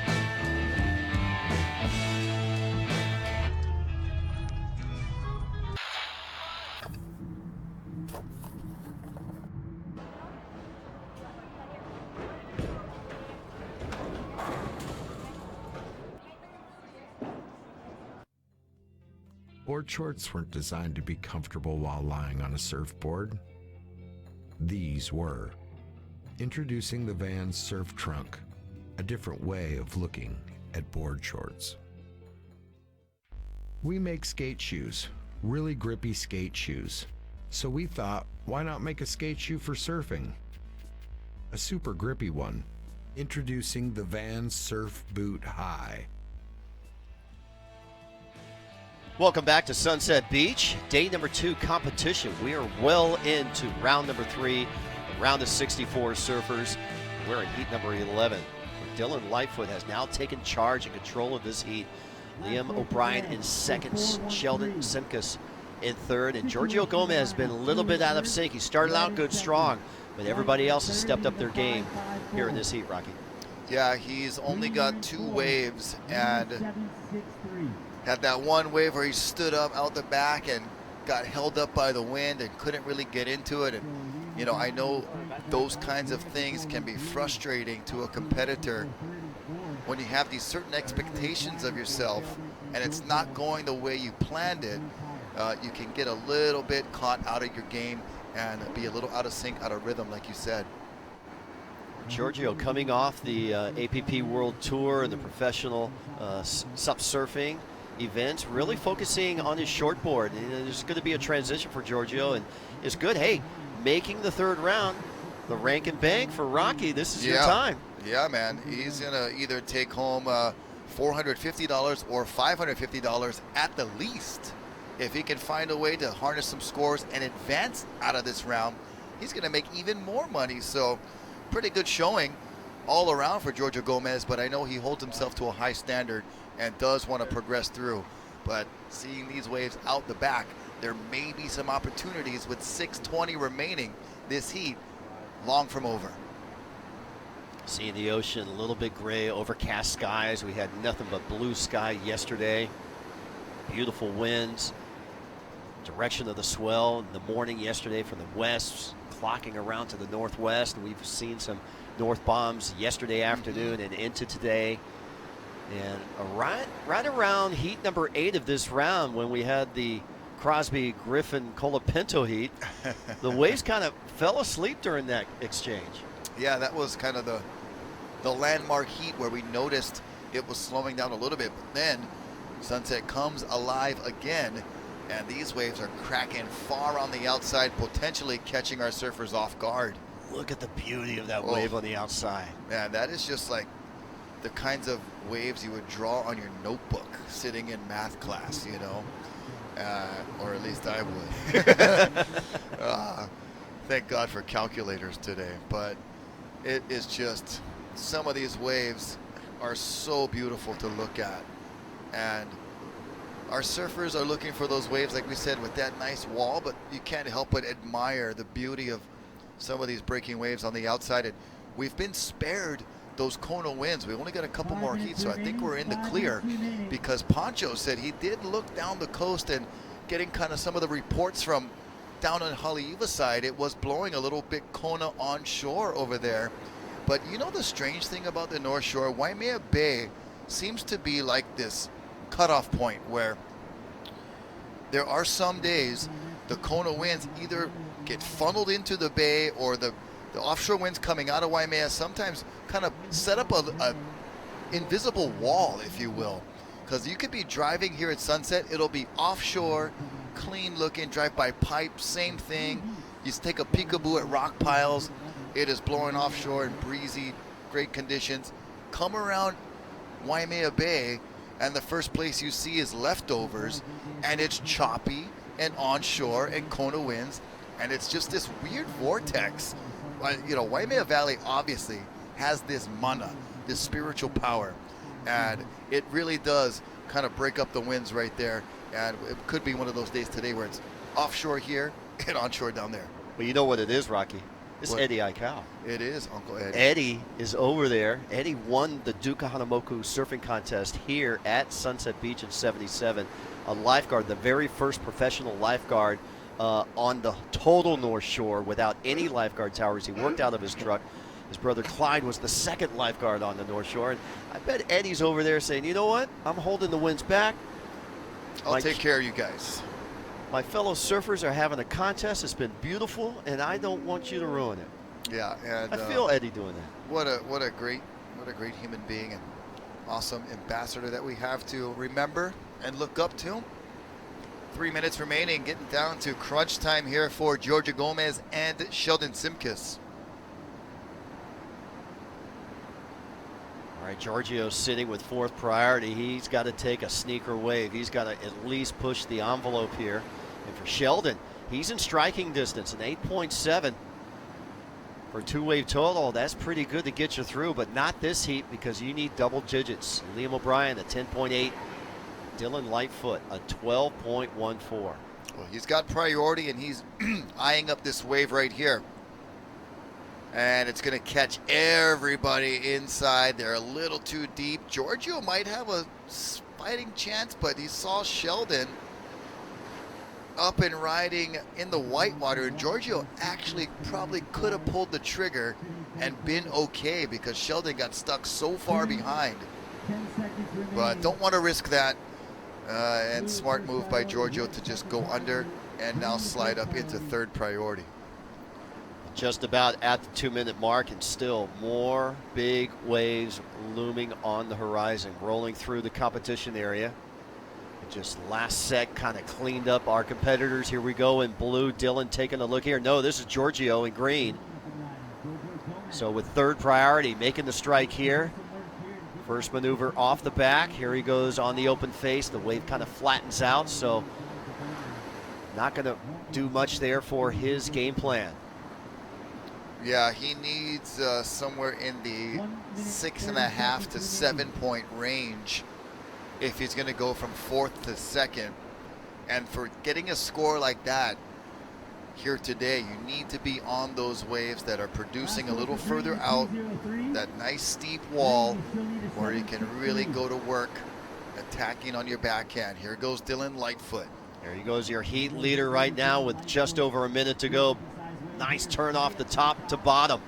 Back on the bottom, cranks off another beautiful turn underneath the hook of the wave and sneaks out of there. Wow. Checked his watch, under a minute. Coming in, here's Liam O'Brien in the barrel, driving, pumping, still going, and then saw his board pop up on the right side of your screen. That wave still just grinding over that inside bowl. Even had a spit on the caddies on the end. Oh, yeah. 35 seconds remaining, so Dylan and Liam catching waves on the end there. Well, definitely Dylan with the better of those two exchanges. Here's your heat leader with a just beautiful takeoff. Big snap off the top, throwing a lot of spray out the back. And then just kind of has to dodge that crashing lip, checks the watch, secures first place on his way in. And Liam O'Brien almost threading the needle. There goes the board. Punching through, 5 seconds to go. Old Sheldon Simkis giving it one last go here. That last score for Liam O'Brien won't be a big score because it was just a closeout barrel. So Sheldon, you know, might have had a shot right there, looking for a 5.64, but as the wave ends and the heat comes to a close, Sheldon smacks the water. A little bit of frustration there. Couldn't get the job done. All right, that wraps us up for heat number 11. We're going to take a short commercial break. When we come back, heat 12, round 3 on deck. You're watching the Vans Pro, presented by Hawaiian Island Creations. So there's just different levels. There's like little slams, there's nicks, there's cuts. Then there's, you know, the torn ligaments, the knees and shoulders and that. So when you go through any of it, it just makes you feel alive. That's what it is. Wiping out just makes you feel alive. But the thing is wiping out's made my life actually, because you figure the wave I rode at Chopo was actually a wipeout. So it's actually made me who I am.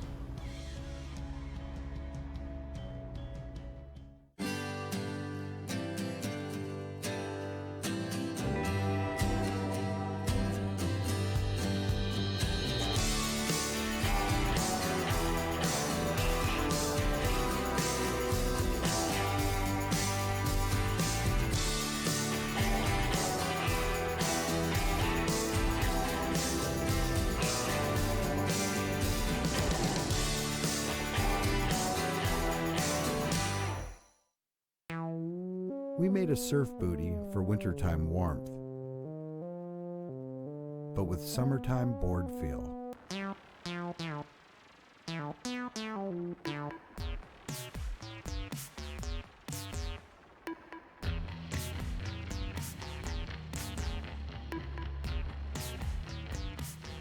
The Vans 5mm Surf Boot High.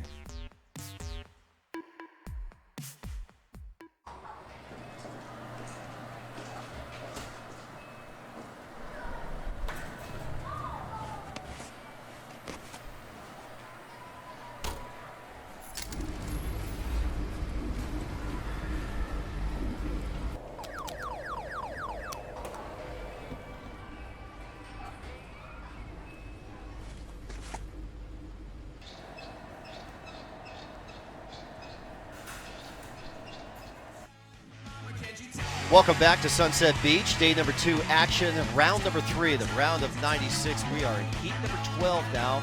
Another 25-minute heat upon us. I'm Bo Hodge along with Rocky Kennett and Pancho Sullivan. Ihimana Bray from Tahiti will be in blue. Rio Inaba from Japan in red. Ian Walsh from Maui in green. And Cole Alves from the North Shore. Cole? Gosh. Outer Island. Outer Island, I believe. I think Outer Island, okay. We'll have to do some research on there. Cole, the 18-year-old, and we have 2 surfers here, our 2 Hawaiian surfers, coming from round 1 into round 3. That's Cole Alves in white and Ian Walsh, the former 2-time champion 2005, 2015 in green. Well, the Japanese surfer getting on the board early with the 3.0. That's Reo Inaba in the red. And Cole Alves on the board with a 2.43. We've seen some incredible performances out here from Mihimana Bray working on his backhand. And we've seen, of course, Ian Walsh win this event 2 times over the last few some odd years. He first won this event when he was pretty young. It was in that final with like Nathan Carroll and I believe a couple of other. The average age of that final was 21 years old. It was just 4 kids out there. Well, he won the same age as Evan Valier won his XL Pro. At 22. 22. And then 10 years later at 32 in 2015, he won it again.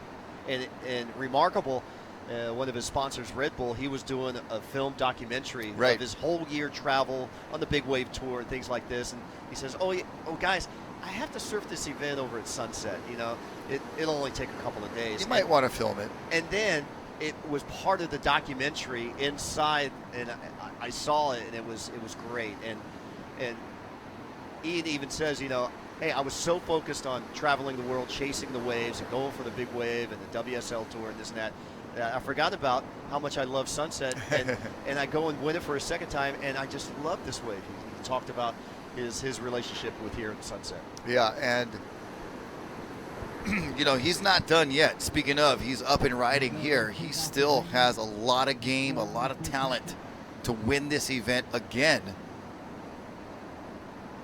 Of course, Michael Ho and our other co-commentator, Pancho Sullivan, both 4 times winners of this event. Gosh, that is just an unbelievable statistic. That, I mean, it's amazing to have one of our 4-time champions commentating and giving us his insight during this event.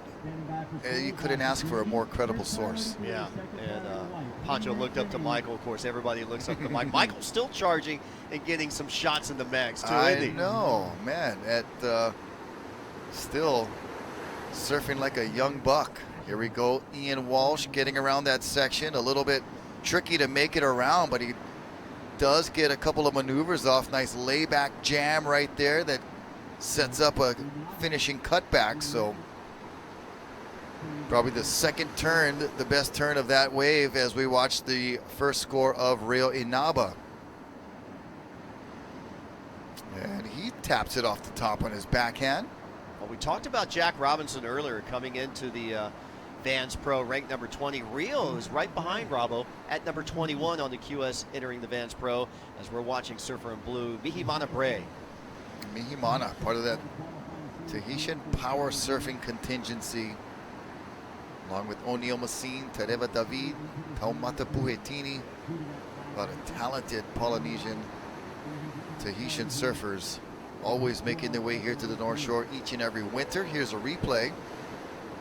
And I like his approach with putting the board on the rail. Didn't really get the steepness of the wave to work with, so he did those nice arcing, carving turns on his backhand that are kind of a blend of a top turn and a cutback, you know, with that little bit steeper angle. Nice to look at, good to watch, and he should get a decent score. Well, we saw Ian Walsh just lock in a 3.57, goes to first. Mihimana is going to be in about that same range between that 3.57 and the 2.43, so stand by for that. 18 minutes, 15 seconds remaining. Heat 12, round 3. The round is 64. So tomorrow, before we get into that, Rocky, let's go down beachside and check in with Pancho Sullivan. Thanks, Rocky. Thanks, Bo. I'm down here with heat winner Dylan Lightfoot from Jeffreys Bay, South Africa. How was it out there? Yeah, it was quite fun out there. The conditions have changed so much throughout the day.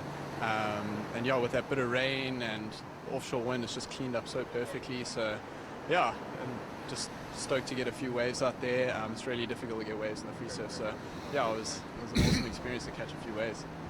Awesome. Well, we were talking a little bit last year. You were kind of right on the borderline of getting into the Triple Crown, sort of almost in an alternate position. This year, you've got a definite spot in the Triple Crown. So, what's your mindset moving forward, not only in this event but also into the Triple Crown? Yeah, I guess last year was sort of like a learning curve for me. Yeah, just obviously experimenting with boards and stuff, and so I feel a lot more prepared this year. Obviously, this year I'd like to improve on my results. And yeah, just give it a good shot, you know. Last year I felt maybe I was a little bit tentative and just figuring things out, but this year obviously I want to go for a little bit more, so yeah. Awesome. Well, what were you riding out there? Yeah, I was riding a 6.6, so yeah, went super good. Well, great job on the heat win. Anybody else or anyone you want to say hello or thank you to back home in South Africa? Yeah, I'd like to say how's it to my parents. I think they're asleep, but they watch the replay. And yeah, it's my girlfriend's birthday tomorrow, so yeah, happy birthday, and yeah. Well, awesome. Best of luck in the event tomorrow, finals day. You made it. Enjoy yourself out there, and we're going to send it back up to you, Rocky and Bo. Thanks, Pancho. Congratulations, Dylan. Yeah, it's 3 in the morning, Wednesday morning, over at Jeffreys Bay. Just a little bit of a time change. I bet the folks are watching. Yeah, hey, Dylan, now number 72 coming into the Vans Pro, and now will be into the Triple Crown. So mission accomplished from 1 year ago. He set his goals to surf in the Triple Crown, and he achieved those goals. He's in the top 100. And he's got an outside shot. We saw Dusty Payne, 5-7 years ago, at around number 75, and he made 2 finals out here and qualified for the CT. And it's so important for those guys. You know, we talk about the Triple Crown. It's the Hawaiian Pro, World Cup, and Pipe Masters. But they're not in the Pipe Masters just yet. They've got to be in contention for that Triple Crown victory to be invited. So I know there's going to be a gnarly pipe trials, as there always is, to get into that. So, but congrats on Dylan getting into the Hawaiian Pro and the World Cup, and we'll see him competing once again when we come back here in November. Well, that clause is called the Julian Wilson clause, because Julian Wilson also made 2 finals in that year. He was competing for the Triple Crown against Dusty Payne and was not allowed to surf, and he was leading the Triple Crown after the World Cup here at Sunset, and the rules at that time was that he couldn't compete. If you're not ranked or invited to compete, then it was too bad. Yeah. So now they've changed that, and if you've got the points heading into the Triple Crown, then you get, which makes total sense. Yeah. To allow somebody who's earned that top spot for the Triple Crown and gunning for it. And 3 years ago, Wade Carmichael, who won the Hawaiian Pro, was on an airplane heading back home to Australia, and Randy Rara called him back saying, Wade, you're in contention for the Triple Crown. You've got an invite into the trials. And he was like, no one told me. He goes, yeah, well, someone should have told you. He flew back in and competed and didn't make the CT, but that year got him onto the CT with his QS results. Yeah, he was able to make it back for his heat at the Pipe Masters. Didn't qualify into the main event, but as you said, got launched onto that championship tour. Here we go, getting launched into this wave right here. Ian Walsh rips it off the top nicely. Big bottom turn once again, and then carves it right under the lip. Smart surfing there, not attacking the lip on that second one and letting the wave do the work and just carving it right underneath it, staying on his feet, staying on his board, and finishing clean. Well, Rock, that's going to be a keeper score for Ian Walsh, and he needed it now about halfway through this heat. He'll be paddling back out. First priority will be our Tahitian sitting on a 3.9. And let's watch the replay. Last of green for Ian Walsh. Yeah, nice whitewater roll-in takeoff. The wave allows him to get set up on the bottom and then goes high off the top, cranks it right in the lip.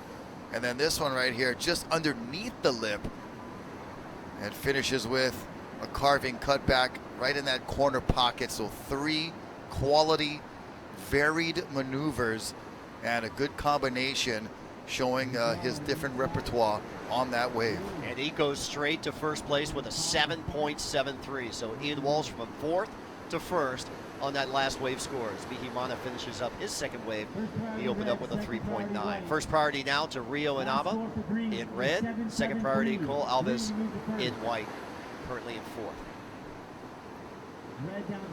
Yeah, I was thinking that was going to be easily the best score of the heat. That 7.73 for Ian.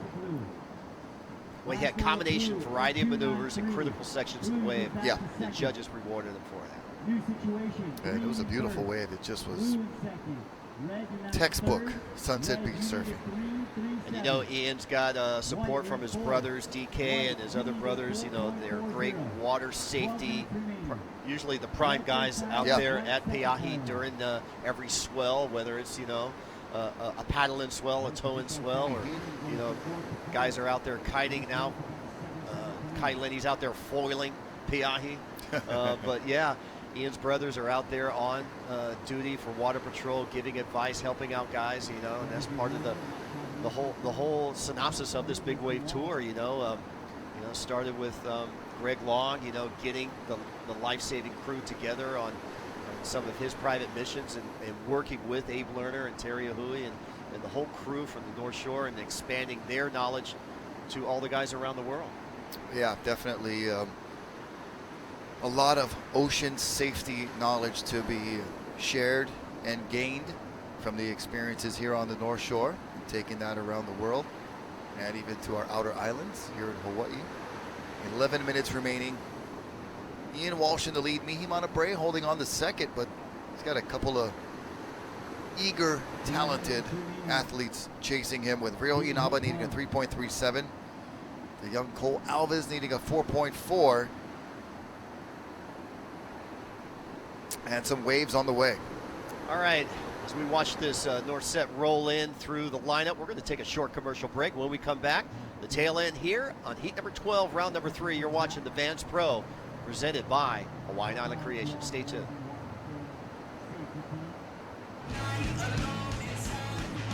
So there's just different levels. There's like little slams, there's nicks, there's cuts, and there's, you know, the torn ligaments, the knees, shoulders, and that. So when you go through any of it, it just makes you feel alive. That's what it is. Wiping out just makes you feel alive.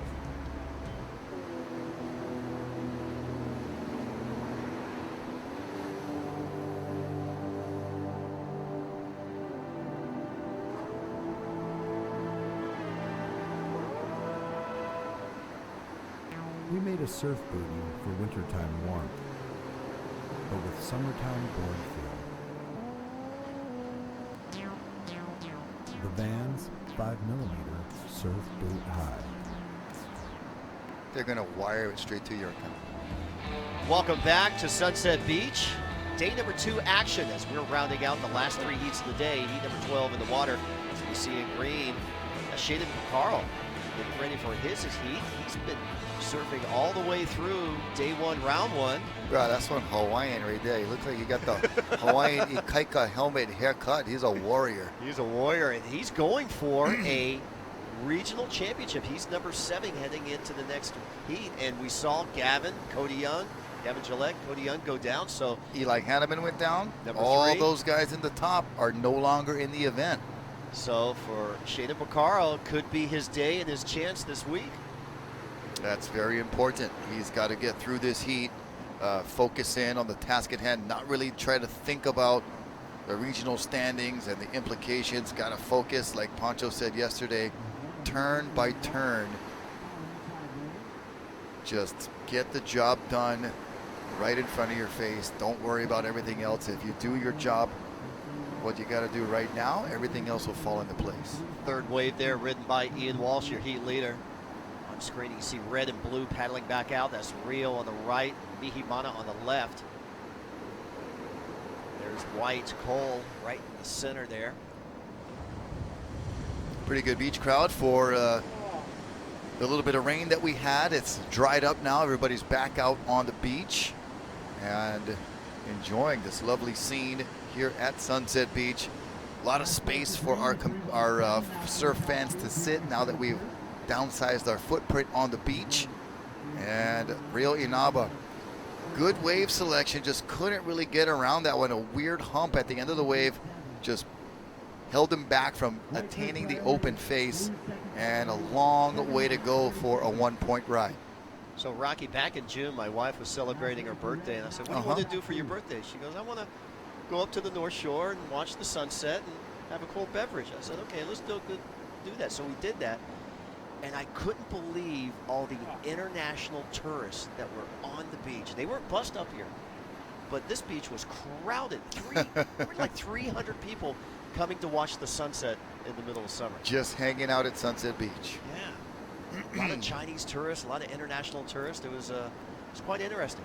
All right, Ian Walsh, a replay of his last wave. Not sure if that's going to crack into his top 2, and just unfortunate for Rio Inaba. Couple of weird ribs in that wave and kind of bending out away from him prevented him from getting into that open face where the scoring potential was, and he goes down with just a score that's going to be right around a point.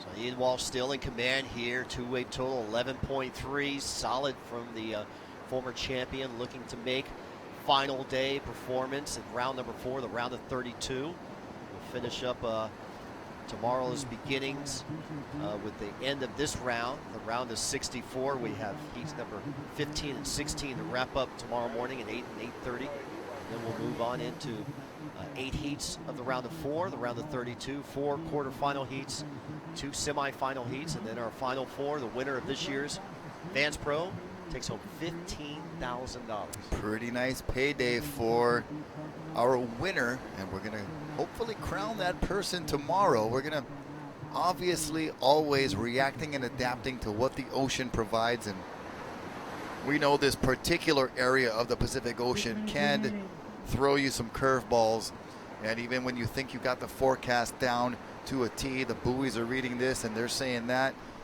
you could wake up and it could be none of that. So you just have to come down to the beach bright and early. Marty will be here along with the rest of the crew to check it out at first light, and we'll make the call soon after that. More waves rolling through the lineup, approaching that 5-minute mark. That's the critical time for the surfers out in the water in this 25-minute heat. It's the last chance to catch a wave and get yourself into that top 2 in the advancing spots. And right now, only fractions of a point separating Mihimana and Rio. Look at that, 6.83 versus a 6.47. So splicing hairs again, and we've seen it through the judges all throughout this contest. It's been that close. Yeah, there have been some heats that, just a 100th of a point. They needed extra couple 3-4 minutes after the heat was done to get the scores locked in properly, and shuffling around the colors, going from 4th to 1st, down to 3rd to 2nd. It's been, some of these heats have been just a whirlwind of competition where you don't know who's going to advance once the scores all drop in. So 4.5 minutes remaining. There's the Vans tent, the crew. Oh man, check it out. That's some killer stuff. Chairs, bags, towels, bandanas, umbrellas. Wow, Vans always come so prepared for the winter season here in Hawaii. And the boys are giving free stickers away to all the Groms. Oh yeah, you gotta love that. And I'm glad we own that. Paying taxes for that guy right there. Is that your ride to Turtle Bay? Oh, I wish. I'll just have to call Josh, our helicopter pilot over there at Paradise Helicopters. Come pick us up, take me and my daughter to gymnastics. The traffic over here is going to be pretty lengthy. Oh, yeah. I don't know if we're going to make it today, honey. Here we go. Surfer in white, Cole. Not able there. He finds the open area and charges hard. So the young 18-year-old currently in 4th place, needing a 4.4 to advance. Like he had a closeout, but he found a way around the whitewater, and then he went for it. Just got a little hung up on the top, and tried to pull a Poncho Sullivan carving out of the wave to come back in, and there's only one guy that can do that. But yeah, just getting a little hung up and maybe a little overly excited to get through that lip, knowing he needed something. As we're getting down to the 3-minute mark, he's just had to kind of calm down a little bit and complete that turn. But unfortunately, Cole just getting a little bit excited there. But what if he made it? It would have been 4.4 a pretty good score. better. You know, that was the potential for that one maneuver wave to attain that score, because it was pretty radical. It was definitely burying the rail like we like to see here at Sunset. But the wave might have been a little bit small. And if we can get a replay of that, that will be a little bit more assessment on it. 2.5 minutes remaining now. Heat number 12. Ian opened up with a 3.57, and then he exploded on that. Combination maneuvers rewarded him with a 7.73, and right now Mihimana and Rio are battling it out right there for second place. 6.83 versus a 6.47. Yeah, Mihimana's got the priority, so he's not going to let Rio Inaba get too far away from him. He's got a little buffer in between in Ian Walsh. But right now, Mihimana's in the spot, and any waves that come to the lineup, you can be assured Mihimana is going to, now he's moving closer to Rio, realizing Ian's got the lead and is not a threat, but Rio Inaba just needing a 3.37 is definitely capable of that if he gets the opportunity. So Mihimana going to keep him well within his reach.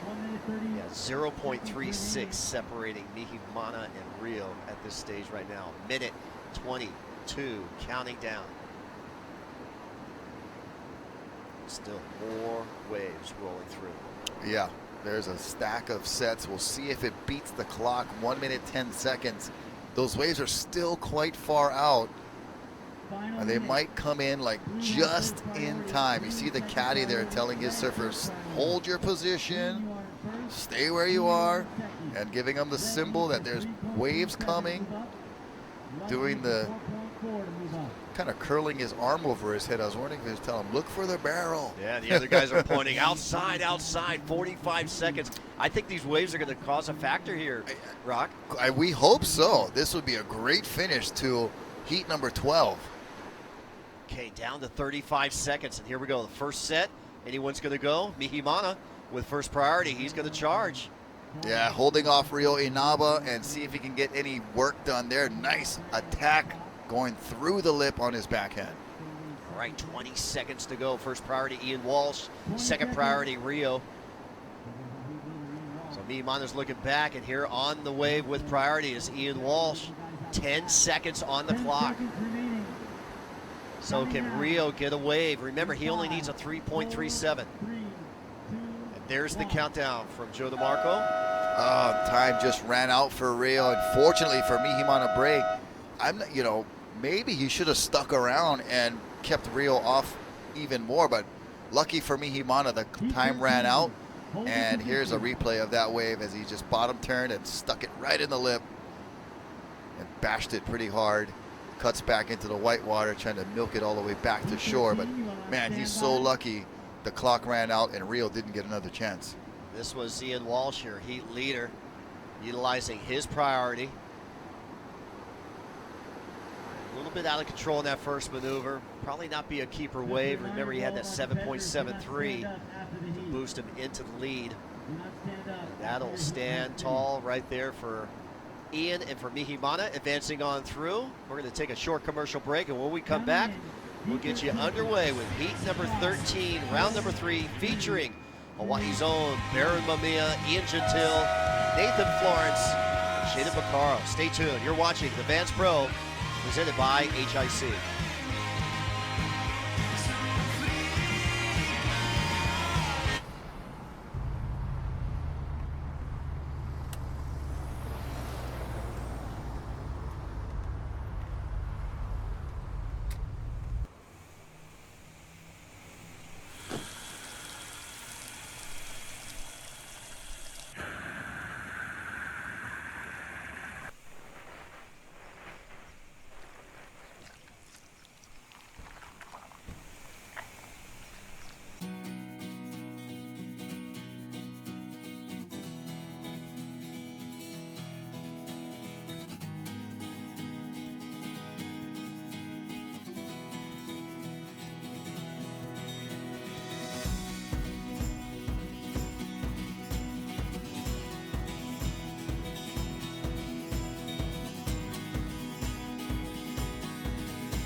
My name's Layla Hurst, and I surf for Vans.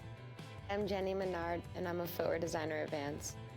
Getting the opportunity to work with Jenny has always been one of my favorite things. We're always really excited about creating something that we both are passionate about.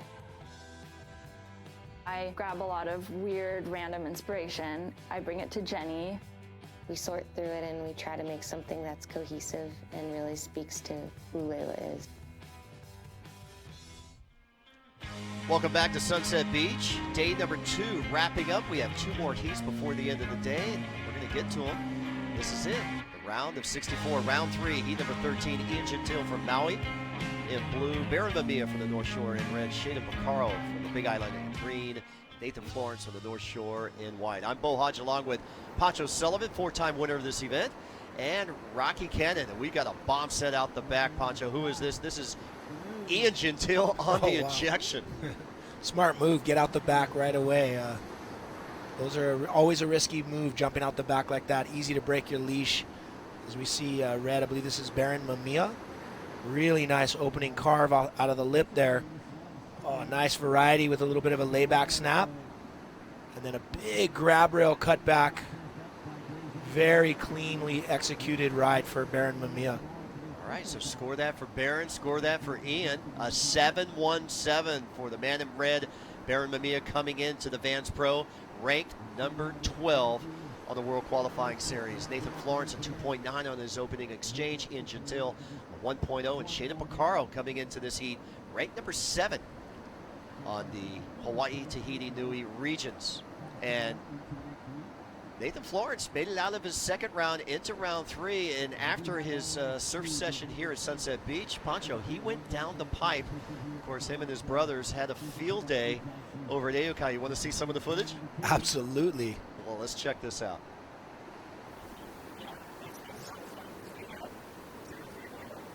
First one to blue, 1.0. Green, you have first priority. Red, second priority. White, third priority. 21 minutes, 30 seconds.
Wow, what a session. I even saw some clips of his younger brother, Ivan, the goofy footer, threading the needle, and of course their good friend, Koa. Rothman had a beautiful wave, too. Ended up sitting on his board coming out of the barrel. Well, that's a great peer group. You know, between all of them, John, Ivan, Koa, Rothman, you know, they've got such a tight-knit group, and they're constantly pushing each other out at pipe, out on the outer reefs. They travel together. I know Billy Kemper's a big part of that group. You know, they train together, and they're just constantly pushing each other to be better at what they do. And you know, they're great sparring partners. Yeah. We're going to learn more about them, but let's go down beachside and check in with Rocky Cannon. Hey, thanks a lot, guys. We're down here with the winner of the last heat. We've already talked to him a couple times during this event. That shows that you're winning some heats, brother Ian. Ian Walsh is here. A little tricky out there for that last heat. Yeah, it's a lot different than it was this morning. It's I think with the dropping swell and the drop in the interval, it's really splitting it in half. So it's easy to be either too deep and then you see a set coming and it starts to break in the channel, and then you move over there and it swings back into the corner. So it's kind of all over the place. You just have to really hope one comes right to you where you put your place and make it happen. Well, you found one. You found a 7.73. Nice combination of turns. You had a nice rip off the top and really put it on the rail for that second turn and finish with a clean cutback. How did you find that wave? That wave in particular, I already had a wave and I moved up in priority, so I started to position myself where I wanted to be. And then that one I could kind of see it coming, and I was just making sure I wasn't too far in for that and just get that. I was lucky I got that little chip, got a slingshot into it, and then that thing had plenty of wall and tons of power. So it feels good to go that fast on a little bit bigger of a board and reminds you that winter's here. What are you looking for tomorrow as far as forecast and kinds of conditions we're hoping for? I think this swell in particular had some energy behind it that really filled in, which was this morning. And that energy, I think, should carry through the night. And there might even be a little mini pulse, not quite as big as what we saw yesterday and this morning, but enough to give it some energy to have fun sunset in the morning. And if it declines, then we'll move up on the point. It'll be rippable in good conditions. So basically, you got to be ready for anything. Yeah, it's sunset every time. Bring down the kitchen sink, 6-0 to 7-0 every time. Well, Ian, we'll let you get some rest, brother. Best of luck to you moving on. Thanks, Rocky. All right. Thanks, Rock. And that was Professor Ian Walsh. I mean, he dissected sunset like no other. Absolutely. I mean, Ian is such a student of his craft. He's always he's been competing out here for a number of years. He's won this event twice. You know, he's really good at reading surf forecasts and utilizing every little bit of knowledge to his advantage. As we see the replay of Ian Gentile's wave, that was incredible. The wave itself was just what an inside bowl on that thing, but he executed a couple really big turns. It looked like he was barely hanging on by his toenails there. A 6.83. I mean, he was bottom to top, top to bottom. It was like a roller coaster for him. Yeah, the wave actually sort of warped as he was coming off the bottom, and still managed to hang on. When it does that, it really like slingshots you down the line. So he did really well to harness all that speed, stay over his board, and get a nice complete ride and a 6.83. Yeah, solid. We saw him on that ejection at 1.0, so hopefully he'll dump that. So Baron Mamiya and Ian Gentile setting the standard, above average scores, a near excellent score for Baron. And what a moment that Baron could be living this winter that you lived when you won the Hawaiian Pro and qualified for the CT. Baron is on the edge. He is just one step behind. He's number 12. There's 11 guys on the cusp of qualifying heading into the Triple Crown of Surfing. So what were you feeling like before the Hawaiian Pro and then winning it and being on that edge to qualify? You know, for me personally, I went into it just, hey, it's, you know, I'm not going to look at the ratings. I'm going to go out and I'm just going to enjoy myself. I've done all the physical preparation. My boards are good. I just want to surf and push myself to the highest level that I'm capable of. And if I'm able to do that consistently, the results are going to take care of themselves. And fortunately for me, I ended up winning Haleiwa and got my shot on the World Tour. Barron, I think, last I checked, he's sitting on his lowest result, I believe, is about a 700 points. So going into the Triple Crown, he's in a good position to really jump a few spots just by doing what he does. I mean, he just gets better and better every season. He surfs incredible out here at Sunset and at Haleiwa. He's competed at both locations for many years on the amateur level and also pro juniors. And now he's got a couple years of Vans Pro experience under his belt. So I'm looking to see him do great things. I'm sure I know he's got really great people in his corner, and I'm sure that all the preparation that he's done is allowing him to stay focused on the one thing he controls, and that's his surfing. So, starting out the heat with a 7.17 is if that's any indicator, he consistently puts up really high scores, as we see Ian Gentile trying to back up his 6.83. Goes vertical into the lip, and unfortunately just tail drifted a little bit, and he wasn't able to stay over the board there. But going back to Barron, he had so many submissions this last winter in the Wave of the Winter. He won Breakthrough Performer again for the second year in a row. And I think his style of surfing, he's really relaxed under pressure, and very similar to, say, a John Florence. There's a lot of similarities in the way that they're able to stay really relaxed and composed in critical situations, and I think that can also carry over when it comes to a situation like potentially qualifying for the World Tour. That's a very big pressure situation, but if you know how to manage the pressure and channel it and focus it into your surfing, you're able to do great things. Heartbreaking to see this side of the erosion over there, and you're right, his lowest points is 700, and he's 2,000, about 250 points behind Matt Banning.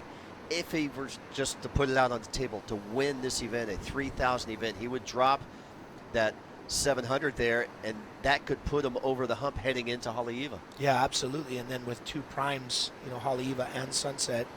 And he did so well at the World Cup last year, I believe, a semifinal. Yeah, I mean, he's incredible here on the North Shore. When you're able to sleep in your own bed and, keep things light, you've got all your friends and family surrounding you. You're able to kind of sort of relieve, not focus so much on the pressure, not look at the points. And I think we'll look at Barron. I really like his chances. Good. Quarterfinal at the U.S. Open. He was runner-up to Jack Robinson over here at the Vulcan Pipe Pro. So solid performances this year, and we'll keep you posted as we hope to see Barron on the 2020 CT Tour. As we're watching Shaden Boccaro, and Shaden has got a race for himself. He's trying to get into the Hawaii Regional competition. As we head in there, Shaden comes in at number 7, and we've seen Gavin Gillette, number 1, Cody Young, number 2, Eli Hanneman, number 3. Did Tyler Newton make it out of his heat earlier Tyler today? did make it through his heat. Okay, so Tyler did. Taumata Puatini is not competing in this event. Kainei Hunt lost out. So there's only one other guy ahead. And if all those guys flush out, then Gavin will possibly win by default alone. Yeah, just going back to Shaden Boccaro, he's so driven. He's such a great kid from the Big Island. Really rooting for him to get a shot in the Triple Crown. For all of these local surfers, these two prime events are huge. It's the difference between being able to get into events overseas and not being able to get into events. Just being in the contest itself, you're going to, a few rounds and boom, you climb 20, 30 spots in the ratings. And so all of those guys really vying for that regional title and the $5,000 travel budget that Vans has put up for grabs. Yeah, and that's great. Not only the Hawaii, Tahiti, Nui region, but all regional winners receive that. Oh, that's incredible. Yeah, so they get, for the first half of the year at the events, I remember Benji Brand was competing when he was representing the local region as a winner a couple of years back. He was competing at some of the events there in red. Barron just ejects. That wave just bottomed out. Yeah, that was a very smart decision. He didn't have a lot of momentum going up into that lip, and it would have been incredibly difficult to stay over his board and ride out of that closeout reentry. And both Barron in red and Shayden Bacaro in green are equal 7th in the Hawaii regional rankings coming into this heat. Well, I'm sure, you know, obviously Barron trying to qualify, it means a lot to him, and then also Shayden is going to need these points and to qualify within the top 9 of the region to get into the Triple Crown, whereas Barron's already solidified himself, you know, in those events. There's Nathan Florence, 2.9 opening wave. We're going to take a short commercial break. When we return, we'll have the results and the back end of this exciting all-Hawaii heat here at Sunset Beach. You're watching the Vans Pro presented by Hawaiian Island Creation. Stay tuned.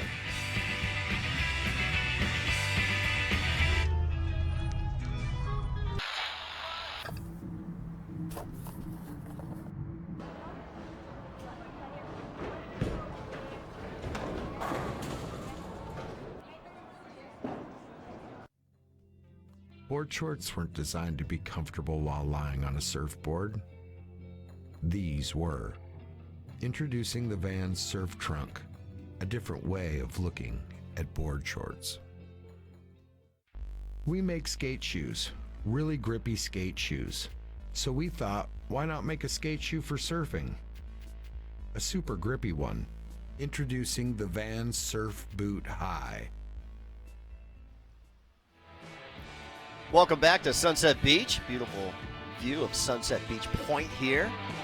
Looking out towards backyards, Velzy Land. Just a beautiful day on the north shore of Oahu. A little rain squall came in a couple hours ago. It's blown on through.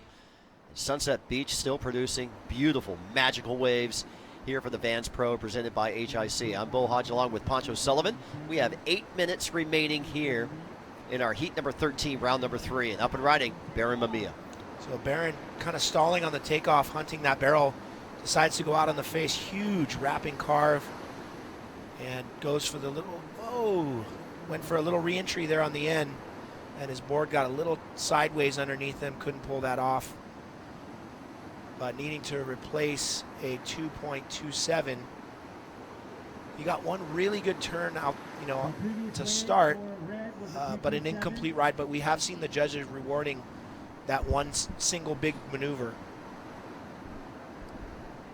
7.5 minutes remaining. Nathan Florence needing a 5.17. Shayden Bacaro from the Big Island of Green needing a 4.6. Nathan will have first priority. See Barron paddling back out in red. There's the drone shot of the boys paddling back out. Little paddle battle there. So we've got Nathan Florence using his priority. Huge carve out of the lip there.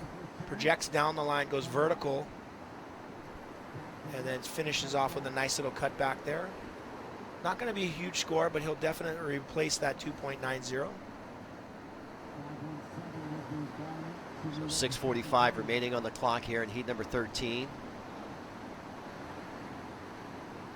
Barron in the double digits, a 4.17 on that last wave, even though it was incomplete. Judges liked what they saw, and here's what Nathan Florence did on his second wave. So he had to negotiate a little wobble there. Does a nice quick speed carve down the line, and that sets him up to go vertical. And then he just squeezes in one little cutback right there at the end. So it's good use of priority with 6 minutes left on the clock. It allows him enough time to get back out and potentially get priority for the last few minutes of this heat. Yeah, I like the way Ian described that. He was playing the priority, not with the other guys. He knew his priority would come up. He wanted to put himself in the best position. That set him up for that 7-point ride. Yeah, a lot of times at that 6 minute mark, if you catch a wave, the chances are, with the way the rotation is, you're going to end up with priority at the end of the heat. Ooh. And without priority there, Nathan Florence and the paddle back out just turns around, spins around. So he'll paddle back out yet one more time. 5.5 minutes remaining.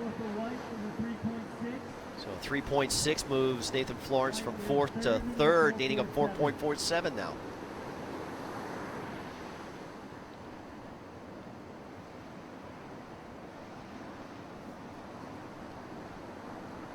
approaching the 5-minute mark here.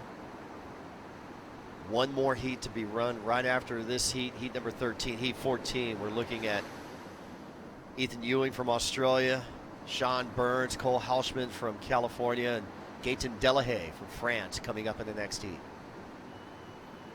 5 minutes remaining. So we're at the 5-minute mark.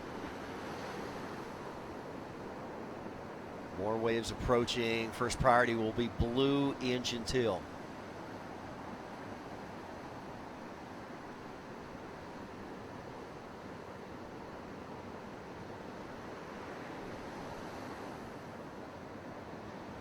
So it looked like that was possibly Shaden. Nope, that was not Shaden Picaro. I believe that was Nathan Florence having a look a little bit under priority as we have red stroking into this wave. Aaron Mamiya having to negotiate a bit of foam there, but big rip off the top there.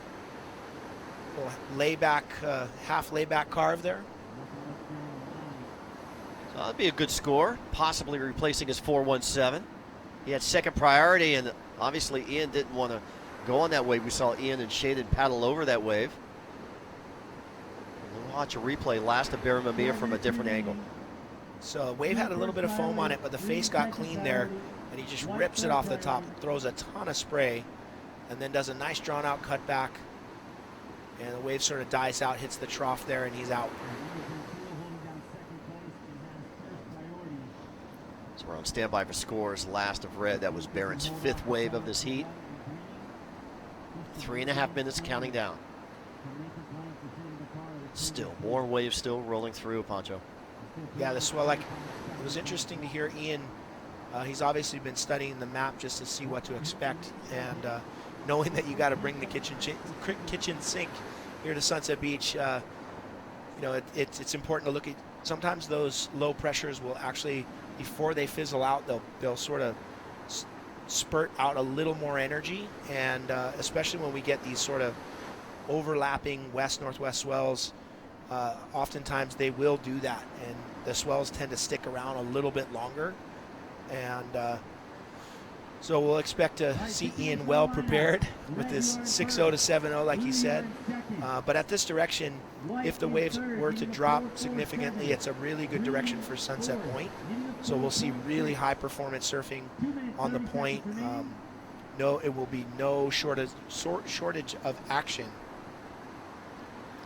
Well, Aaron Mamiya replaces his 4.17 with a 4.57, so he does improve. Ian Gentile now needing a 4.92 to go to first. Nathan Florence, a 4.47 required for him to go to second. Shaden Picaro needing a 4.6 to go to second place. First priority blue, second priority green, third priority in white, fourth priority red as Barron's back out in the lineup.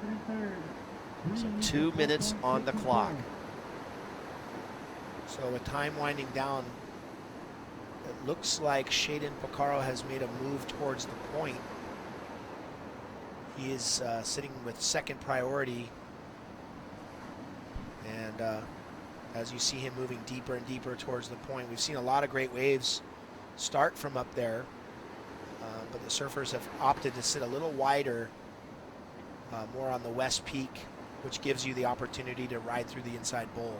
A lot of the waves off the point tend to go through the middle part of the wave, in the midsection of the reef, and they won't connect through the inside bowl, but they do offer really good scoring potential. Here we go, minute 15 counting down. We're seeing the field kind of spreading out towards Shaden.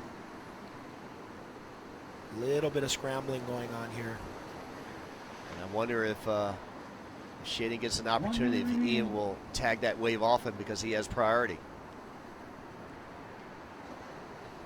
So you can see Ian Gentile in blue right there in the middle of the screen.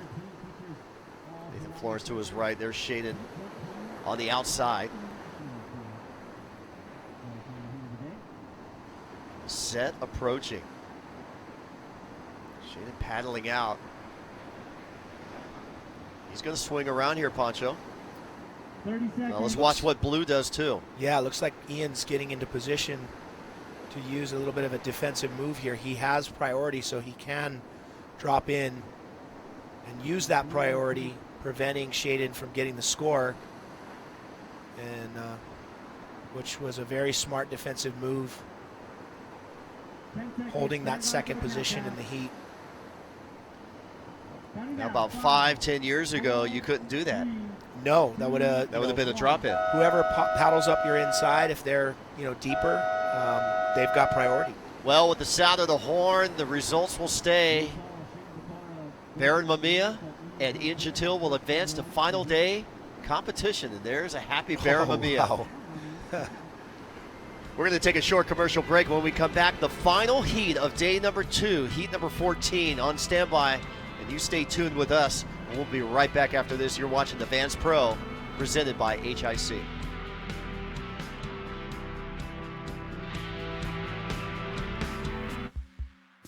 We make skate shoes, really grippy skate shoes. So we thought, why not make a skate shoe for surfing? A super grippy one. A surf booty so grippy, you'll want to wear them all the time. Introducing the Vans Surf Boot High.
No one's front looks like this.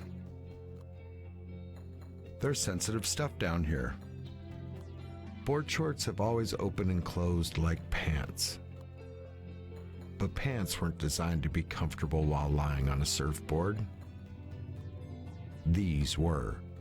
Introducing the Vans Surf Trunk, a different way of looking at board shorts.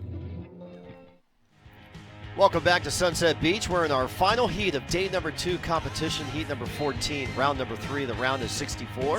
I'm Bo Hodge along with Pancho Sullivan. Welcome back. Let's introduce our surfers in the scene. Cole Houshman from California in blue. Gaten Delahaye from France in red. Sean Burns from California in green. Ethan Ewing from Australia in white. And here we go. Gaten Delahaye in red on his opening wave. More waves out the back, rolling through. So we'll be on standby for scores for Gaten's opening wave. There's definitely still some energy out here. Just when you think that that swell's tapering off, we're still seeing solid 8 to 10 foot plus sets feathering in, as you see that swell line out there at backyards. That'll march across from the northerly direction and then meet up with the west peak. As we saw the judges' house, the judging tower, and the priority screen, let's go down beachside and check in with Rocky Cannon. Thanks, Bo. Thanks, Pancho. I am here with the winner of the last heat, and it is Baron Mamiya. Baron, conditions pretty tough today, but you managed to come out on top. Talk about your heat out there just now.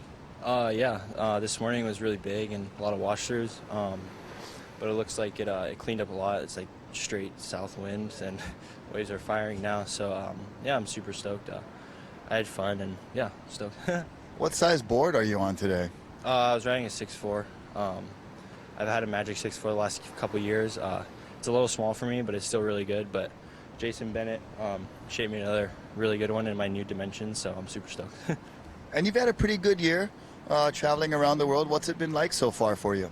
yeah, it was a long year. I was traveling a lot, and yeah, I got a few good results. And going into Triple Crown, I have a chance to qualify. But yeah, you know, I'm just super stoked to be home, and I'm just having fun. So yeah, I'm just stoked to be sleeping in my own bed and not jumping on any more flights. Well, you've got some work to do in this event. You'll be here tomorrow, quite potentially for the round of 32 and beyond. But what's your mindset heading into the Triple Crown with the fact that you just mentioned you've got a chance? Yeah, you know, it's definitely hard. You know, people ask me about it all the time, and I'm just like, oh yeah, like whatever, you know. But I kind of just like, if it's meant to be, it's meant to be, you know. And if it doesn't happen, then just it's a new year next year, you know. So, but yeah, you know, I'm just going into it just like, yeah, if I make it, then I'm ready. If I don't, I'm not ready, and I just got to get better, you know, for next year. Yeah, well, you know, this whole community is going to be rooting for you, and so you've got the spirit of the North Shore behind you. Best of luck. Thank you guys so much. Thanks. All right, guys, back up to you. Thanks, Rocky. And Pancho, we talked about it earlier that you lived what he's living through right now, and basically he can't control everything, but he can control what he can control. Absolutely. For, you know, such a young man, he's got great perspective. You know, what's meant to be is meant to be, and some things you can't control. It's good to have that mindset that if it's not this year, then next year's another year. I mean, he's very young, and he's such a dynamic surfer.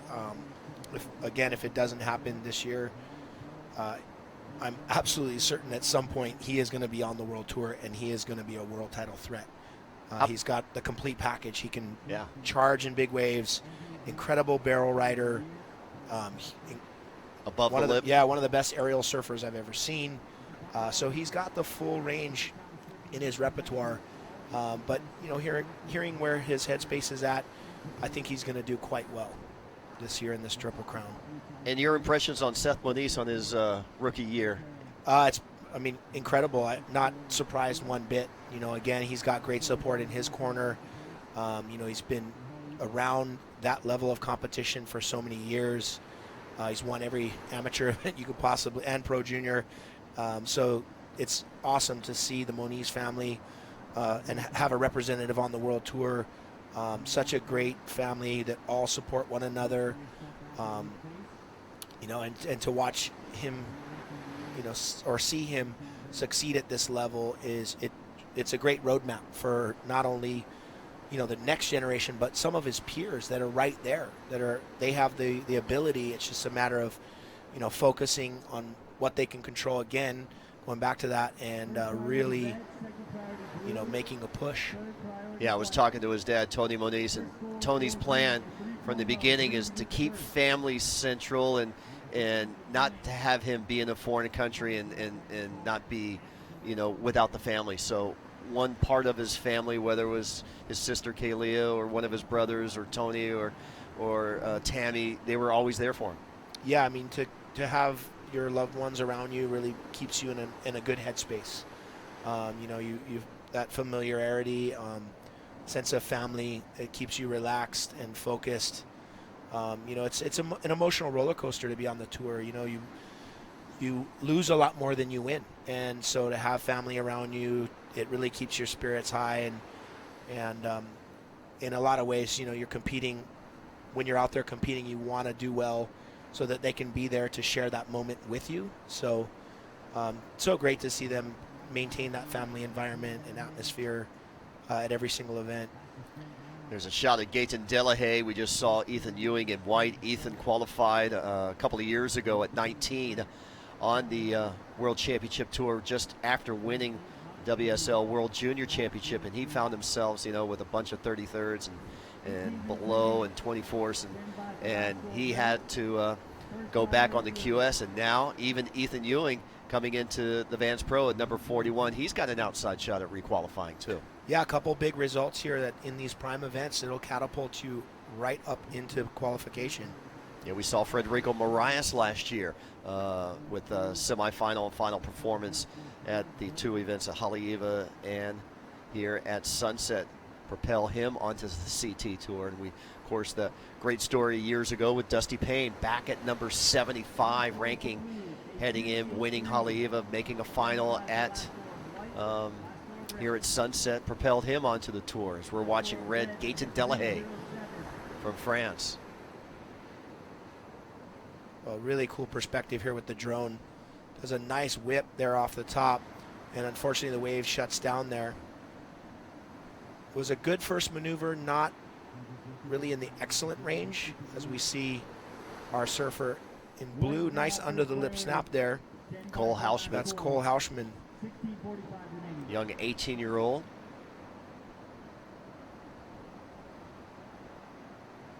Same wave, different view. So yeah, he really tried to jam it. Actually does his turn underneath the lip there and manages to do a nice swooping cutback to finish things off. All right, let's go down beachside and check in with Rocky Cannon. Hey guys, I'm down here on the beach with a rookie of this year's Vans Pro. His first time competing here at Sunset Beach in this event. 16-year-old Jet Schilling. Jet, you got second place in your heat. You ride for Vans. You got a nice little wild card spot. And talk about your mindset going into the next round of 32. Yeah, stoked to get a wild card. Thanks, Vans. Thanks to all the local guys here for letting us surf your spot, and all the lifeguards and everyone here. Stoked. So you surfed your heat today. I believe you were out there with the Colapintos. And so you guys are San Clemente boys out there mixing it up. How is it surfing with those guys? Yeah, it was pretty cool. I was like, look at Griffin, start laughing. Look at Crosby, start laughing. And I'd be like, it's pretty funny. Like, I've never surfed a heat against these guys, so it's pretty cool. Well, and I was had the privilege of calling your heat. I did notice your techniques very polished for a young man at such a manly wave here. What do you attribute that to? Just surfing lowers a bunch and just watching Mick Fanning surf, like all the Joel Parkinson, all those guys, looking them up and trying to copy like their form and everything. Well, you're on your backhand out here though. So who's some of your favorite goofy foot sunset surfers? Tanner Gudauskas. Who else?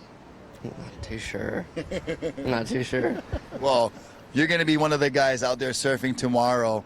And I was giving you a little bit of grief about doing some time calls for your watch. What happened there with your watch? No, my watch was like 2 minutes off. So I kind of blew it. And yeah, thank you for calling me out. It's pretty cool. Hey, well, Jet, best of luck to you tomorrow, man. You got a whole new fan club and your first trip here to the Vans Pro, and you're making a good standing for yourself. Yeah, thank you. Thanks to everyone who put this event on. I'm stoked. All right, Jet Schilling right here. He'll be up tomorrow. Back to you guys in the booth. All right, thanks, Rocky. Great interview, Jet Schilling.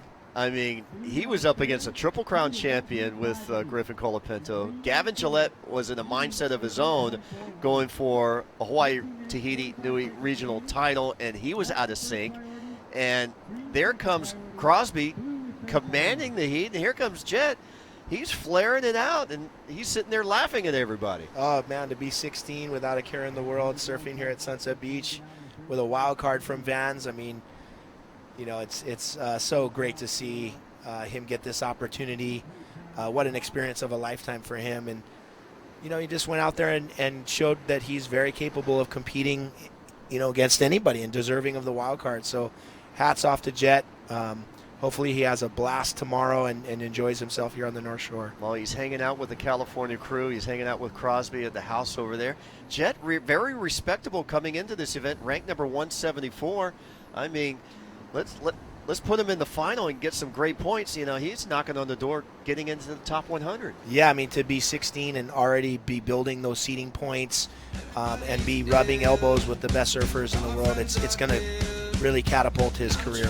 We're going to take a short commercial break, and when we come back, we'll wrap up this heat for you. Heat number 14 of round number 3. You're watching the Vans Pro, presented by HIC. So there's just different levels. There's like little slams, there's nicks, there's cuts. Then there's, you know, the torn ligaments, the knees, and shoulders and that. So when you go through any of it, it just makes you feel alive. That's what it is. Wiping out just makes you feel alive.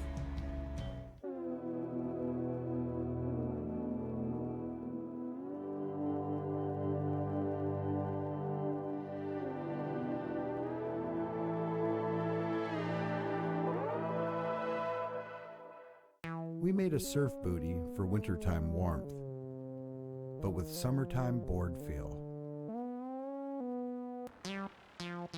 The Vans 5mm Surf Boot High. Welcome back as the sun rays piercing down over by Rocky Point. Just a beautiful day. We've seen everything from clear skies to rain squalls to westerly winds coming out of the west and then kind of being shut down over by Waimea Bay side. And we've just had beautiful surfing here at Pomalo Point here at Sunset Beach. 11 minutes, 25 seconds remaining. Ethan Ewing from Australia in white in the lead. Gaetan Delahaye from France in red in second in the advancing spots. Cole Hausman needing a score to just jump over Gaetan, and Sean Burns, don't count him out. He's the surfer in green, needing a second scoring wave. Well, still plenty of sets pouring in as we see that beautiful West Peak barrel off in front of Ethan Ewing.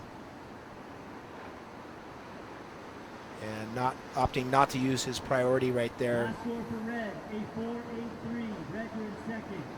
So Gaetan Delahaye improves his position in second place with a 4.83, so he's just requiring for both Cole and Sean bigger scores than they just needed. 10.5 minutes remaining.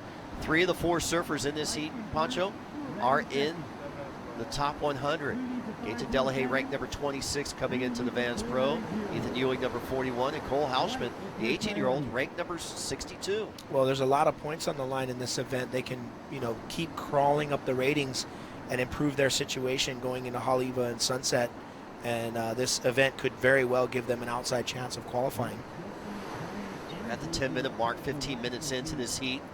First priority is our heat leader out to the right on the outside. That's Ethan Ewing.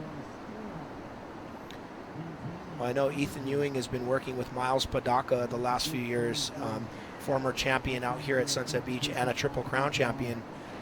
So great guy to have in your corner as your caddy, showing you the lineups and giving you the score updates as you're paddling back out. I know you and Miles have been coaching quite a few surfers and coached Carissa Moore, and Carissa's still wearing the yellow jersey heading into Waimea to Maui for the final event for her 4th world title. Yeah, we had the pleasure of working with Carissa over the years, helping her out when she got her first wild card into the Sunset event, and managed to, as a senior in high school, managed to win that event, which was incredibly exciting. She's such a great surfer, an incredible human being, an ambassador of Aloha, and a great representative for Hawaii. But I just absolutely love surfing with Carissa, and her energy and her smile is just so infectious. She's so fun to be around. Oh, as we see green, Sean Burns getting the lip to the head there.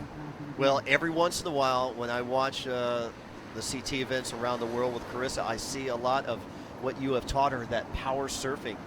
She's one of the only women, Courtney Conalog, Lakey Peterson, Steph Gilmore, those girls are still keeping that style a factor, and it's shown with Steph and Courtney and Lakey, and Lakey's right there on the heels of Carissa for a world title. Yeah, well, all the credit goes to Carissa. She's, been a student of, technique and does a lot of core work, doing core yoga, has worked with a number of different surf coaches around the world, including her dad, Chris Moore, who's been incredibly influential in helping her, elevate her surfing and have the mental focus that it takes to become a world champion.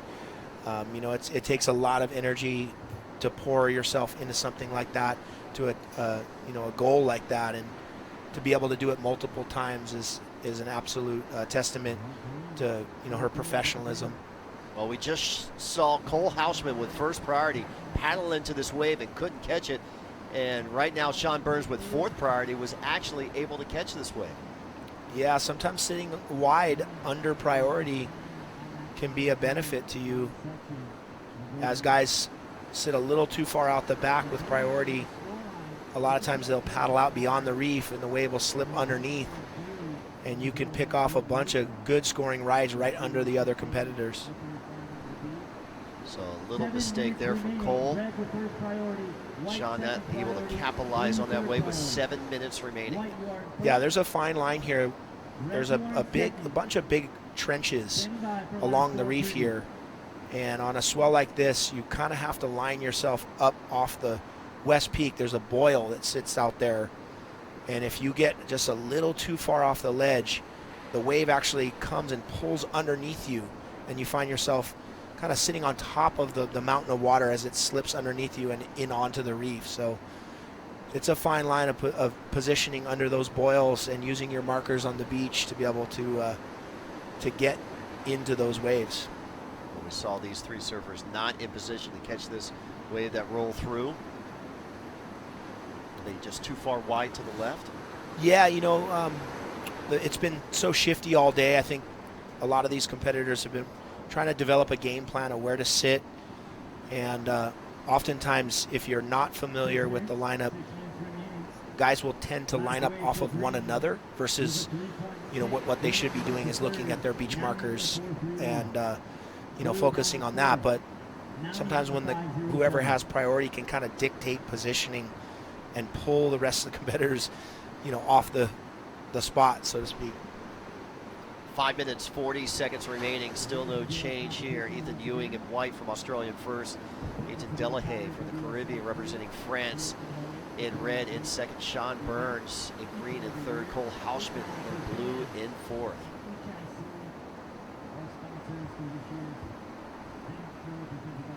So with first priority will be red. Gaten Delahaye.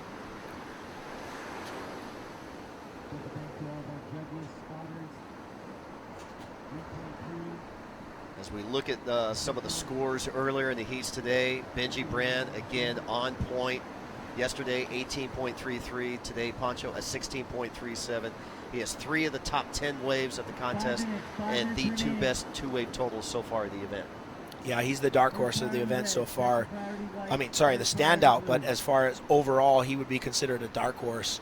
I'm a big fan of his surfing. He's been really just, you know, building a lot of momentum these last few years. Stand out at pipe, and you'll see him, you know, in massive chopo, you know, then down to it's not Skeleton Bay, is it the wave in Africa, the sandbar. He's just all over the place, just always with a smile on his face. He's been a standout out here at Sunset the last few years, and just absolutely on a tear on this event so far. I mean, we've seen a lot of great surfing today. Ian Walsh, Billy Kemper, Evan Valier, O'Neill Massine. Yeah. O'Neill, again, proving himself. Runner-up last year.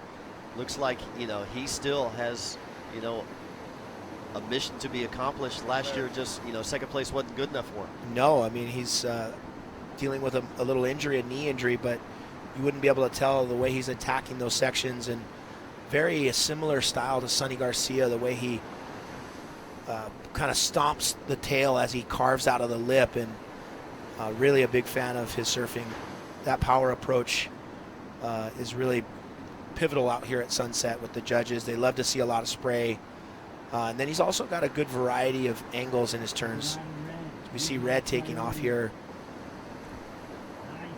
Nice swooping turn off the top. Another beautiful carving cutback.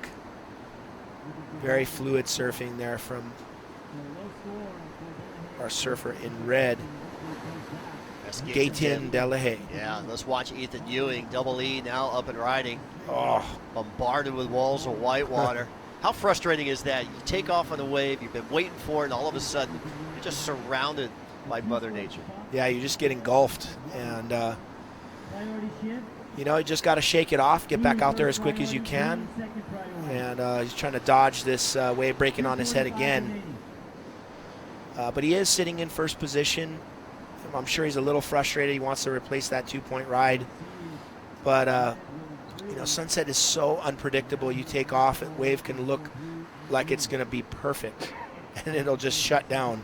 And then the wave that looks like it's soft and kind of a shouldery wave will double back up. So it's, you know, you never can tell. Sometimes you just got to roll and see what happens. And a lot of times just by simply catching that wave and repositioning to the inside bowl, it'll set you up for something else. So you can't spend a lot of time worrying about, you know, any missed opportunity. You got to reset and start hunting that reef and get back out there and get in position. Well, we're under 2 minutes now. Still no change in the situation except for the priority. Cole Hausman now has first priority. Sean Burns has moved up into third place on his last ride. He has a couple of threes, but that's not going to pass the mustard here. New situation, red in first, white in second. Green in third, needing a 4.74. 4.74 is required for Sean Burns. And Cole Hausman needing a 5.51. So just under a minute and a half here.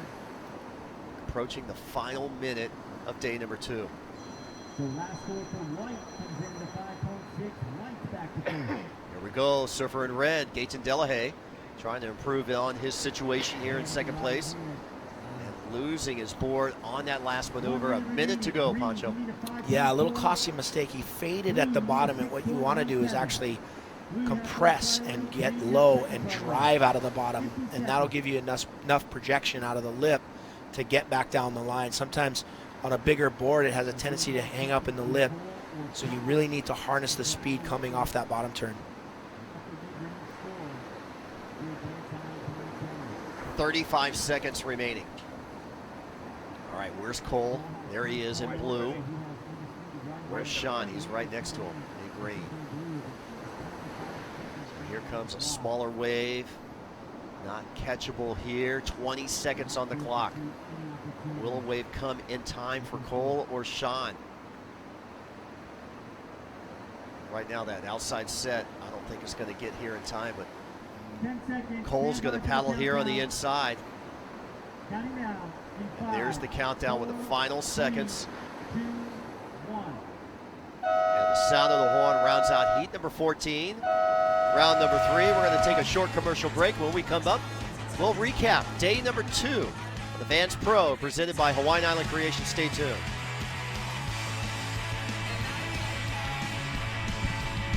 So there's just different levels. There's like little slams, there's nicks, there's cuts, then there's, you know, the torn ligaments, the knees and shoulders and that.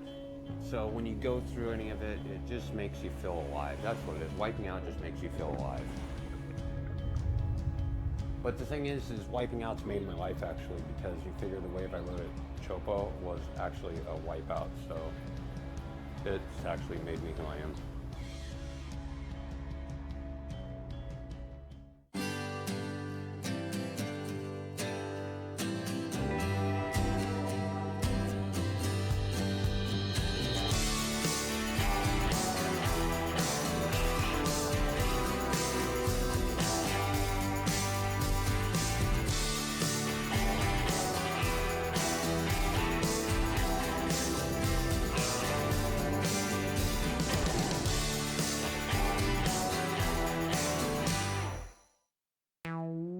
We made a surf booty for wintertime warmth,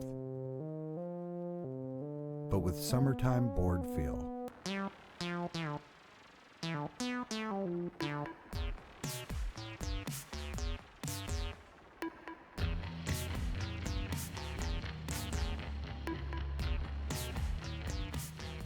The Vans 5mm Surf Boot High.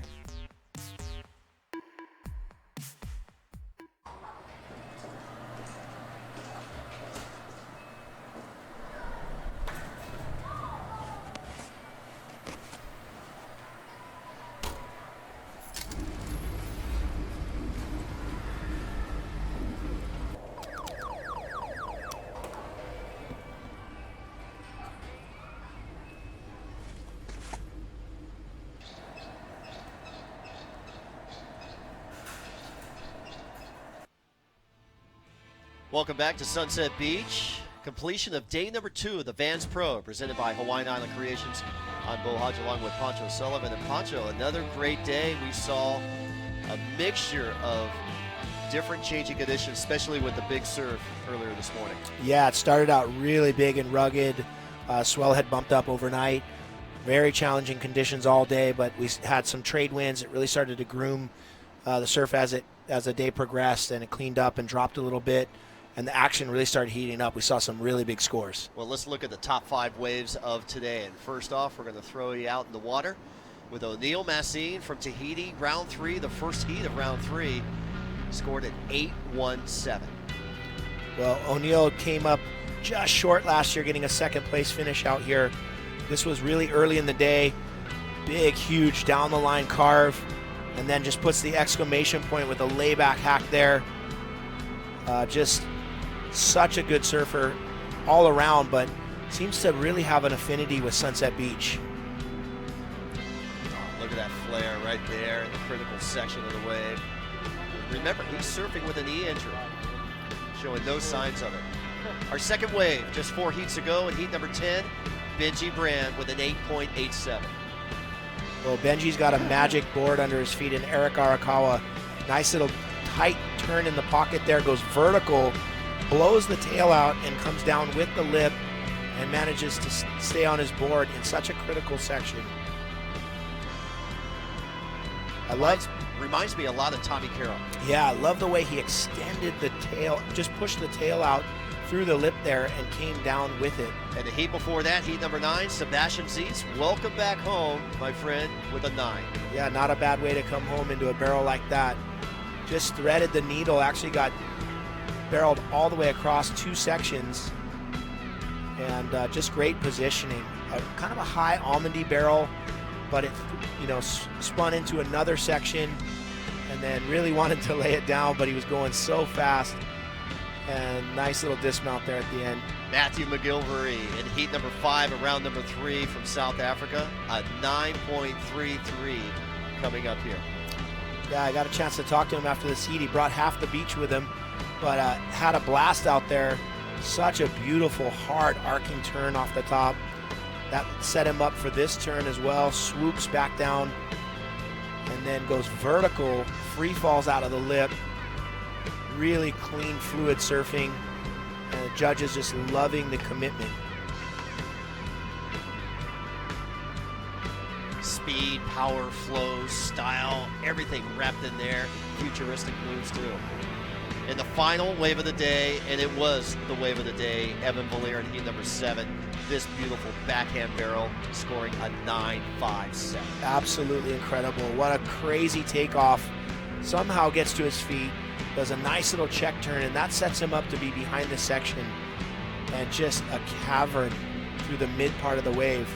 I love this angle. So you see right there, that little turn sets him up, gives him a little speed down the line, and he just read that so well. What a ride for Evan Valier from Kauai. Yeah, when he came in here in the booth and we interviewed him, he didn't know he did a turn after the barrel. He was just so high coming out there. Yeah. And so you see the Hawaiian Water Patrol beaching up their rescue ski, coming up on the sand there right in front of the Vans tent. What a day. What a day of surfing, Pancho. Absolutely incredible. The past 2 days, this is exactly what the competitors live for. Big, rugged, raw Sunset Beach. We had, 8 to 10 foot plus surf yesterday. Started out a little bit bigger this morning and gradually got groomed and came down a little bit. And then tomorrow's going to be another action-packed day. Yeah, we're going to have continuation of the swell on the back end, so not be as big, but still with the conditions and the light variables, it's going to be great. Yeah, I mean, there's a little pulse in this swell.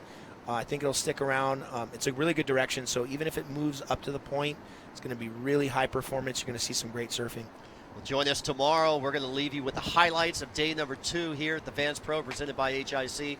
For Rocky Cannon, for Pancho Sullivan, I'm Bo Hodge. We bid you aloha and enjoy these last waves for all-day surfing here today. And until tomorrow, we'll see you then. Aloha.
My name's Layla Hurst, and I surf for Vans.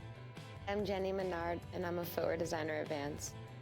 Getting the opportunity to work with Jenny has always been one of my favorite things. We're always really excited about creating something that we both are passionate about. I grab a lot of weird, random inspiration. I bring it to Jenny. We sort through it and we try to make something that's cohesive and really speaks to who Layla is.